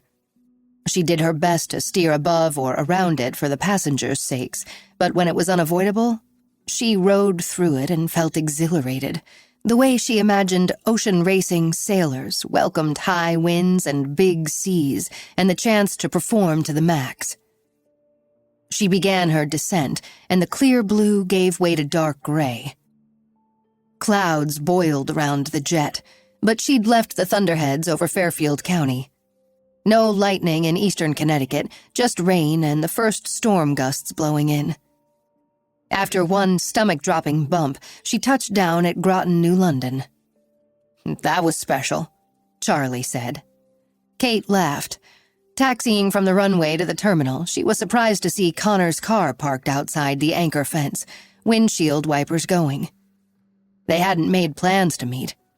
The ground crew rolled stairs to the port side, and Jenny, the flight attendant, opened the jet door. Kate adjusted her uniform jacket, tucked stray tendrils of hair up into her French twist, and exited the cockpit. Jeremy and Peyton Pratt were regulars. He was a Hollywood producer, and she was a documentary director. They owned houses in Watch Hill, Rhode Island, and Brentwood, California, and they chartered jets at least twice a month, always requesting Kate as their captain. "I'm sorry about the bumpy ride," she said, greeting them in the cabin. It was lined with cream leather seats and polished exotic woods, a haven for the rich customers who flew Intrepid. "Well, you can't control the weather," Jeremy said. "Kate, do you have a minute?" Peyton asked. "Sure, what is it?" "Kate, I've known you a long time. I can only imagine what you're going through, losing your sister. I'll cut right to the chase. I want to make a documentary of her case." Kate paused, taken aback. "Thank you, Peyton, but no, we don't need to relive this." "I understand," Peyton said. "The whole thing must bring back the trauma of when you were young." She paused, waiting for Kate's reaction. "Being tied up all night, your mother's death, oh my God." Kate stared at her, stone-faced. For Beth to have survived that experience and then to die in such a violent way, I just can't tell you how affected I feel. This will not be a sensational, ripped-from-the-headlines, crime of the week production. "Kate, Peyton knows what she's doing," Jeremy said. "She will have your family's interest at heart." "It will be an in-depth study of Beth," Peyton said. "The fact that she ran the very gallery where the defining moment of her life occurred, the trauma in the basement." "The defining moment?" Kate asked, thinking of all the shimmering, beautiful moments of Beth's life. Love had defined her, not tragedy. "Can we schedule an on-camera interview?" Peyton asked. "No," Kate said. It was all she could manage. She couldn't even fake a smile as she turned her back. She heard the Pratts mutter as they gathered their belongings. She barely made it to the head before throwing up. Her body remembered everything from those hours when the Andersons had tied them up in the basement. Retching over the toilet, she could feel her chafed wrists bound to Beth's and their mother's. The weight of their mother's body slumping over, pulling at the ropes. Beth stiff, shaking uncontrollably and leaning into Kate for as much comfort as she could give. Beth had spoken gibberish through the cotton gag. "Beth, I'm here," Kate had tried to say, choking on the cloth they'd stuffed into her mouth behind the strip of duct tape. She struggled like a madwoman to get free, but the harder she pulled, the tighter the ropes felt. She had known her mother was unconscious, But as time went by, her body grew cold, and the unthinkable hit Kate. Her mother was dead. Yanking violently, she knocked her mother's body over on her side so that both she and Beth were trapped beneath her. Beth screamed behind the gag. Kate had stroked Beth's wrist with her thumb, trying to signal her to calm down, to stop fighting. She had been terrified that Beth would choke too. "Hey, Kate." In the plane on the tarmac, she heard Connor's voice now. He'd climbed the gangway and stood in the cabin. She washed her mouth out with water, spit into the sink, wiped her lips. Glancing in the mirror, she saw her eyes red-rimmed and wet with tears she hadn't even realized she'd cried. Stepping into the cabin, she saw him standing there watching her. "Are you okay?" he asked. She started to nod yes, but instead she shook her head no. He put his arm around her, sat beside her on the wide leather sofa along the starboard bulkhead. "Those passengers who just got off. The woman wants to make a documentary of my sister's case," Kate said. "Is that how you see her? As a case?" "No, I see her as Beth." Kate took a deep breath, felt herself relax a little at that. Connor's arm tightened around her shoulders. "They come out of the woodwork at a time like this," Connor said. "They all want to be first, get the exclusive." "Have they called you?" "Yes. The answer is always no comment." "Thank you," she said. "They're all important to me, every murder victim. But this one even more so." "Why?" He paused and reddened. She sensed him trying to find the words. "Because it feels personal." She wanted him to say more. Personal because Beth reminded him of someone, his wife, his sister. As she stared into his eyes, the tiniest spider threads of memory began to spin and weave together. She felt the rope around her wrists scraping the skin raw. Someone had untied her. "It was you, wasn't it?" she asked in a low voice. "Me?" "Who found us in the basement? Who rescued me and Beth?" He nodded. She felt torn in half. She wanted to hold him, press her body against him as hard as she could, and she also wanted to turn away, to stop seeing his eyes and remembering the way he had looked at her that day. She cleared her throat. "There's no way I can thank you," she began. "Don't, Kate. You don't have to." "Yeah, I do," she said. "I just want you to be okay," he said. "I know how hard this is, going through this kind of loss again. I don't want to push you." "Push me?" "I came here to ask if you'll go with me to the gallery," he said. She shivered, closed her eyes, and opened them again. "Why?" she asked. "Just looking for leads. Anything that will help the investigation. I'd need your permission no matter what, but I'd rather have you with me. You can help me see if anything's off, different than it should be. But if it's too much..." Kate steadied herself. "Of course I'll go with you," she said. "I'll meet you there." "Thanks, Kate," he said. They walked off the plane together and drove away in separate cars. She went straight to her loft to walk and feed popcorn. After he ate, he looked at her with big, expectant eyes. She knew he wasn't hungry anymore. He was waiting for Beth to come back. She hugged him for a long minute. Then she changed out of her uniform, put on blue jeans, a crisp white t-shirt, and brown suede ankle boots, and headed into Blackhall. The gallery was halfway down Main Street between the firehouse and the white Christopher Wren-inspired church that had been the subject of so many Impressionist paintings.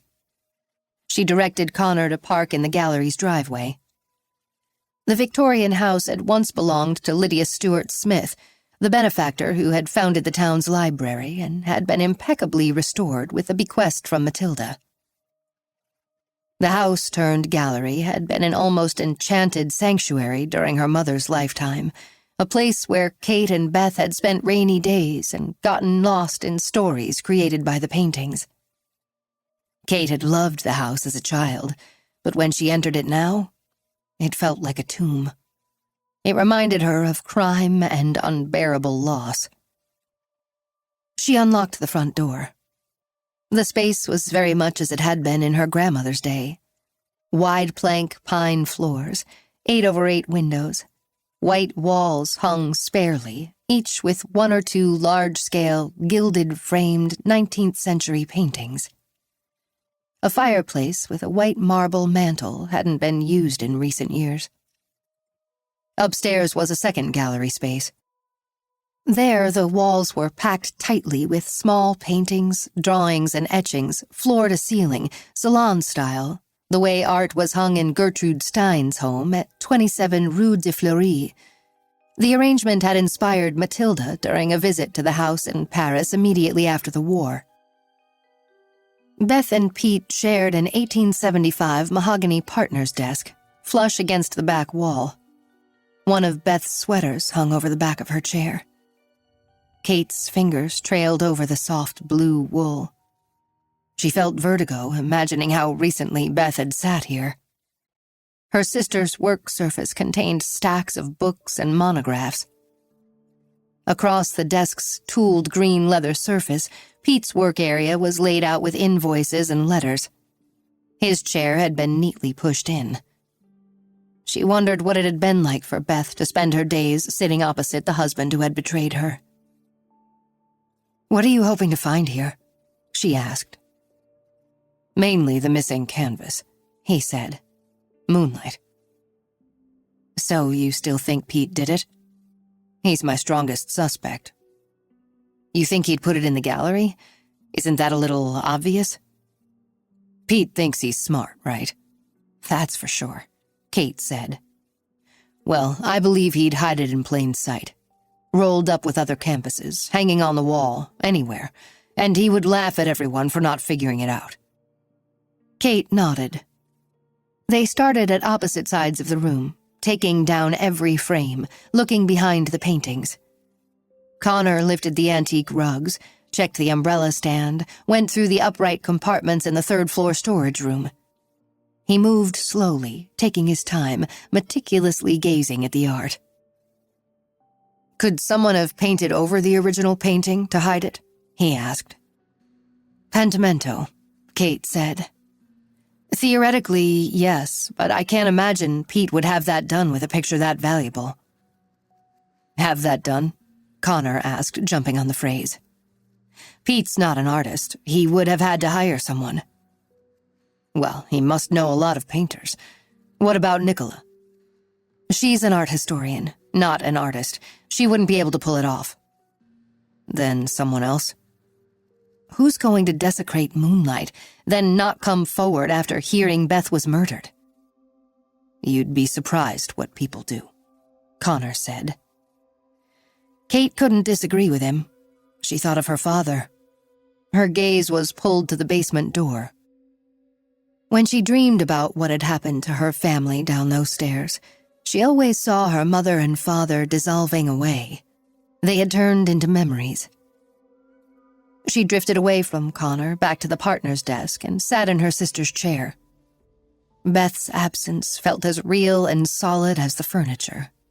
It was an actual physical force. Her sister had been flesh and blood and kindness and humor, and now she was gone. Now Beth was a memory, too. Kate stared at the top book in a tall pile, a volume about the flag paintings of Childe Hassam. Beth had flagged many pages with yellow post-its, each covered with her neat handwriting. Kate read, Hassam was the only major American impressionist to paint the home front during World War I. Between 1916 and 1919, he produced his Flag series, over 30 paintings of flag-draped Fifth Avenue. Stars and stripes, British Union Jack, French tricolor, celebration of the Allies, armistice. Exhibition next July 4th, dedicated to Matilda. Discuss with Katie. Kate moaned softly, her shoulders curved forward. She felt actual pain seeing her name in her sister's handwriting. Childe Hassam and his World War I paintings had been a favorite subject of Matilda's. She had been moved by his patriotic dedication, the way it had emboldened his primary colors and broken brushwork. It was incredibly poignant to think of a gallery show to honor their grandmother. Kate's heart broke to know that Beth had wanted to talk to her about the exhibit and that she would never have the chance. She was glad Matilda wasn't here anymore. She would never have to bear what had happened to Beth. She began opening drawers. Each one seemed to contain a gift from her to Beth. Whenever she traveled, she always picked up souvenirs, the tackier the better, and brought them home for her sister. She'd found a slot machine key fob from Las Vegas, a teddy bear wearing a straw hat from Miami, an Eiffel Tower-shaped pen from Paris, a Bierstein pencil holder from Munich. She reached into the drawer for the small box she'd bought at Liberty in London last October. Covered with deep red William Morris print cotton, it was an uncharacteristically serious present. Something she'd thought Beth might actually use instead of only making her laugh. She took the top off and looked inside. It seemed empty. She and Beth had always loved boxes and bags with hiding places, a legacy of their grandmother. She pried open the silk-covered rectangular false bottom that had made the box irresistible to her, and was shocked to the core by what she saw. There was a key, a slip of paper with a phone number, and a small, beautiful charcoal drawing of a nude woman. The subject of the drawing stood looking out a window, completely unself-conscious, her hair cascading over her shoulders and full breasts. The artist had signed it J.H. The woman in the drawing was Beth. Kate could hardly breathe. The artist had captured her sister's beauty, gentleness, and spirit. There was such intimacy in the work. Who had drawn it? Who had Beth posed for? Kate glanced across the room. Connor was standing by a tall bookcase looking through coffee table-sized art books, apparently waiting for moonlight to fall out from between the pages. She knew she should show him the box's contents, but she couldn't. Not before she knew more about her sister's secrets. When she was sure he wasn't watching, she slipped the drawing, key, and paper into her jacket pocket and pretended to keep searching her sister's side of the desk. 17. Sam's phone rang. She looked at the screen. It was her dad, and the sight of his name made her stomach flip. She wanted to kill the call, but finally she answered. "Hello?" she said, forcing her voice to remain flat. "Sammy," he said. "How's my girl?" She did not reply because anything she would say would come out in a scream. "Not so great?" he asked. "Me neither, honey. It's just unbelievable. God, I miss your mother. I just want to see her again. You doing okay at Kate's?" "Fine," she said. "You sound mad," he said. "Dad, what do you think?" "At me?" he asked. Her blood simmered, nice and low and constant, just like lava in a volcano before it blew. She fought not to. "I didn't say that," she said. "Well, you sound it. I'm suffering just like you, missing her and—" "You miss Mom?" she asked, the simmer starting to really bubble. "Because it honestly didn't seem that way when she was alive." "Sam, don't you talk that way to me. I am devastated about your mother. Beyond that, I am destroyed. You can't even imagine. We were trying to fix everything. The new baby, all of us together." But you're still with her, aren't you? Sam asked. You're with them right now, Nicola and Tyler, right? Silence on the line. She could hear her father breathing. Wait, was he turning on the tears? Dad, she asked. Mom is gone, he said. I'm your dad, Sam. I am here for you. That's all that matters to me right now. Then he started to babble. Here come the waterworks without the water. Sam held the phone away from her ear because if she had to listen to her father faux weep, she would start to scream. Dad, please stop, she said, her voice shaking. I wish I could, honey, he said. I'm so sorry to upset you. She heard him trying to swallow a sob. She really couldn't take it. It's okay, she said. Let me come pick you up, he said. You don't sound great to drive. It's okay if you get me later, she said. Oh, Sammy, thanks for understanding. Things are just really hard right now, he said. They'll get better. How the fuck? Sam wanted to ask. But instead, she just blew a kiss into the phone and said goodbye.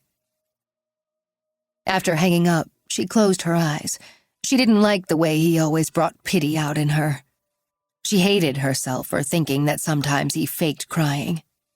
Her mother had always said what a rough life he had had.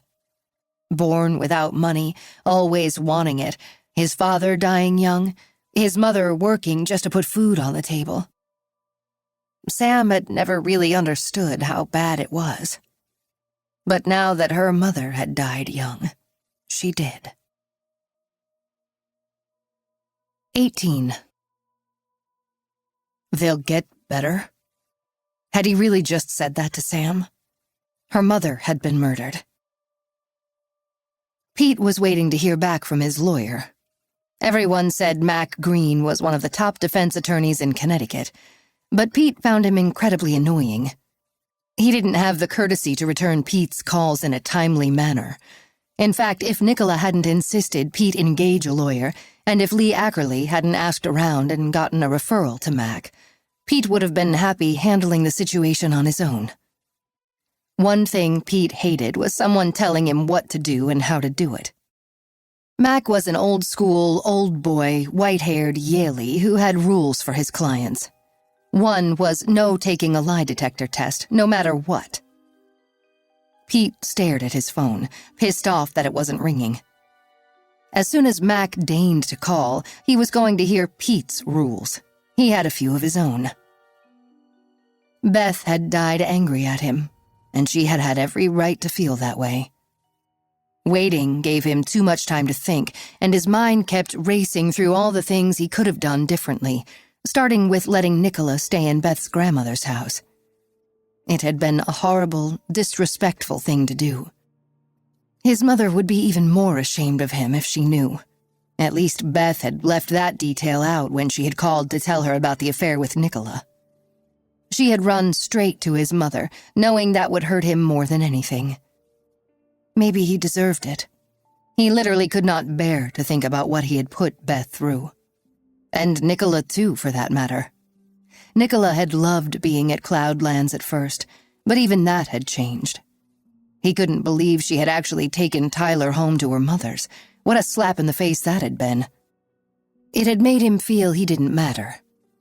That she could leave so easily, even though she had returned, was disturbing. He wouldn't forget it. Lately, she kept saying she wished she could feel clean again. She had had an affair with him while he was married, gotten pregnant, and had his child. Now it seemed she wanted to go back to the easy piety of her days as a Catholic girl. Obeying God and the capital C Church was easier than existing in moral ambiguity and let her feel as if she was a good girl. Pete, a lapsed Catholic himself, knew that guilt had been drummed into her from the start. There was so much about Nicola he understood. They had similar backgrounds. He had sensed her nervousness when she had first started working at the gallery. Although she was brilliant and beautiful, It was daunting to be around all that old money. He knew because he had felt it himself. His mother had worked her fingers to the bone to send him to private school, but the kids at St. George's, Episcopal, of course, the high-class religion, would ask him how the other half lived. They'd meant from the wrong side of the tracks. His mother would have been furious if she'd known how they'd treated him. He had shown Nicola compassion, knowing it would move her. He had a special gift for knowing what women needed, not just wanted. She began to find ways to be near him at the gallery. At first, she was just scholarly and pretty, and then she was scholarly and sexy. It wasn't that she changed the way she dressed. She wore a near uniform, slim black pants and a white silk blouse, sometimes with a black blazer. It was more a shift in attitude. They gravitated toward each other. Beth never would have believed this, but Pete had grappled with his desires for a long time before giving in to Nicola. He enjoyed the act of seduction, getting someone to want him. He craved knowing a woman felt passion for him, but acting on his own was another story. He had been a good husband. He had had plenty of opportunities, too. Women would stop by the gallery, divorced women from town or visiting their summer places, pretending to look at art, but so obviously lonely, seeking what everyone wanted, someone to love. Sometimes the women would pretend to consider buying a painting. Occasionally, they would actually do so. At openings, when there was wine, they would stand a little too close, link arms with him to lead him across the gallery and ask about the provenance of this Hassam, that Morrison. The affair with Nicola began in the least romantic of places, down in the gallery basement, damp from the water table, recent rains, and shades of the Woodward family horrors. Pete had been framing a little jewel of a painting by Malcolm Grant, a lesser-known Black Hall artist. It was a tiny oil of a frozen stream at dawn, bright with breaking light. He stood at the workbench, measuring segments of wood. A harsh overhead lamp illuminated particles of sawdust in the air. Nicola walked over to him. He could picture the painting as if it were in front of him right now. He could feel the sawdust stinging his eyes. But he couldn't remember the words she said. Suddenly, his mouth found hers, her arms were around his neck, and he swept all the framing materials and that valuable little picture aside, lifted her onto the table, his cheek against hers. 6 months later, 6 months of passion, they were in the basement again. "I'm going to," she said. "Going to what?" "Have your baby. Love you." "I love you to death," he said, putting his hand on her belly, already starting to get slightly round. He knew he should be upset. They hadn't planned on her getting pregnant, and when Beth found out, it was going to be hell for everyone. But he had never felt love like this, so pure and true. "I want to be with you forever," she said. Her words filled him with such emotion. "I want that too," he whispered. "Just one little problem. You're married to someone else," she said. He hadn't liked her saying that. It made her sound callous, and he knew she wasn't. She cared about Beth. That was what caused them exquisite pain. They both had Beth on the mind, but their desire was so great it overrode their consciences. Too often, the institution of marriage became one of convenience and habit. He and Beth had let that happen. He would have to extricate himself as kindly as possible, take care of Beth and Sam. He would not fall into habit, into the mundane, when he and Nicola were finally able to marry. He wouldn't make the same mistake again with her. "Besides, we don't have a choice," she said. He had removed his hand, but now she placed it back on her belly, as if he needed reminding. Every time he touched her, he felt emotional. "I want this so much," he said. "Tell me." "A life with you." "Yes," she said, her voice beautifully warm and sweet. We will be so good together. I'll make you so happy, Pete. You already do. I want to wake up next to you every day, live as a family. I know I shouldn't ask you for that, and I won't, not now. When you're ready, you'll tell me, won't you? Instead of answering, he had made love to her, right there on the workbench in the gallery basement. But as time went on, he felt how tense she had gotten, how worried about their future. At the very beginning, when they'd first found out she was pregnant, she had said she didn't expect him to leave his wife, that she understood Beth and Sam were his family, and that she and their baby would be fine. She was an independent woman, a grown-up. She had gotten into this with her eyes wide open. And she had been amazing, self-sufficient and accomplished, a winner of academic prizes, the author of an important and widely circulated monograph on Benjamin Morrison. Someone Pete would have been proud to be with. But midway through the pregnancy, everything changed. She had become needy, even nagging. Whispering, "I want to wake up next to you every day," had given way to constant tears and whining, when.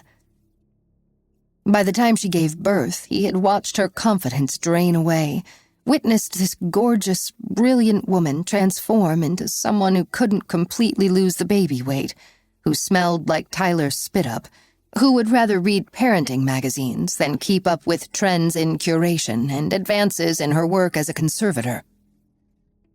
The seduction had been lovely, but the pressures were ruining his life. All he had ever wanted was to do justice to the sacrifices his mom had made for him to get ahead. He wanted to make people, especially her, proud of him. Beth had given him so much. She represented stability, prestige, the life he had worked for. They had a wonderful daughter together. They were known and respected in the art world. But once he fell in love with Nicola, she was all he could think about. Before her, he'd had a hard time really understanding love. It had felt more like an ambition, a responsibility, than an all-consuming feeling. He was all set to leave Beth for her until his lovely, crafty wife outsmarted him. Right after Tyler was born, Beth gave him the news. That she was going to have a baby too. To Pete, the pregnancies were a 1-2 punch. The sick irony was, Beth no longer wanted him. Even though she was pregnant, she had asked for the separation. He had never seen her like this, the way she had been in the months before her death. She had become almost brash, standing up for herself, even when it was at his expense. Like when she'd called his mother and told her everything. Back when they'd first met, he had sensed her vulnerability. She was only 22, a recent college graduate, running the family gallery, dealing with the horrible way she had lost her mother. She needed a man who would be everything to her, to heal her pain, to be her family, to make up for what her father had done. Pete's instincts about Beth, about women, had been dead on. He thanked his mother for that. His mom was a saint. There was no other way to look at it. Pete remembered how the kitchen light would be on past midnight, his mother studying at the Formica table. Pete had to find a way to make her life easier. She had not been able to afford a new computer on her own, but even though Pete was only in 8th grade, he had saved from his after-school job cleaning up at a downtown gym, given her money to help buy it. His brothers and sisters could not be bothered, and his mother had rewarded him for it. "Here comes my jewel," she'd say when he'd go into the kitchen for his nightly glass of milk. Nothing had made him feel better than the sound of her fingers clicking on the keyboard doing her schoolwork. And now, thanks to Beth, his mother knew about Nicola and Tyler. He had never wanted to disappoint his mother. A devout Catholic who despised anyone who committed adultery, never mind getting divorced. This woman who had given the best years of her life so Pete could succeed. It was a struggle. Nicola had wanted a future for them. Beth had tired of him. She had not been able to hide it. and he hadn't been able to keep pretending that their lives had been great, that what had gone on between them privately matched up to how they had looked from the outside.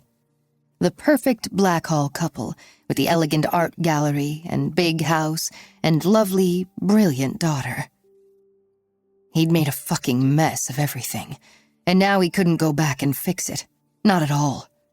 It was too late. He couldn't stop thinking of his and Beth's last minutes together. He had hugged and kissed her, told her how much he loved her. He had told her he was worried about her health, wondering if he should leave on the sailing trip at all. He had begged her to rest, to stay cool and out of the sun, not worry about the garden, keep her feet elevated, stay in bed as much as she could while he was gone.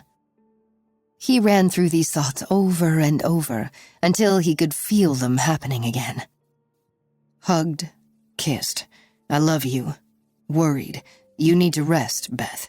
Keep your feet up, stay in bed. Oh, Beth, he said out loud now, almost as if she could still hear him. And he felt pierced by guilt because her death had made everything so much easier. Even though his love for Nicola was draining away, at least he didn't have to deal with two demanding women. One was really enough. Sometimes he wondered, though, whether the wrong woman had died. Finally, the phone rang. Green, and Walcott, attorneys at law, popped up on the screen.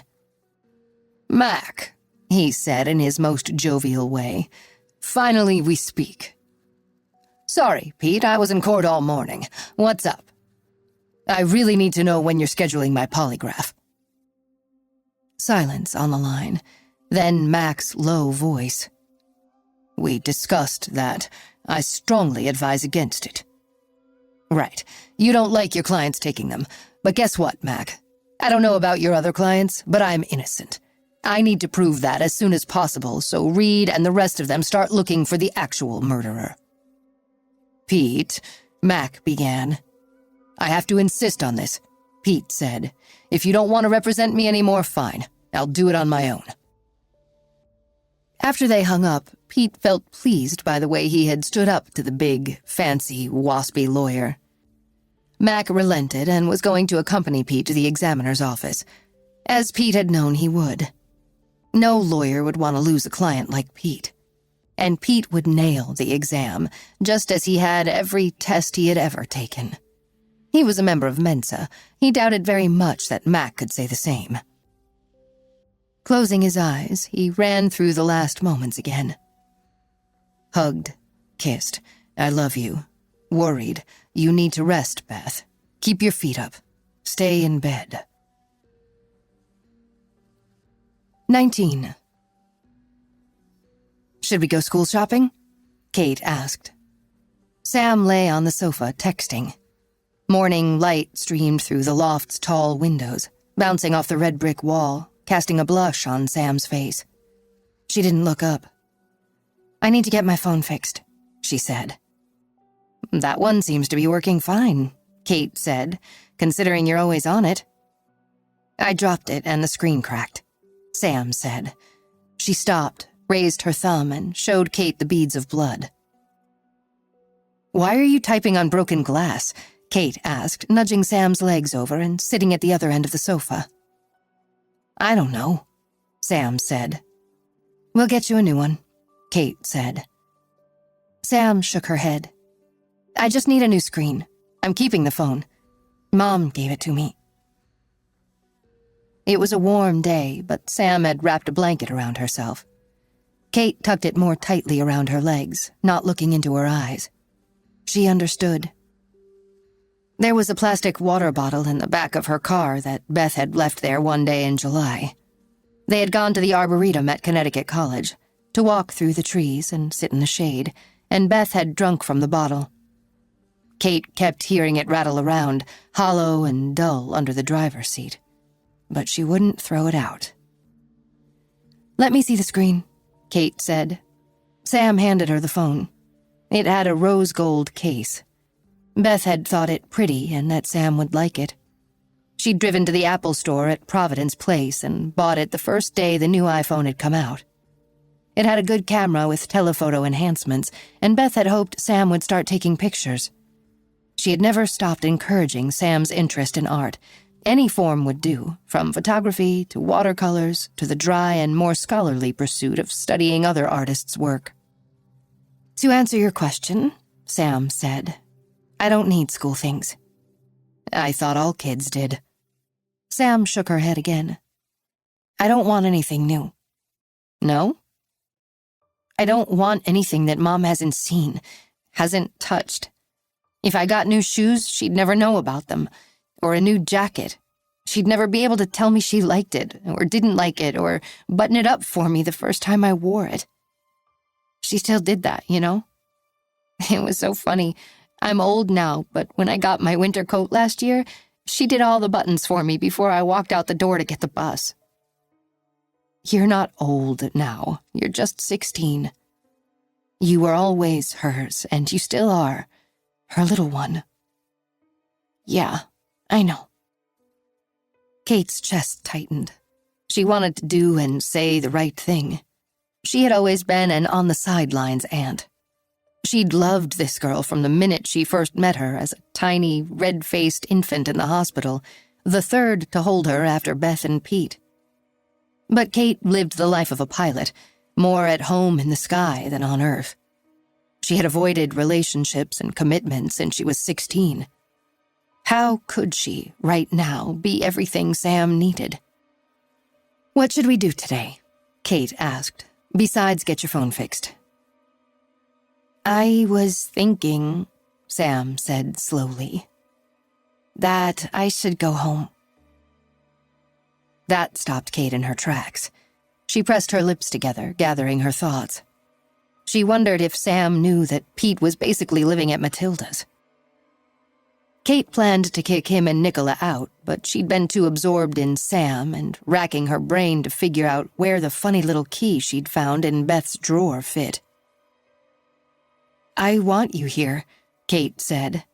"Does it seem I don't?" "You've been great," Sam said, giving her a crooked smile. "Even though I know you'd probably rather be flying places with Lulu. Whatever."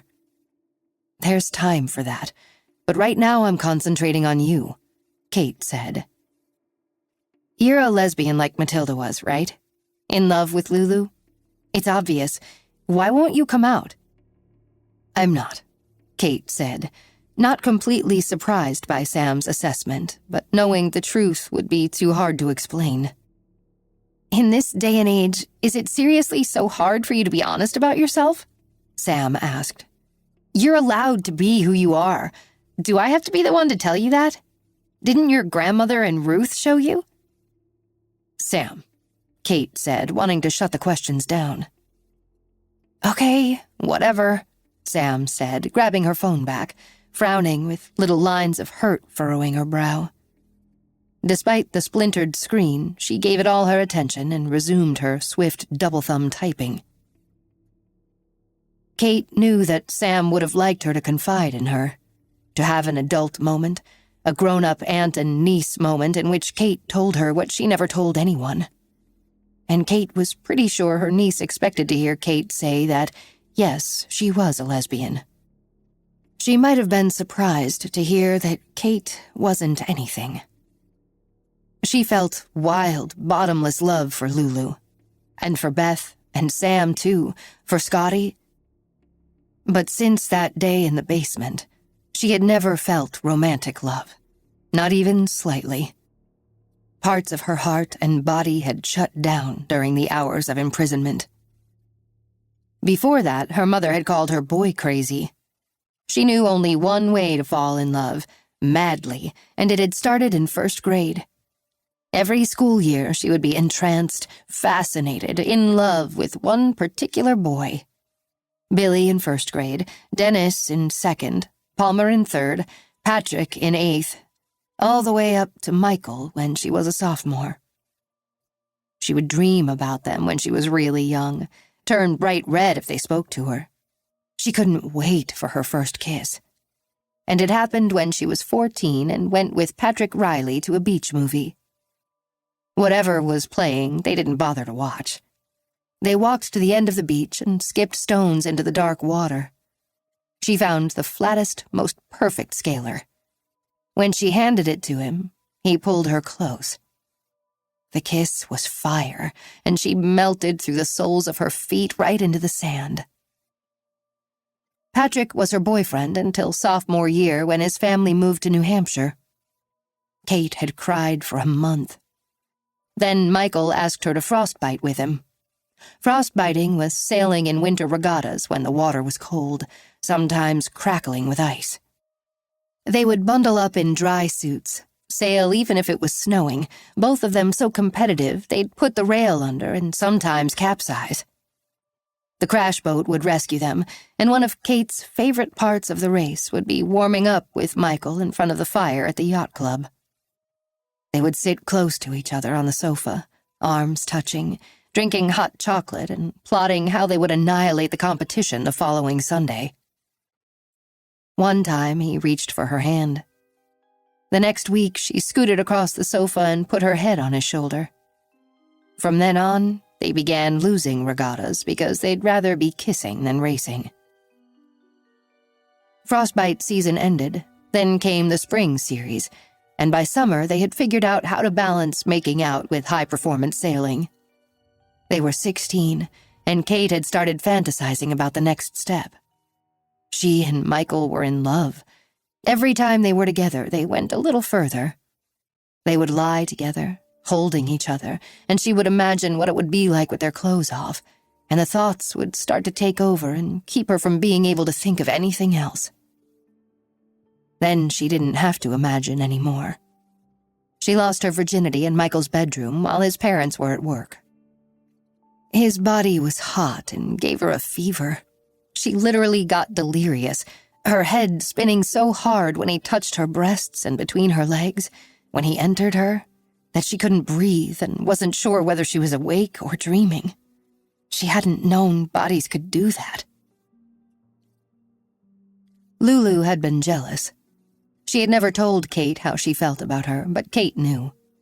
The way Lulu would always sit really close, the back of her hand accidentally on purpose brushing Kate's, gazing at her as if she was hers, as if she could see into Kate's soul like no one else. The thing was, Kate knew it was true, and she felt the same way. The feeling was so intense it sometimes made Kate uncomfortable, especially when it stirred up her dreams. The day after such dreams, Kate would flaunt Michael to Lulu. She'd tell her about the things they did and those they wanted to do. Lulu would never smile during those talks. Michael and Kate were each other's first. They climbed into his bed whenever they could. He used condoms, and then she got her doctor to give her the pill. Supposedly, she had to wait a full cycle before the birth control would kick in, and it was so hard to wait, to feel what it would be like without anything, even that thin layer between them. She kept her eye on the calendar, ready for the day. But then the basement happened. It was as if her virginity returned, clamped down on every single bit of her. She couldn't let herself remember how being with Michael had felt. She began to doubt they had ever even had sex. It was easier to pretend they hadn't than to miss him, miss the feeling of his hands on her skin. Her heart and body had never come back to life after that. There was no more longing, no more wishing. There was nothing to wish for. Michael kept telling her he loved her, trying to hold her and kiss her, begging her to tell him what he'd done wrong. It was only August, months away from frostbite season, but she was frozen solid. Instead of telling him it wasn't his fault, that she had changed because of what she had been through, she stopped speaking to him. She refused to go to the phone when he called her at Matilda's. She didn't start school that September. Whenever possible, she slept all day. Eventually, Matilda eased her out of bed and drove her to a hospital in Massachusetts, south of Boston. There were other depressed girls and lots of psychiatrists, psychologists, art therapists, music therapists, psychiatric nurses dispensing meds. taking the girls on long walks in the fresh air along trails through a forest of birches and sugar maples and the falling leaves of October. But nothing made Kate come back to life. By the time she was well enough to return to Blackhall High School, Michael had started going out with someone else. He'd tried to talk to Kate once, but she pretended not to see him. The truth was, she saw the hurt on his face and hated herself for putting it there. When boys asked her out, she said she had a boyfriend in New Hampshire. Lulu and Scotty embraced her and Beth, nurtured them through that school year. Beth had survived and somehow started to heal. Kate had died, but she had kept it to herself. Staring at Sam, she wondered whether she would recoil from or be intrigued by the way her aunt felt or didn't feel. Kate knew she was an oddity among the passionate Harkness Woodward women. "I really do want to go home," Sam said, typing even faster. "Well," Kate said. "Today," Sam said, "I need to be with Dad. And with Mom. Because if she's anywhere, she's there. I know she is. It won't matter that I can't see her. She'll be there, at home. I want to sleep in my own bed on the sheets she put on it and go into Matthew's room and put up the mobile I made for him." "Okay then," Kate said. She stood, clipped the leash on Popcorn, and went down the street. She had to call Pete and tell him to get himself home. She had to tell him his days at Matilda's were over. She was kicking him and Nicola out, and that he'd better keep Nicola away from Sam. He'd better. Her emotions weighed on her, made her feel leaden. But she told herself that with Sam gone, at least she'd be able to spend more time figuring out who'd done the drawing of Beth, to find the lock that fit the key. 20. Lulu Granville was back from Asia. She had actually requested a series of trips starting in Tokyo that kept her as far away from the people she loved most in the world, and she felt completely guilty for it. Thoughts of what she had missed sliced her like knives, especially Beth's funeral. Being present for Kate should have mattered more than anything, but Lulu had been too selfish. She needed time to pull herself together, to grow a shell too thick for Kate to see through. She hated herself for doing it, but the idea of seeing Kate, talking about Beth, not just her death, but the secret she'd told Lulu, was unbearable. For many years, Lulu had been a nomad, sharing apartments with other pilots. She loved moving around, seeing the world, and because she was single, she had had the luxury of changing her base whenever she wanted. At various times, she had flown out of New York, Boston, Los Angeles, and Atlanta. Her last share, 5 years ago in Greenwich Village, had been a nightmare, so she had transferred down to Atlanta and bought a cozy Victorian bungalow in Grant Park. Because Shoreline, Connecticut would always be her true home, she rented a guest house close to where she had grown up, on Blackhall's Main Street. The point was to stay close to Kate. Beth and Scotty, too. But she'd chosen to be as far away as possible just when Kate needed her most. Now that she felt centered enough to handle it, she was back in Connecticut. She spent the morning at Hubbard's Point Beach, swimming to clear her head. Long Island Sound was blue and calm. She swam out to the raft, then around the big rock, slicing through the water with long, sure strokes. She felt streamlined as a jet in her sleek red tank suit, long hair drifting out behind her. She had left the roped-off swimming area, swam along the far side of the breakwater, heading for Little Beach. A couple in kayaks slid by, calling hello. A jerk in a Grady white shouted that she'd better be careful, she'd get run over. If Kate were here, they'd laugh. They'd never kept inside the lines their whole lives. Of the 4 best friends, she and Kate were the fearless ones. The foursome had called themselves the Compass Rose in high school, each representing a different point on the compass, but swearing they'd stay together for life because they needed each other to find their way and stay on course. Lulu was west, after the great aviator Beryl Markham's West with the Night. Scotty was east because she was so East Coast, in love with the comforts and conventions of life in their small town.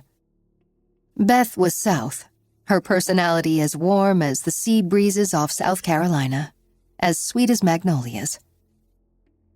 Kate was, of course, north, at times distant and chilly, but brighter than anyone. A blazing aurora, the northern lights over the Arctic tundra. After her mother's death, Kate had stopped seeing Michael. Her protective shell kept everyone away but Lulu, Beth, and Scotty. High school kids said she was cold, but Lulu knew she was the opposite. So warm-hearted, she shut down after the nightmare, knowing what her mother had suffered. She had never recovered the part of her that had been lost that day. She refused to allow herself physical or even emotional pleasure. Lulu's heart was pumping, her eyes stung from salt water, and her muscles released the tension that had built up since her arrival in Connecticut. The idea of seeing Kate was both thrilling and unbearable. The Compass Rose hadn't exactly stayed intact. Although the four of them had remained friends, their closeness over the years had dissolved. Even Kate's and Beth's. Lulu and Kate had stuck together tighter than the others. She swam over the rocky bottom, climbing out at Little Beach and scraping her thigh on barnacles. She shook the salt water off her dark blonde hair, staring at graffiti on the granite boulders. This was a nature sanctuary. When she and the rest of the Compass Rose were young, they had respect for the beauty here. They cleaned up beach litter, would never have dreamed of desecrating the rocks with spray paint like this. A black and red bullseye, splotches of bright blue and yellow flowers, a jet ski. Some idiot had actually painted "Hubbard's Point is great." It made her feel sick. She wiped the blood off her thigh as she walked through the oak and black walnut-spiced woods, along the twisting path back to Hubbard's Point. The graffiti made her want to never come back here again. Hubbard's Point people had used Little Beach for decades, although it was private and a nature preserve. Now they'd damaged it. She felt like building a fence across the path. It was a hot August day. The sand, though not as crowded as July, was still covered with low chairs, striped umbrellas, beach blankets. Scotty sat below the tide line, her chair so close to the edge that small waves licked her toes. She waved Lulu over. Lulu gave her a long hug, then sat in the wet sand beside her. "It's awful," Scotty said. Lulu's mind was still on the graffiti, but then reality slammed back. "Beth," Lulu said. "We just can't believe it. It's all beyond. Nick was on the boat with Pete when he got the news. He had to call and tell me. That's how I found out. Lulu, I thought I would die too. I'm still in shock over it. We all are." "How is Kate?" "You haven't seen her yet?" Scotty asked. "I'm going today." The words kicked Lulu's heart rate up. She started to stand, brushing the sand off, noticing the blood from her scraped thigh had pretty much stopped. The cuts weren't deep, but they stung. "That's good, Lulu. She's such a tough girl, but she needs us." "I know, I'm heading to meet her now." "I wish I could be with you two, but I have to volunteer in New London. Beth got me started working at the soup kitchen once a week, and today's my day. I did it for her. And I don't know, I guess I'll keep at it for now." "Does Jed still go there?" Lulu asked. "I haven't seen him since Beth died," Scotty said. "So no one has talked to him?" "Well, I haven't," Scotty said, her voice sounding surprisingly sharp. Lulu was about to ask her what was bothering her, but Scotty gasped. "Oh, God, no," Scotty said. "I can't believe it. Don't turn around." Lulu immediately turned her head and saw Pete walking down the hot sand from the seawall toward the tide line. He carried 2 chairs, a beach bag, and an umbrella. Nicola walked beside him, holding a baby in a pale blue sun hat. "What gall, what absolute nerve of him to parade around with her," Scotty said. "That's not new," Lulu said. "He hasn't exactly been discreet." "I know, but have some decency, so soon after your wife's been murdered." "I guess there's no point in hiding now," Lulu said and stared. Pete was tan, his hair sun-bleached, his hibiscus-printed board shorts saltwater faded. He frowned with concentration as he worked the aluminum umbrella stand into the sand, set up the chairs, shook out and arranged the blanket.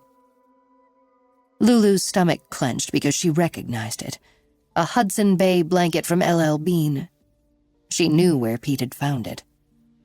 She and Kate had pulled it from Matilda's linen closet back when they were in high school, taken it camping and beaching. White with black, yellow, red, and green stripes at one end. The white had yellowed over the years and with outdoor use. "They're still living at Cloudlands?" Lulu asked.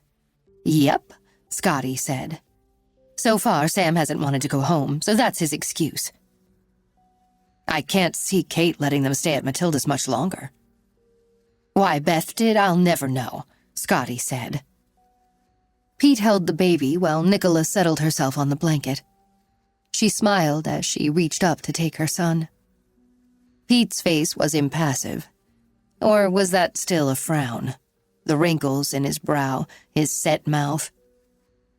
Nicola bent her head to free her left breast, and Pete draped a towel over her shoulder as she began to feed the baby. "Jesus," Scotty said, turning away. "Seriously, you have a problem with that?" "Of course not. I'm just thinking of Beth and Matthew." Lulu squeezed her eyes tight. She pictured Beth, heard her soft voice.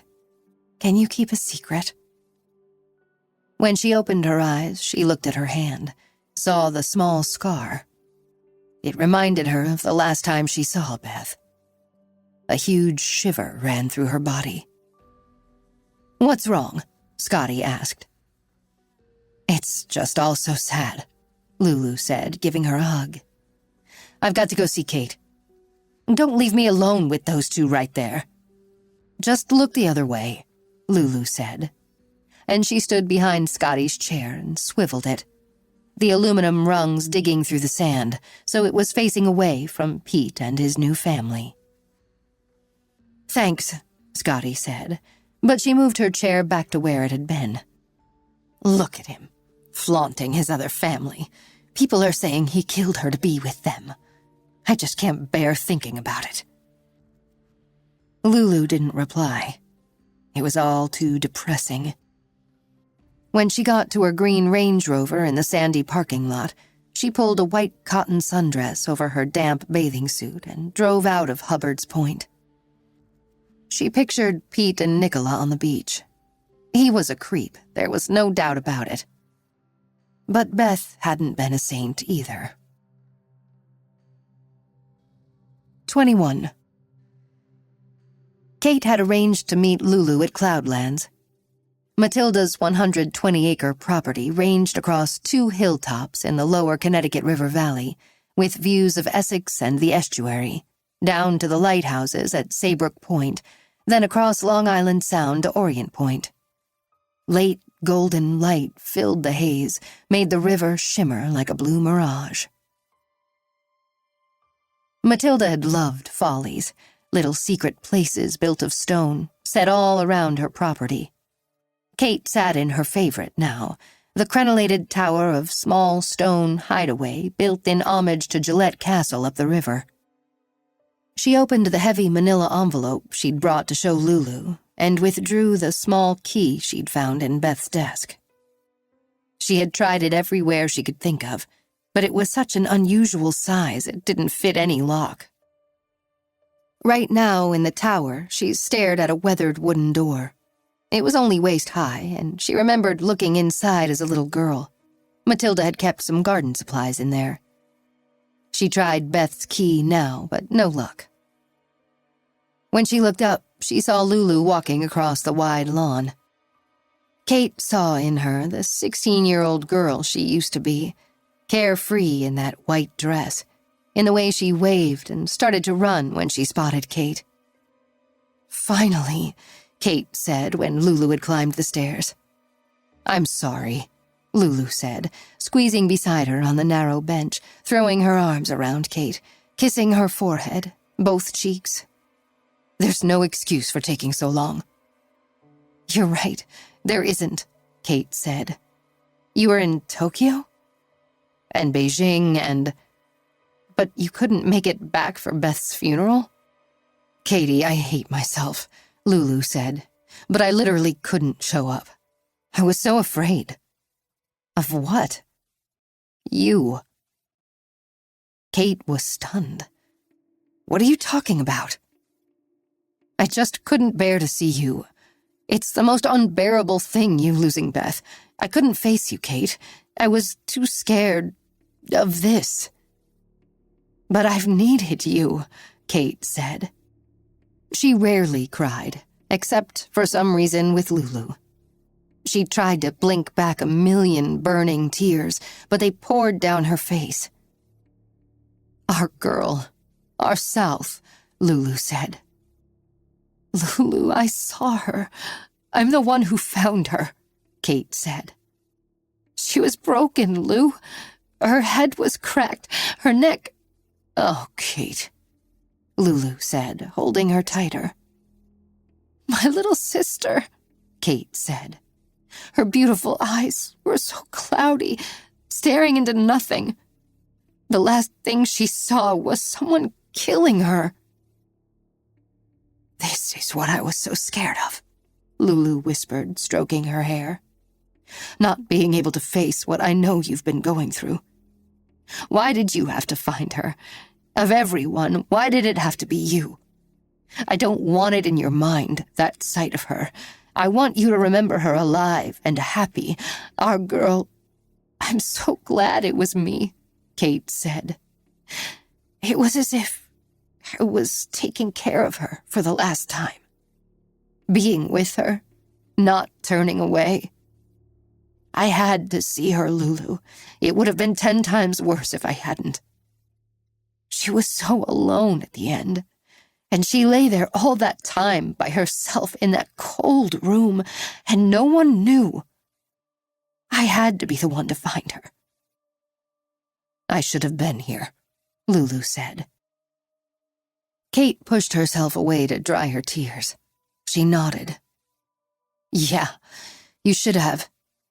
I know what you said, but I still don't get why you weren't. Not really." She waited for Lulu to reply, but Lulu just stared down at her feet, shaking her head. Kate's gaze fell upon Lulu's leg, crisscrossed with thin, bloody lines. "What happened?" Kate asked. "I had an incident at Little Beach. Barnacles." Lulu paused. "Have you been through the path lately?" "No," Kate said. "Kids spray-painted all over the rocks," Lulu said, the awkward non sequitur hovering between them. Kate closed her eyes. The last time she'd been there was with Beth. This past June they had walked to Little Beach, along the water's edge at dusk, looking for moonstones. The pebbles had glistened in the wet sand, opalescent in late-day amber light, lighting their path like tiny fallen moons. "Are you okay?" Lulu asked, watching Kate, bringing her back to the present. "I'm kicking Pete and Nicola out today. The locksmith is coming." "Can you imagine what Matilda would say if she knew Pete was here, after what he's put Beth and Sam through?" Lulu asked. "She'd be apoplectic. Beth should have made them leave the minute she found out they were here." Lulu looked away, seeming to think about it. Maybe she had other things on her mind. Of course, Beth had had plenty on her mind, but the way Lulu said it made Kate feel uneasy. "What do you mean?" she asked. Lulu didn't reply. "Well, my theory is it made her feel strong," Kate said. "Like she had the power, knowing she could get rid of them at any time." She had a lot going on, Lulu said.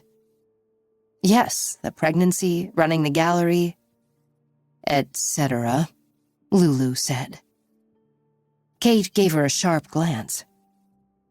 Etc.? Is there something you want to tell me? No, I'm just upset. Who's going to run the gallery now? Lulu asked. Maybe I'll have to. What about your job? You're a pilot? I know. Maybe I can do both. Lulu gave her a skeptical look. They're both kind of full-time, aren't they? I'm not ready to think about this, Kate said. You can hire someone to run the gallery, as long as you don't sell it. You have to keep it in the family. I still think of it as Matilda's. It touched Kate how loyal Lulu was to Matilda. Matilda had influenced both of them to become pilots. Lulu had gone up with Kate and Matilda many times. But Lulu was right.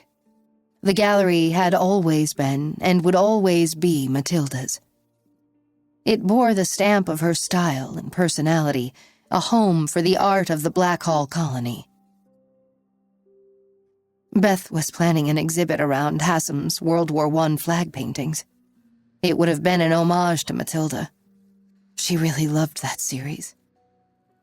Well, she was a veteran, a patriot.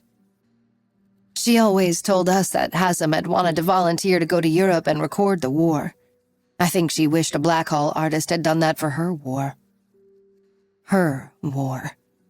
World War II, when she'd learned to fly. As Kate and Lulu headed across the lawn to meet the locksmith, Kate thought of the Harkness Woodward women, how they had been shaped by their grandmother's bravery. She'd withstood bullets and bombs and being demeaned by men in power. There must have been times when she had been so afraid, but she'd never talked about it to Kate. Maybe she had to Ruth. Kate thought about how even the strongest women could feel fear. The idea of Beth's last hour filled her mind. She must have been terrified, Kate said. Matilda? Kate shook her head. Beth. At the end, when he was strangling her, knowing that she was going to die, that she'd lose the baby, and whatever led up to that moment when... She couldn't finish the sentence. Do you think about it? Of course, Lulu said, staring into space. All the time. Her mouth and jaw were tense, set, as if holding back words. What is it? Kate asked. Look, there's the locksmith, Lulu said. Their feet crunched over white gravel and crushed clamshells as they approached the maroon van. It was painted with a gold lock and key. The locksmith was young and lanky, with a long, dark ponytail covered by a red bandana. Kate showed him the doors with locks she wanted changed. 7 altogether, all around the first floor of the big house. When he was done, he wanted payment in cash. Kate had gone to the ATM and was prepared. She and Lulu went into the kitchen and grabbed big black plastic garbage bags. Going through the bedrooms, they filled them with Pete and Nicola's things. Kate stared at Tyler's toys and clothes and couldn't bring herself to touch them.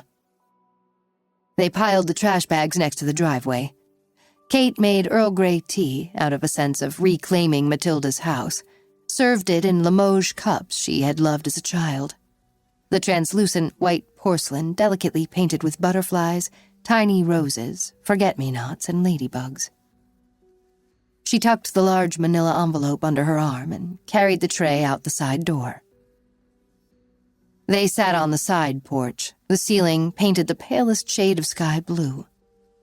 The Compass Rose had had many tea parties in this exact spot. Matilda had taught them to brew loose Darjeeling the way she had learned in England, when she had been stationed north of London during the war. Once the leaves had steeped enough, Kate poured the tea and Lulu added extra sugar to hers. I want to show you something, Kate said after they'd finished the first cup. Lulu watched her reach into the envelope and pause. Kate felt torn. Lulu was her best friend and had loved Beth as much as anyone. But revealing her sister's secret felt like a betrayal. "What is it?" Lulu asked. "I found these hidden in Beth's desk," Kate said. "She obviously didn't intend for anyone to see them. I wouldn't show them to anyone, even you, but I need help to figure out what they mean." She handed Lulu the key, laid the drawing on the white wicker table. Kate stared at the signature, J.H.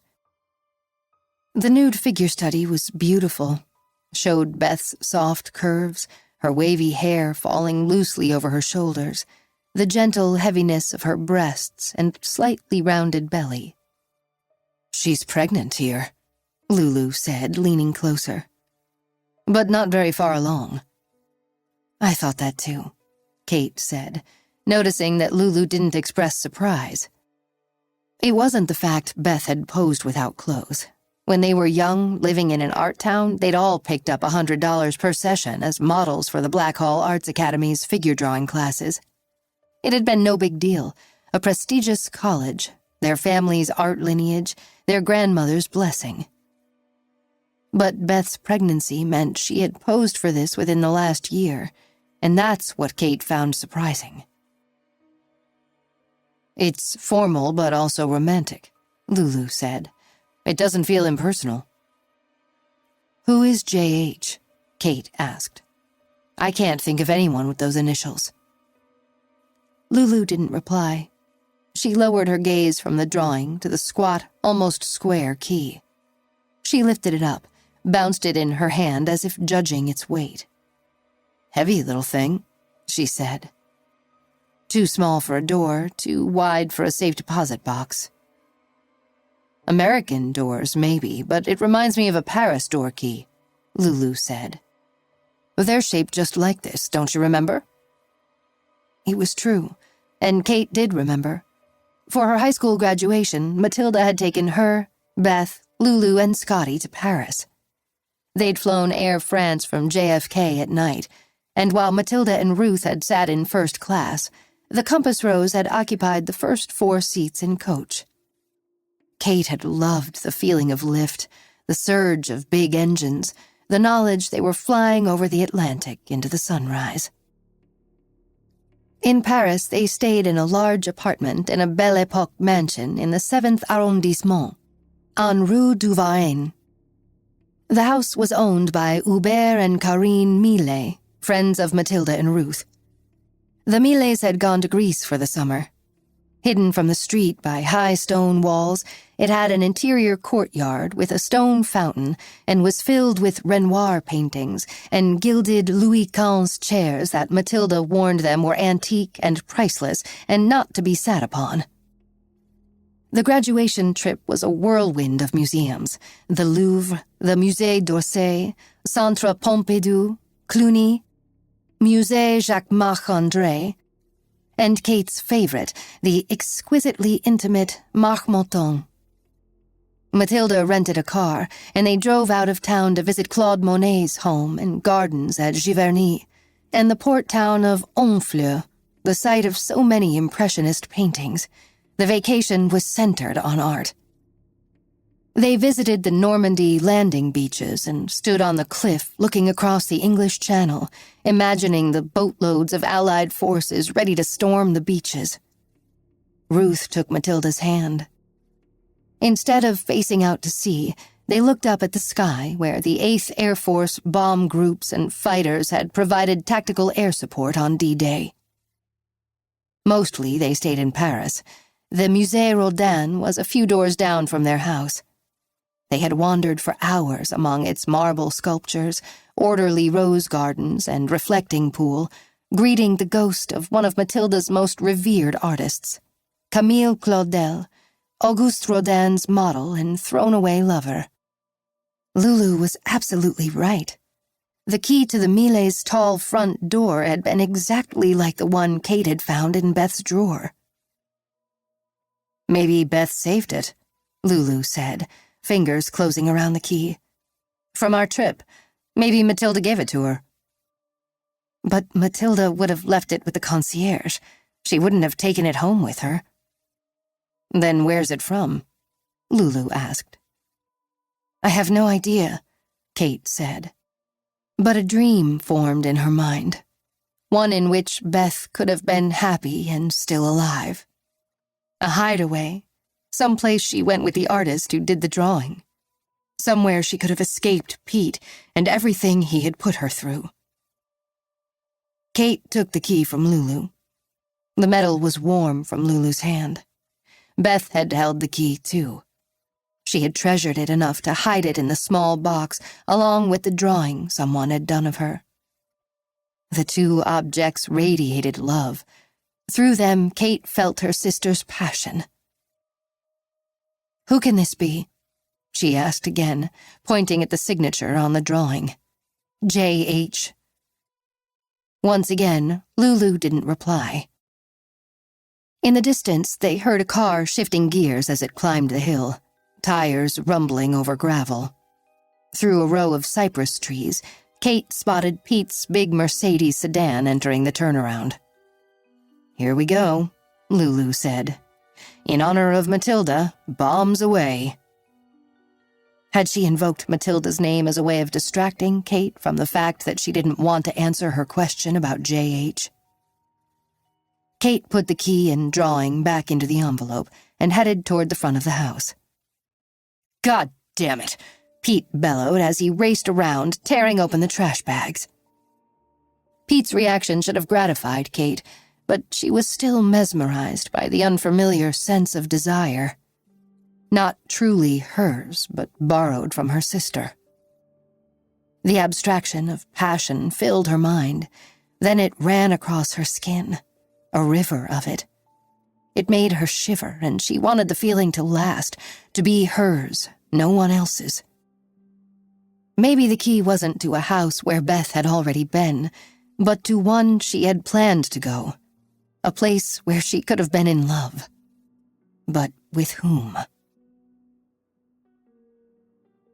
22. Nicola had spotted Lulu on the beach, but they had avoided actually encountering each other. That was impossible here at the house. Lulu and Kate stood in the shade of an ancient copper beech tree, watching Pete ripping open the garbage bags. You're only going to have to pack them again, Kate said. This is uncalled for, Pete said, sounding outraged. I don't think so. I want you out. This wasn't your house to move into. Beth knew about it, he said. I'm not saying she was happy about the situation. He glanced at Nicola. She had gotten out of the car with Tyler and was standing off to the side. She felt mortified to be there, facing Kate this way. But she let them stay here. Them, Nicola thought, not us. She was so caring, Pete said. She wanted the baby to have a good place to live until I could find somewhere else. She had her own baby to think about, Kate said. Your other son, Lulu said. Please, stop, Nicola said. The mention of Matthew made her go weak in the knees. We'll leave. Hey, you stop, Pete said loudly, practically yelling, scowling at her. I'm dealing with this. Nicola flinched, and Kate saw. Nicola felt shame, having Kate hear him talk to her that way. Kate drifted closer to her and Tyler. She moved like a sleepwalker, close enough so Nicola could feel her warm breath on her forehead. She was staring down at Tyler. Nicola's arms tightened around him. She felt Kate's eyes casting a spell on him. Nicola shivered, thinking of Maleficent, but Kate's expression was gentle. My sister's baby didn't get to be born, Kate said. Kate, I am so sorry about Beth, Nicola said. The first chance she'd had to say it or even see Kate. Kate didn't raise her gaze from Tyler. Could I hold him? Kate asked. Nicola felt shocked by the request, but her instinct was to reach out, hand her baby to Kate. Pete came over and stood between them, blocking her, but Nicola stepped around him. Dark red light stippled through the leaves of the copper beech, tiny flames from the sky. Nicola heard Pete swear as she put Tyler into Kate's arms. Kate held Tyler awkwardly, a woman unaccustomed to holding an infant. Tyler had been asleep, but he stirred, opened his eyes wide, looking into a stranger's face. Nicola's arms tensed, ready to grab him back.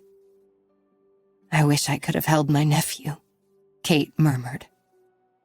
"I'm so sorry," Nicola said again. Kate looked up, and for a long moment their eyes met and held. Kate's were red-rimmed, filled with emotion, rage, sorrow. No, it was anguish. Nicola recognized that now. She felt it herself, for Beth. Kate started to hand Tyler back to her, but Pete grabbed him. It startled Tyler, and he began to fuss. "Let's go," Pete said, facing Nicola. "We'll check into a hotel, something temporary." "I've changed my mind," Kate said. She stared at Pete with hatred. And then, as if she wanted to say the one thing that would hurt him most. "Nicola and Tyler can stay here, not you." "They're my family," Pete said. "Where they go, I go." "Sam's your family, too," Kate said. "She needs to be at home." "I thought she was staying with you," he said. "I thought you had poisoned her against me." "Beth wouldn't want me to do that. The last thing I want is for Sam to live with you, but you're her father, and Beth would want you to take care of her. Sam wants that too. It's already done, Pete. I dropped her off this morning. She's waiting for you." Nicola felt wild inside hearing this exchange, thinking about Beth, about Sam, about the mess she had helped create. What had she been thinking? That she and Pete and Tyler could ever have a normal life after this? "Kate's right," Nicola said, forcing her voice to stay calm. "Sam needs her home and her father, but I don't think Tyler and I should stay here, Kate. Really, where are you going to go? Nowhere near Sam, that's for sure," Kate said. Nicola panicked. Kate was right. She had nowhere to go. She couldn't return to live with her mother and face all that criticism of Pete, the constant litany of how her mother believed he had murdered Beth. "So," Kate said, "I assume you'll stay?" Pete looked at Nicola with that intense expression that scared her. It was pure rage, and it contained a warning. He wanted her to say she would go with him, let him check her into that hotel, but she stepped back to let him know she would accept Kate's invitation and stay here. "Thank you, Kate," Nicola said, trying not to sound meek. "I would like to stay." Kate put the key in her hand. Nicola's fingers closed around it. Something made her look straight at Pete, and despite the hateful fury in his face, she didn't look away. 23. After everyone left, Nicola put Tyler down for his nap and wandered through the house. It was so big, the signal from the baby monitor wouldn't carry from one floor to the other. She felt feverish. It might have been a slight sunburn from the hour they'd spent on the beach, or it could be the heat of extreme pressure, a coal in her chest. The house didn't have air conditioning, but even on a muggy day such as this, it didn't need it. The windows were open, and a fresh Long Island Sound breeze blew up the cliff from the estuary, circulating through the hallways and rooms. She thought of the lengths to which museums went to make sure galleries were temperature and humidity controlled to within a degree or a bar, but Matilda's collection filled the walls, and the trained conservator in Nicola saw no problems at all. A dumbwaiter ran between the upstairs and downstairs kitchens. Nicola felt its presence as if it were alive and calling to her, reminding her of what Pete had hidden there. She resisted its pull and walked into her favorite room, the library. The walls were papered in a color between rose and brick. A marble fireplace, laid with logs, dominated one walnut-paneled wall. Chest-high, overflowing bookcases lined two more, and the fourth had French doors. Hung with thick draperies of expensive fabric, Clarence House's Tibet pattern, playful striped tigers in shades of cinnabar, sage green, and pale citron, the doors overlooked the boxwood hedge maze. Stone garden ornaments, including gigantic spheres from an 18th-century Irish castle, and a lawn sloping into various crags and valleys down toward the river. The effect was both exotic and very New England. This was how the upper class lived. Nicola had never felt more like a girl from the sketchy side of Groton.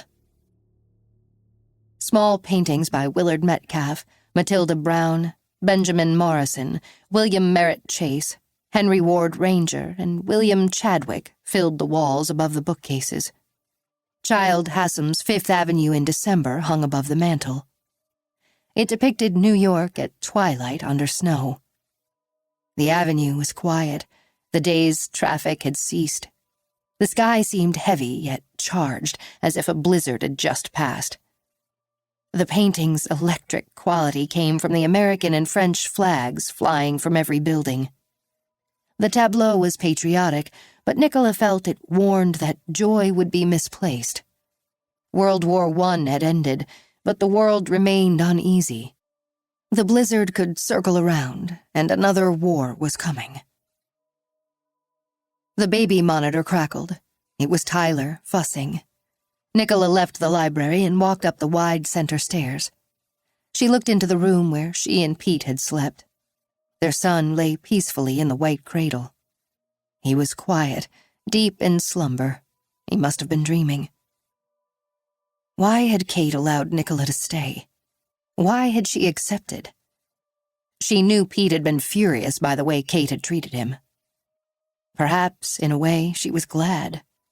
He had swept her off her feet, but then he'd seemed not to have the foggiest idea of what to do about it, and it had made him angry. The smart, ambitious woman he'd fallen in love with had slipped under the weight of his dark moods. She didn't like who she was becoming, quick to please him just to stop his anger, less likely to listen to herself than to him. Accepting Kate's invitation had felt delicious, a reclamation of who she wanted to be. Just as her rebellions against her mother had always helped her draw the line between their strong personalities. Nicola knew Detective Reed thought Pete had killed Beth. And most of the time, Nicola fought that theory. She told herself that if she really believed it, she'd know, physically. She'd be constitutionally unable to stay with him. So why, as her mother had asked, had she moved back home for those days in July? And why had she decided to stay here at Matilda's instead of letting him create another temporary nest for them at a hotel? The dumbwaiter was still exerting its gravitational force. She walked to the end of the second-floor hall, entered the small upstairs kitchen. Unused now, it must have been useful for household staff. It had a gas stove, old-fashioned icebox, and a cupboard full of spode china with an inordinate number of egg cups. Perhaps the Harkness family, and whoever had lived here before them, had enjoyed breakfast in bed. 3 days after Beth's murder, Nicola had watched Pete enter this room with a canvas bag and a large claw hammer. When she heard the sound of nails being wrenched from the wall, she stood quietly in the hall, watching him. The dumbwaiter had been boarded up, and he removed the plywood. There in the opening was a small rectangular wooden box that could be raised or lowered between kitchens by a rope and pulleys. When he reached into the canvas bag, her pulse began to race because she knew what was coming out. It was going to be moonlight. The stolen Morrison cut out of its frame, and it was going to prove to her that Pete had killed Beth. But it wasn't the painting. One by one, Pete removed toys from the bag. They were for a baby boy, a stuffed blue bunny, a blue teddy bear, a striped ball, a turquoise plastic teething ring. They weren't Tyler's. Pete glanced over his shoulder and saw Nicola. His eyes were blank. He showed no hint of emotion. The chill made Nicola want to cry out. He stared at her for a full minute. Then he turned back to what he was doing. She watched him tug on the ropes to lower the box full of what had to have been Matthew's things, bought perhaps by Beth in anticipation of his birth, into the dark shaft.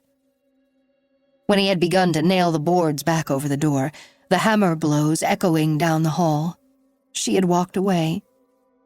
They hadn't spoken about it then or since. He had completely replaced the wood covering the dumbwaiter, and she stared at it now. She could see the nail heads, the steel bright silver, polished by the recent hammer strikes. They glinted, calling attention to themselves. Through the baby monitor in her pocket, she heard Tyler waking up. She turned and walked down the hall to lift her son from the cradle and feed him. 24. Reed's desk at the Major Crime Squad overflowed with photos of the Beth Lathrop crime scene, the report from the coroner, and a binder filled with transcribed interviews with witnesses. He cleared space and leaned on his elbows, a cup of coffee by his side, to read the autopsies of Beth and her baby, Matthew. The coroner had ruled that Beth had died of asphyxia by strangulation. She had received blunt force trauma to the head, the contours of the skull fracture consistent with being struck by the marble owl. But her death had been caused by someone using his hands, thumbs crushing Beth's larynx. The details of murder, the small ones, were the most piercing. Beth's fingernails had been lacquered pearl white, her toenails hot pink. A rainbow had been painted on the nail of her left index finger, the colorful lines slightly wobbly as if she had done it herself. She had dressed to please someone, most likely her killer, in sexy underwear, and he had torn off her bra and panties, wrapped the lacy waistband so tightly around her throat that it had left deep purple-red impressions. The coroner had examined her hair and fingernails, the orifices of her body, and the surface of her skin. Trace evidence had been collected, including hair, fibers, dirt, and soil, and analyzed. There had been no DNA found under her fingernails. The head injury had disabled her to an unknown extent and could have prevented her from fighting back. Reed thought of the deep scratches on Pete's back. They hadn't been made by Beth. Dental impressions had been taken of her mouth. The deep bite marks on Pete's shoulder were not a match either. No semen had been found during the course of the autopsy. She had been covered with bruises, as if she had been battered around the head and shoulders and the forearms, perhaps during a struggle before the killer had landed the head wound. Her legs had also been bruised, including her thighs. Full-color autopsy photos revealed U-shaped bruises on her shoulders and chest where her killer had knelt while choking her. Her blood had settled in post-mortem lividity on her left side. Although she had died on her back, the killer had posed her facing the window. Perhaps that was the position she had slept in, and he had known it. The medical examiner would testify to clear-cut classic signs of strangulation, fractured hyoid bone, petechial hemorrhages in her eyes, if the killer was ever brought to trial. Some sadistic murderers choked their victims to the point of death, then released the ligature and brought them back to consciousness, giving them hope of life, repeating the sequence over and over. Reed didn't believe Beth's killer had done that. The sureness of the marks showed that once he had started, he'd worked hard and steadily to bring about death. It had taken minutes for Beth to die. The killer had administered a devastating blow to her head, then he had used his hands, and then he had twisted the ligature around her neck. Beth's adrenaline would have been pumping. The coroner had questioned whether she had fully lost consciousness after the head wound.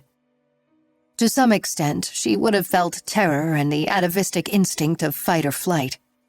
She would have had ringing in her ears, vertigo, cyanosis, drastic weakening of her muscles. She had bled from her nose and ears. The salt of her tears had crystallized on her lashes. Her hands would have involuntarily clenched. She would have been aware of the baby struggling inside her. One or more seizures would have occurred. Her heart would have continued beating for several minutes. At or before the moment of death, she would have lost control of her bladder and bowels. Reed turned to the section on Matthew. He had died from lack of oxygen. He would have lived slightly longer than Beth. His heart would have continued circulating oxygenated blood for over a minute after his mother stopped breathing. At 6 months, Matthew had been considered viable. If delivered, he could have lived on his own. That meant that by killing Beth, the suspect had committed double or capital murder. In the years before Connecticut's death penalty statute had been repealed, the murderer, if convicted, could have been sentenced to death by lethal injection. Reed looked through the file for information on Matthew's DNA. He was surprised not to find it. Dr. Garcia, the state medical examiner, was very thorough. Reed would have expected to find a paternity test here. Not that there was any question about Pete being the father, but still, for the sake of trial, if and when it came to that, Reed liked having every base covered. It was the kind of detail a defense lawyer like Mac Green could attack.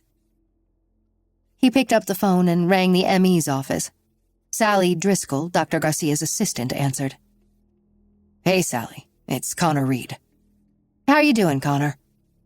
"Everything's good. I'm just looking at the Beth Lathrop autopsy, and I don't see paternity results for the child." "Huh. Let me check," she said. Reed hung on the line, receiver pressed to his ear. His coffee had gotten cold, but he drank it anyway.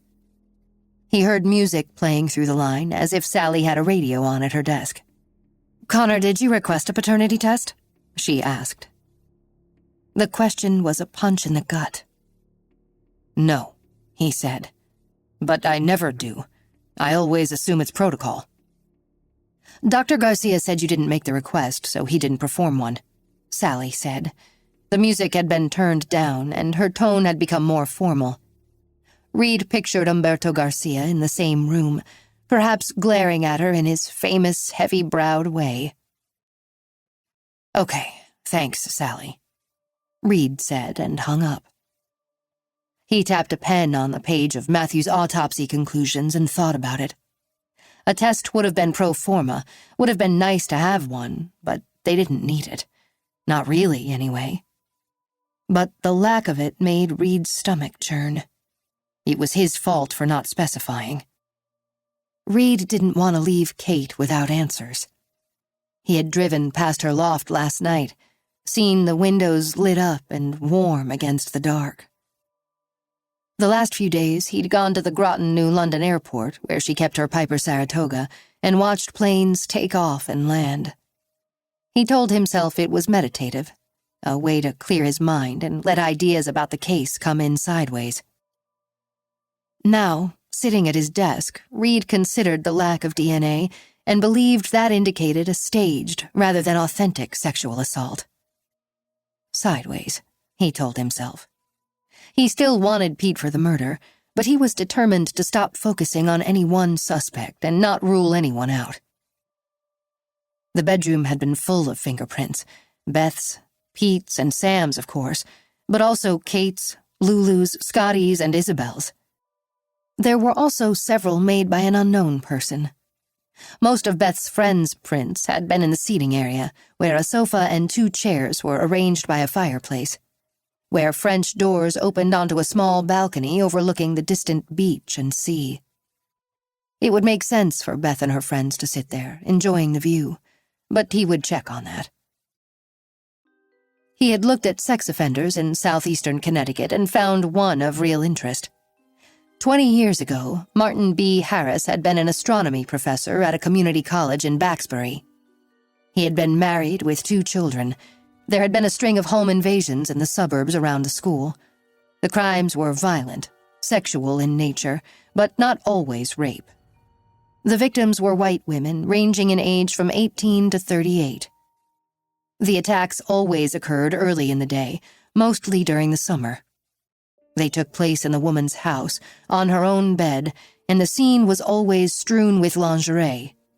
Some owned by the victim, but most of the racier pieces brought by the perpetrator.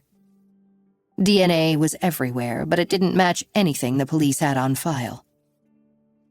Harris was arrested on a fluke. A witness had seen a blue Toyota driving away from the scene of one of the attacks, and she reported that it had a Baxbury Community College parking sticker on the bumper. Investigators scoured the college parking lots and found plenty of blue Toyotas. The owners were painstakingly cleared. But during one interview, a student reported that he sometimes parked his car next to his astronomy professor's, and he noticed Dr. Harris almost always had a Fredericks of Hollywood bag in his back seat. The police arrested him in his classroom. They had warrants for his home, office, and vehicle, and found trophies taken from every home he had entered. His DNA matched. He had a penchant for black lace underwear and always brought some to his crime scenes in case his victims had other taste. He'd accepted a plea deal for 15 years. His wife had divorced him and taken the kids. The college had fired him. Reed read through Harris's parole records and saw he had been released from prison 2 years ago and was living in a residence hotel in Silver Bay, one town over from Blackhall. He checked in with his parole officer once a week and was subject to unannounced drop-ins. Reed called Robin Warren, Harris's parole officer, to give her a heads-up that he'd be stopping by Osprey House to question Harris. "Thank you for letting me know," she said. "May I ask why he is of interest to you?" "The Beth Lathrop case," he said. "Oh, yes," she said. "That was a terrible thing." "So you know the details?" "Those that have been made public, of course," she said. "Did you think of Harris?" She paused for a long moment. Reed had worked with her before, found her to be thoughtful and thorough, an excellent officer studying for a master's in psychology. She had lived in Zimbabwe as a child, and her accent was elegant and formal. "I saw similarities with Mr. Harris's past crimes," she said. "But no, I did not think of him in relation to this case." "Why is that?" "He willingly undergoes anti-recidivism treatment. He takes 2 testosterone-suppressing drugs, and he goes to therapy once a week." "What kind of therapy?" Reed asked, feeling weary. Psychological and even drug treatment for sex offenders was controversial at best. "I hear that tone in your voice," she said with a hint of amusement. "Police officers are not inclined to believe it works, but it does. His doctor works with him on imaginal desensitization." "Right," Reed said. "Get those dirty pictures out of his mind." "And thoughts, and desires to act." "What about actual pictures? Does he like pornography? And how hard is it for him to stay away from Victoria's Secret?"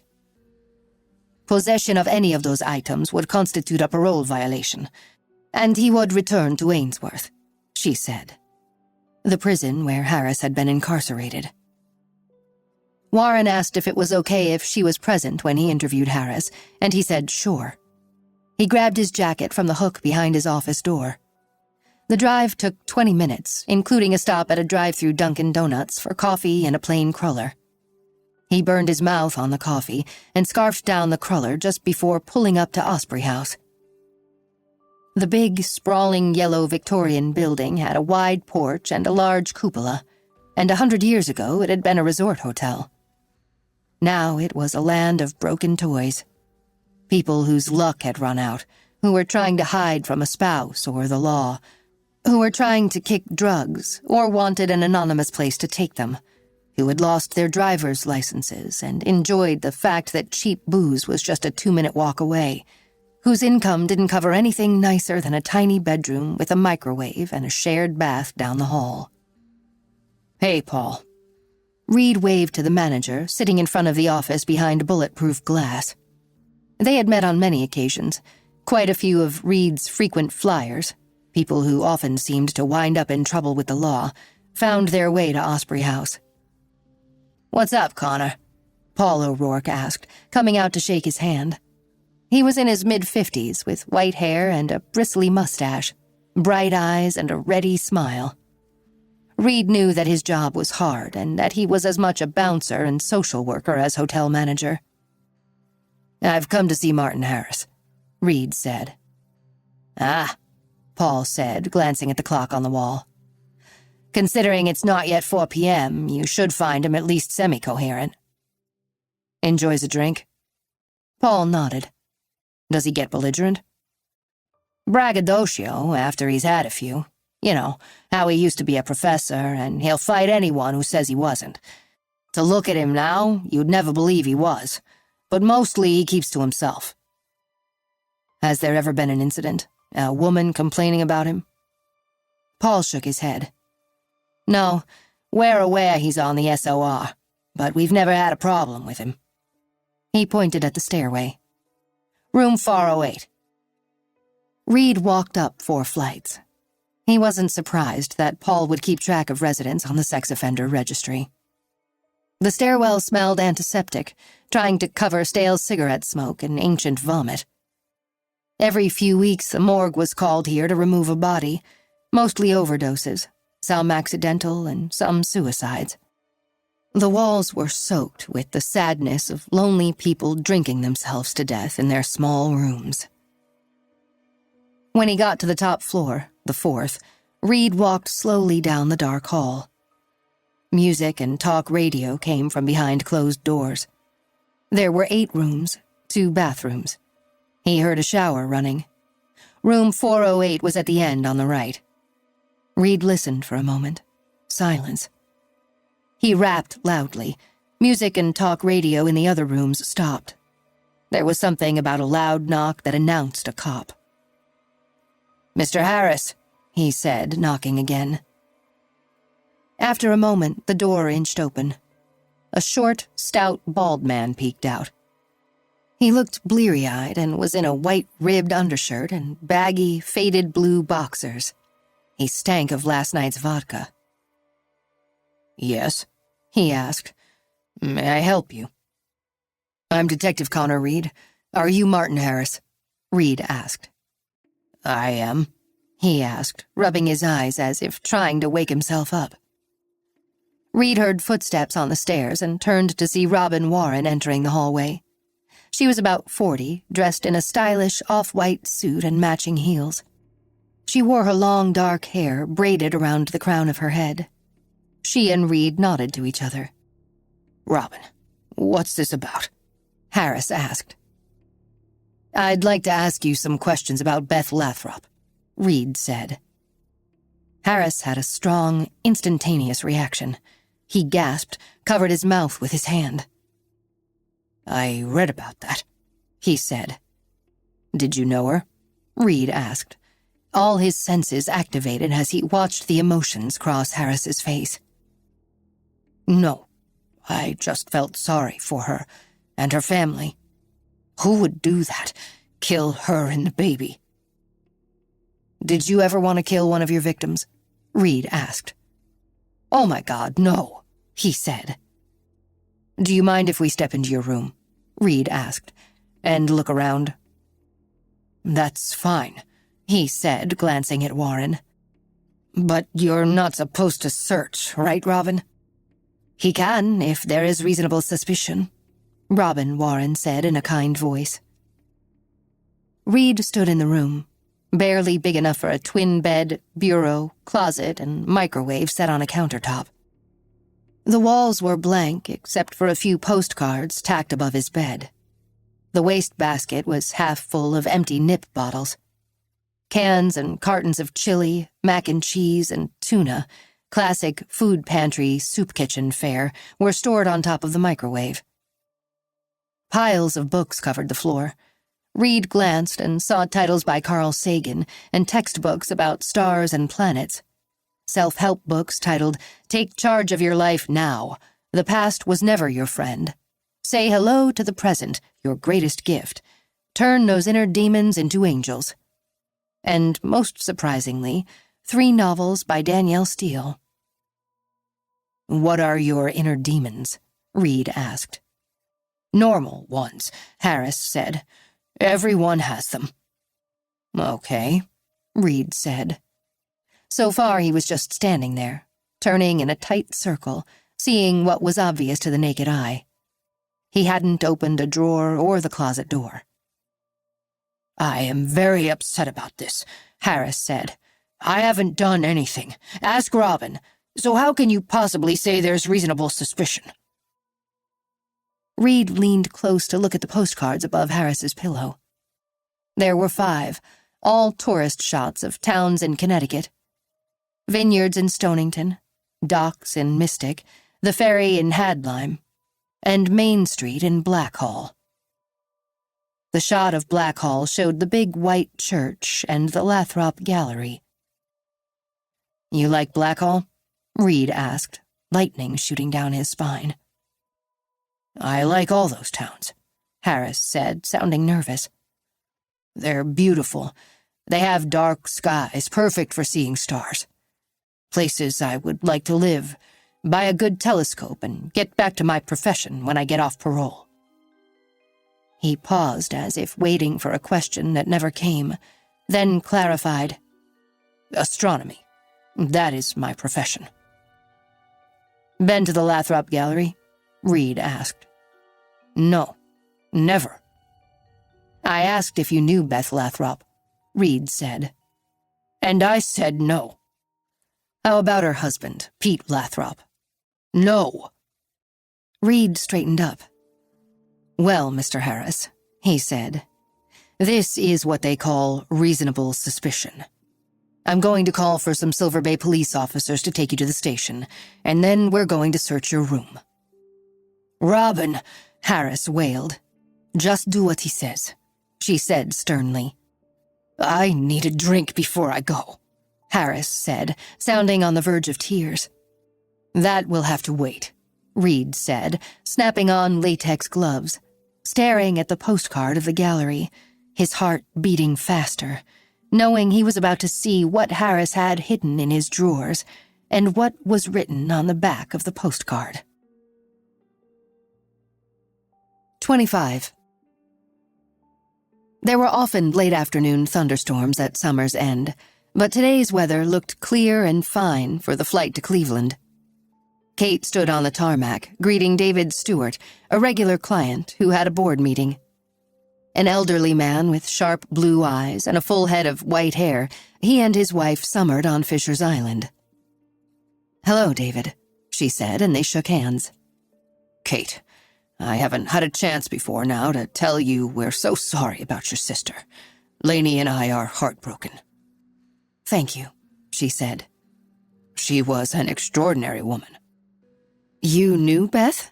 Kate asked, surprised. "Yes, she and Lainey both volunteered on Thursdays at the New London Soup Kitchen." "Beth loved doing that." "She cared about the people so much. Lainey always said so. It didn't matter who they were, where they came from, drug addict or the artist down on his luck. She treated them the same way." "Well, she was known for helping artists," Kate said. "Yes, a true philanthropist. We really appreciated her recommending one fellow to teach art to our grandkids." "Who's that?" she asked. "Very talented young man. Beth introduced him to Lainey, knowing that we love art and that we'd enjoy helping him out. But it turns out he's done so much more for us than we have for him. As a matter of fact, he's heading out to the island again today. 3rd time now. The kids love Jed." "Jed?" Kate asked. "I don't think I know him." "Oh, I thought you might. Beth told Lainey she was considering a show for him at the gallery. He was at the soup kitchen, too." "A volunteer?" "No, a client. He takes his meals there. Lainey says he's a brilliant artist, graduated from the Blackhall Art Academy, but is rather down on his luck. Literally a starving artist. She says he's a master at line drawings. She's already bought 2 of his drawings to help him out." Drawings. Kate's heart skittered. She pictured the nude, the signature, the first initial J.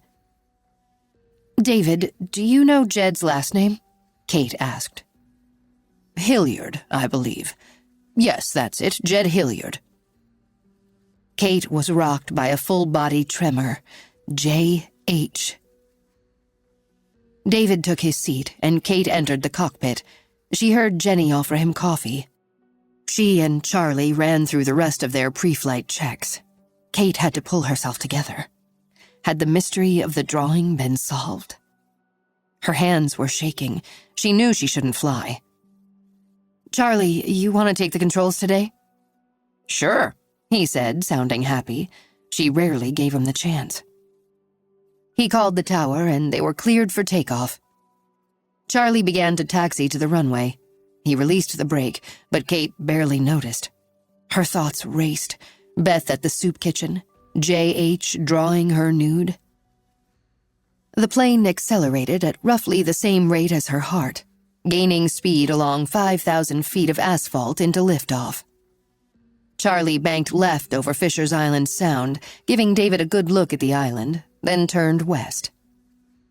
The Citation 10 was a fast jet, powered by large Rolls-Royce engines, flying a mile in 6 seconds. They landed in Cleveland less than 2 hours after takeoff. The crew had 4 free hours before David would be ready to fly home. Sometimes they hung out together, but Kate left them in the airport. All she could think about was Jed Hilliard. She texted Lulu. "I figured out who J.H. is. Call me." Then Scotty. "Did you know Beth had a friend named Jed?" Kate pulled the envelope from her shoulder bag and looked at the drawing again. It was undeniably a fine piece of work, but she didn't care about that. Now that she knew the name of the artist, she looked for signs of what Beth had been feeling. Had it been a romantic relationship? She stared at Beth's pregnant belly. Could everyone be wrong about Pete being the baby's father? No, it wasn't possible. Her sister would never have cheated. She would have talked to Kate if she even had feelings for someone else. She needed to feel close to Beth, so she took a cab to the Cleveland Museum of Art. Imposing and graceful, presiding over the Wade Oval, the neoclassical white marble building soothed her upon sight. She had been here before, on past trips with David, and although she usually liked to visit the current exhibitions, today she went straight to an old favorite in the permanent collection. A painting from Claude Monet's Water Lilies series occupied an entire wall of the East Wing's Impressionism gallery. She took a seat on the wide bench and stared at it. It had been painted at Giverny during the last years of Monet's life, when he'd stayed home creating massive paintings, triptychs of his beloved lily pond. Viewing this panel brought back the trip to France. It brought back Beth. Her breathing slowed as she stared at the painting. The October before the gallery incident, their parents had taken the girls to New York. They stayed at the Stanhope Hotel across the street from the Metropolitan Museum and Central Park. While their parents met with a collector on Park Avenue, Kate and Beth went to the park. Kate skateboarded from the obelisk down to Conservatory Water and around Bethesda Fountain, while Beth ran along with her. "Let's go to the Met," Beth said after an hour. "I'm cold." Kate was wearing a red wool hat and a navy blue down jacket. Beth wore a camel hair coat. But even so, Kate took off her jacket to put around her sister's shoulders. "Now you'll be cold," Beth said. "Let's head down to Poets Walk. You love the statues." "No, the museum," Beth said. "Aren't you tired of art?" Kate said. "We have that at home. We're in New York. Do you really want to look at more paintings?" Beth smiled. Orange and yellow leaves carpeted the ground. The graceful statue Angel of the Waters rose from a pedestal in the circular pool above the park benches and lake. Kate wanted to stay outside, watch people, and get a hot pretzel, but she couldn't say no to her little sister. Half an hour later, they were standing in front of a Renoir, a mother with 2 daughters in blue dresses. Kate had had to check her skateboard at the front door. Kate shook her head, staring at the Renoir. "Impressionism is too pretty. It's too easy. Let's go look at Kandinsky." Beth had given her a look as if she had felt sorry for her. "Haven't you ever listened to Matilda? The Impressionists changed everything. The way they created light out of paint. One brushstroke and it's a red hat, just like yours." "Yeah, well..." Kate had said. Now, looking at the large canvas of Monet's water lilies, Kate thought of how much Beth had loved this series. And Kate had to admit she did too. Their feelings about art had changed after their mother's death. Kate had almost instantly needed the comfort and familiarity, warmth and light of Impressionism. Not French, but American, the work her family had collected. Beth, in contrast, had decided that art had caused their mother's death, and she never wanted to think about it again. That hadn't lasted long. Soon after their mother's death, the two sisters had switched paths. Beth had become devoted to the idea of working at the gallery. She had lost herself in scholarship and paintings. To Kate, art was a pleasure to be abandoned like everything else. Had Beth met Jed Hilliard at the Academy or in New London? His talent was unmistakable. Kate ached, wondering why Beth had never said a word about him, at least to her. Had she talked about him to Lulu? Was that why Lulu had acted so strange when Kate had shown her the drawing? She checked her phone. Neither Lulu nor Scotty had texted back. Kate stared at water lilies, getting lost in the wash of subtle color and shadows, passing the time until David's meeting was finished, till they could fly home to Connecticut, until she could learn more about what Jed Hilliard had meant to her sister. 26. Sam had never thought of a house as being alive, as having a soul. She had lived at 45 Church Street since the day her parents had brought her home from the hospital. She had never much thought about it. She had taken for granted the walls, the windows, the floors, the rooms, the way her mother had decorated, the way the kitchen was bright in the morning, the bird feeders just outside the bay window. Plaster and paint and wood and a chimney, that was a house. Now that she'd returned from her aunt's loft, she realized that she'd been wrong all along. Her house had been alive. It had hummed with life. It had been singing and dancing. It had been cooking meals and planning for holidays, and when holidays came, it had been full of the season. At Thanksgiving, it had crackled with roasting turkey. And for Christmas, it had smelled of evergreen, cookies, and wood fires, and it had sounded like the Nutcracker Suite. Sitting in the kitchen, Sam realized that the life in her house was gone. It wasn't a dead thing exactly. It still had electricity and running water. The stove worked. The coffee maker could still brew. The refrigerator kept food cold. But the house had become a phantom. It was no longer living and breathing, surrounding the family and making them feel safe. It wafted along, an untethered spirit, drained of everything it once had been. Even Popcorn felt the lifelessness. Instead of romping around, wanting to play, he lay in a patch of sunlight on the kitchen floor, looking out the sliding glass door at a squirrel chattering and hiding acorns in the yard. He wasn't even barking at it. The sun caught a glinting something in the door's track. Sam went over to see what it was, a small sliver of glass. She held it in her palm. No one had told her the actual details, the moment by moment of that day when they'd found her mother. But she had watched the TV news showing clips of the house from every possible exterior angle. She knew that her aunt and the police had smashed the door to get inside. Her father must have gotten the pane replaced at some point. But this little piece of glass from the old one remained. Sitting at the kitchen table, she held the sliver of glass as if it were as precious as a diamond. She angled it into a shaft of sunlight, tilted it back and forth, refracting rainbows onto the ceiling. She touched it to the inside of her arm. Oh, it was so tempting. She burned to write, "I miss my mom," in her skin, to watch dark red bubbles of blood quiver and spill. Cutting had worked in the past, purged the pain like nothing else. She had smoked weed that morning after her father had left the house. Getting stoned had seemed like a good idea, but it had messed her up, made her feel as if she was on the outside looking in. Her mind kept flashing little nuggets of self-pity. You are the daughter of a murdered mother. You will never see your mother again. Your father would rather be with his mistress and kid than with you."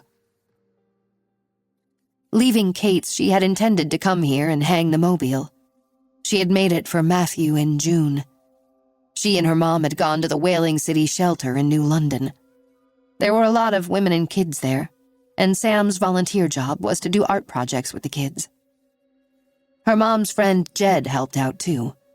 He was the real deal, an itinerant artist who'd never had a day job, who was willing to do grunt work and eat at the soup kitchen to keep his freedom, to paint and live the creative life. He'd helped her and some of the younger kids do a whole series of watercolors of birds, the kind that came to the feeders her mom always filled, backyard birds that might have seemed ordinary but were incredibly beautiful. The day Sam made Matthew's mobile, she painted downy woodpeckers, goldfinches, cardinals, starlings, and white-breasted nuthatches on both sides of the thick watercolor paper her mom had donated to the shelter. Then she cut out the birds, glued 2 narrow slats of wood together at the center so they formed a cross, and strung the watercolor birds from the cross in a way that allowed them to balance and twirl. It wasn't exactly Alexander Calder, but she was proud of her mobile. "Your brother is going to love this," Jed said, holding it overhead and watching the birds move on air currents, almost as if they were flying. "I'll be in college by the time he's old enough to know who I am," Sam said. "That's not true. He already knows who you are," her mother said. "He can hear your voice right now. You're already teaching him." "Teaching him what?" Sam asked. Her grades had slid since the whole thing with her dad and Nicola the Gallerina, with the fact that she already had a baby brother, one she never even wanted to know, Tyler.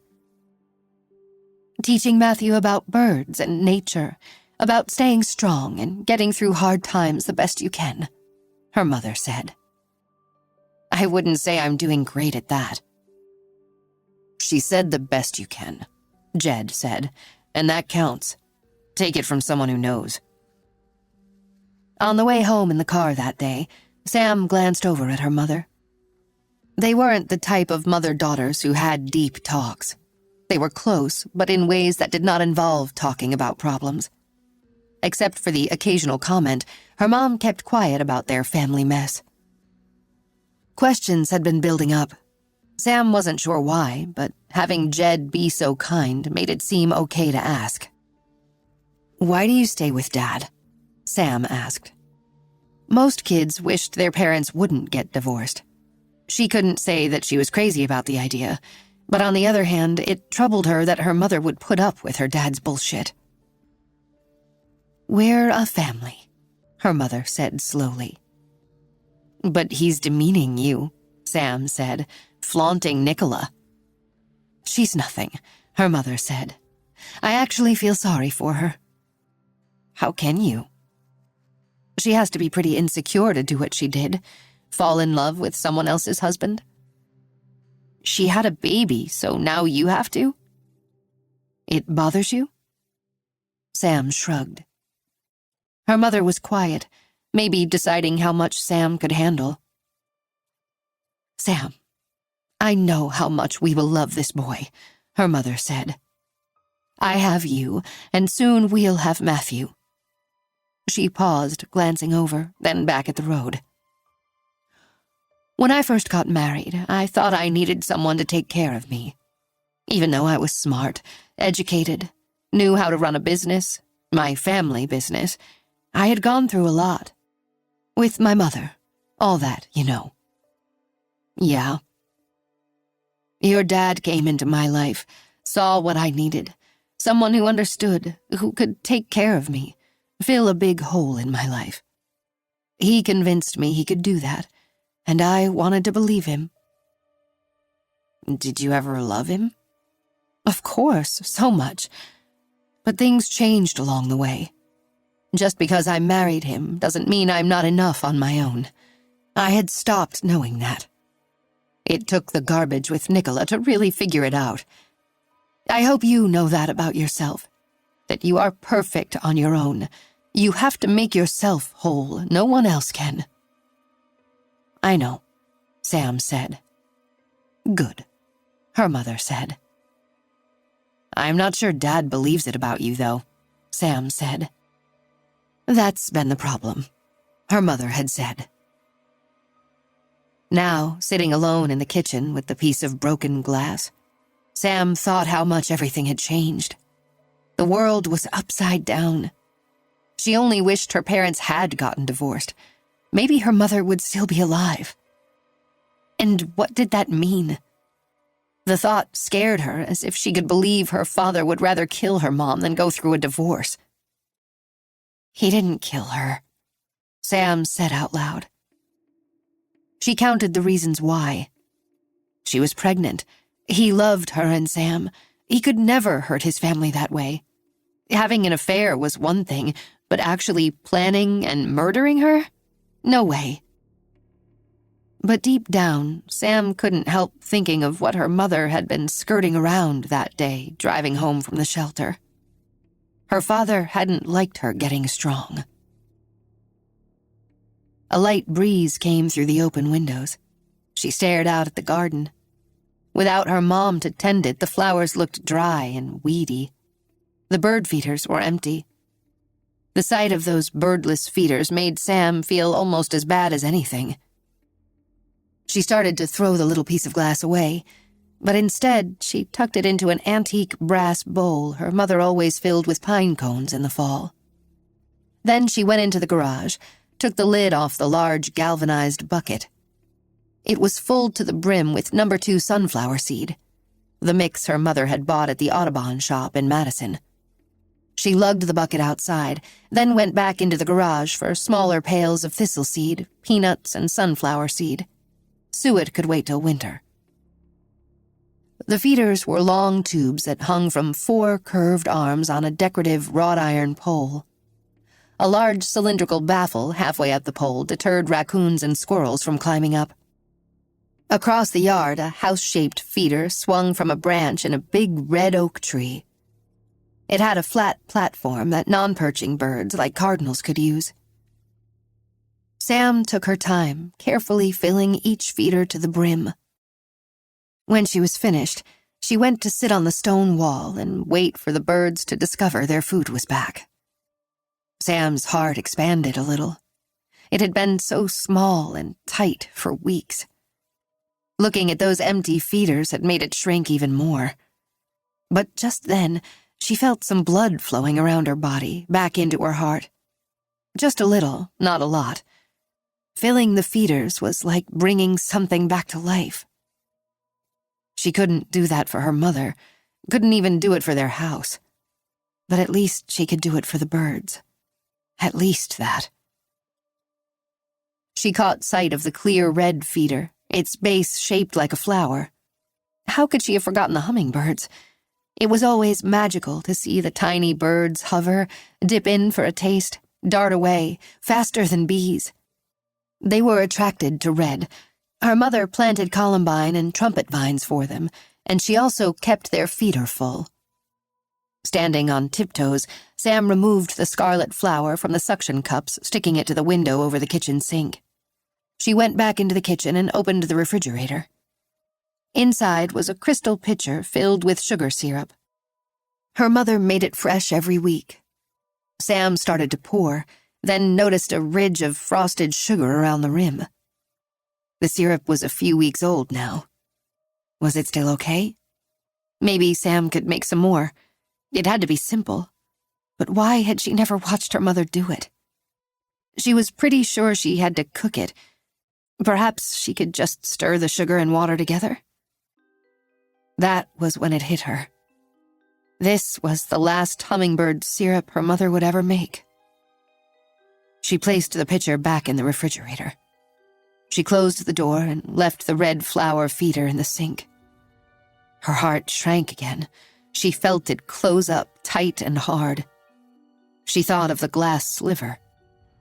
She grabbed it from the brass bowl and headed into the basement, making sure to close the door behind her. Summer silent, the furnace hulked in the corner. Her dad had a workshop filled with his tools. Sam went to the far end, toward the laundry room with the washer and dryer, some wooden dryer racks, and a wicker basket of single socks. Her mother had decorated the whitewashed concrete walls with pictures Sam had drawn in elementary school, photographs she had taken more recently. Sam held the tiny glass shard and made one long, shallow slit on the inside of her left wrist. It didn't go deep, but it allowed a flower of blood to bloom. A trumpet blossom, bright and red. Cutting had always given her relief, and she needed that right now, to release the pent-up tension and grief. But the first cut did nothing, so she tried again. She stared at the blood, saw the red feeder clustered with the hummingbirds her mother had so mystically called from their hiding places, and she missed her mother so much she began to scream. Loud, loud, louder, deep in the cellar where no one could hear, screaming as if the house were falling down around her. Because the person she loved most in the world had died, was gone forever, would never feed the birds again, would never hug Sam again. Screaming because the world had ended. 27. The New London Soup Kitchen was located in the parish house of St. Ignatius Loyola Church at the foot of Bank Street. The Whaling City shelter was right around the corner. Kate had had to fly to Los Angeles twice in the last week, but today was the first of 4 days off. The church and shelter were a 5-minute walk from her loft. She'd passed them countless times, seeing clients and residents lined up around the block, waiting for a hot meal or a safe bed. Just before lunch, she headed over. Although Beth had volunteered at both for many years, Kate had never stopped in. Sometimes when Beth was working in town, if Kate wasn't flying, the sisters would meet at the Witchfire Tea House on the water side of Bank Street, a place where they could drink Darjeeling and Beth could have her tarot cards read. Kate passed it now. The storefront was painted violet, the sign dark pink with swirling black letters. Purple taffeta curtained the windows, intended by the owner to create an air of mystery for people who wanted to believe. An occult thrill for the suburban set, Kate had said one snowy afternoon last winter, when they were seated inside on a shabby amber velvet love seat, the space lit by candles and Victorian lamps with fringed silk shades. "It's not that," Beth said. "It's just fun." "Cecily!" She tried to catch the owner's eye. "Thessaly?" Kate asked, her tone translating into, "How contrived?" "It's the name of the 1,000-year-old witch in Neil Gaiman's The Sandman. She adopted it." "Okay, then," Kate said. "She knows how to play the part." Tall and thin, too young for the long silver hair that Kate was sure was a wig, Thessaly wore a crocheted black dress, black lace-up boots, and big glasses with round black frames. "If you don't like it here, why don't we meet somewhere else?" Beth asked. "You make me feel like an idiot." "What are you talking about?" Kate asked. "You're so technical, scientific. You don't have faith. You don't believe in anything except instruments and gauges, and I respect that. I never tell you to lighten up, to be more spiritual. But you condescend to me. I can tell you think I'm a fool." "I do not." "Yeah, you do. If I asked Thessaly to read my cards, you'd sit there with a smirk on your face, just like you did when I told you her name." Kate stared at Beth and knew she was right. She did think the whole witchfire vibe was bogus, that Thessaly knew how to appeal to bored women who wished they had more in their lives. "And all your comments about the suburban set, what was it you said last week? Housewives having their fortune told and looking for love?" "I wasn't even talking about you." "Well, I'm a housewife who runs an art gallery. But what was the crack about looking for love?" "I don't know. I was kidding around." "You make it sound as if you think I want to have an affair. Looking for love, and truly, what's so wrong about that?" She narrowed her eyes at Kate as if challenging her. "Actually, I think I said, looking for love advice." "No, you didn't. You said love." I don't remember. I'm sorry, Kate said. I get belittled enough at home. Pete? Kate asked. She wanted to Pete bash, to diffuse the discomfort. Let's not talk about it, Beth said. Then, with a sharp gaze, maybe you should look for love. It might help you understand what the rest of us go through. When Thessaly came over, she refilled their teapot with hot water, but Beth didn't ask her to throw the taro. That was the last time the sisters had met here. Beth had never suggested it again, and they'd started going to Dutch's Tavern, more Kate's style, for red wine and burgers. Now, passing the tea house and looking back on the odd conversation, Kate wondered if Beth had wanted to tell her about the man who had so lovingly captured her beauty and soul in that charcoal drawing. Jed. Lunch was underway at St. Ignatius. 2 women stood behind a long counter, serving what looked like Thanksgiving dinner. Turkey with gravy, mashed potatoes, and peas. But it was August in Connecticut, so there was also corn on the cob. The clientele ranged in age from teenage to elderly. They lined up with trays, carrying their meals to long folding tables set up in 2 rows. The room had basketball hoops at either end, as well as 5 easels folded in the corner. It obviously had multiple uses, from dining room to gymnasium to art studio. Was this where Beth and Sam had worked with people on art projects? Kate looked around, scanning all the men's faces, wondering which one was J.H. Hey, Kate! She turned to see Scotty emerging from the kitchen, carrying a tray of sliced tomatoes and basil. I forgot you worked here, Kate said. Beth got me started. Did you grow those?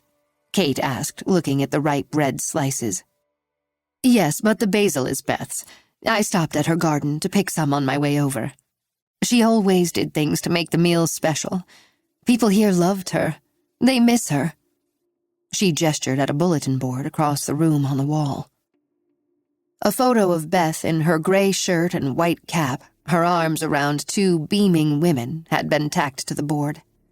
Beneath it was a banner that said, "Forever Loved." It was covered with signatures. Everyone who comes in is invited to sign it, Scotty said. They all do. Kate drifted over to look at the names. Scotty put the tray down on the serving station and followed her. Kate read every name, but she didn't find what she was looking for. What brings you here? Scotty asked. I was hoping to find a friend of Beth's. In fact, I sent you a text about him. Didn't you get it? Kate turned to see Scotty hovering nervously behind her. A few tendrils of blonde hair fell from her cap. She had a very slight tan and faint lines around her brown eyes. They had been friends for a lifetime, and Kate knew those eyes so well. They were full of remorse. Sorry, I thought I replied, Scotty said. Who's Jed Hilliard? Kate asked. Scotty blushed and looked away. Both you and Lulu knew, didn't you? Beth would have told you eventually, Scotty said. She was afraid you wouldn't approve. Of course I would have, Kate said. Anything that made her happy. But their last conversation at Witchfire, the defensive tone in Beth's voice echoed in her mind. You think I want to have an affair? Is he here now? No, Scotty said. He hasn't been back once since she died. It felt like a blow. Kate had thought if she could meet him today, ask him about Beth and the drawing, she might find some peace. She'd wanted to hear that he'd loved Beth, and she'd loved him, that life had become happier for her. Were they together? Not like that. They were just good friends, Scotty said. But Kate wasn't sure she could believe her. Was he Matthew's father? Oh, come on, Kate. Why would you even ask that? Do you know where he lives? Kate asked. For a long time, he was a handyman at the academy, and they gave him a room in the attic. Then he was living here in New London, on State Street, in that building they're converting into artist studios. Is he there now? Kate asked. I don't know, Scotty said. If he was, I can't imagine why he wouldn't be showing up for food. She met him at the academy? When he was working there? Kate asked. Scotty bit her lip. Her eyelids fluttered in a way that brought a sinking to Kate's heart. She could read sorrow in her old friend's eyes. No, Scotty said. He never even knew Blackhall until Beth brought him there. Then how? She met him at the prison when she was visiting your father. He was there at the same time. Working there? Kate asked, her stomach churning to think of her father being connected in any way. Volunteering? An inmate, Scotty said. Kate let that sink in. What did he do? He got caught selling marijuana. She said your father would talk to him. They had art in common.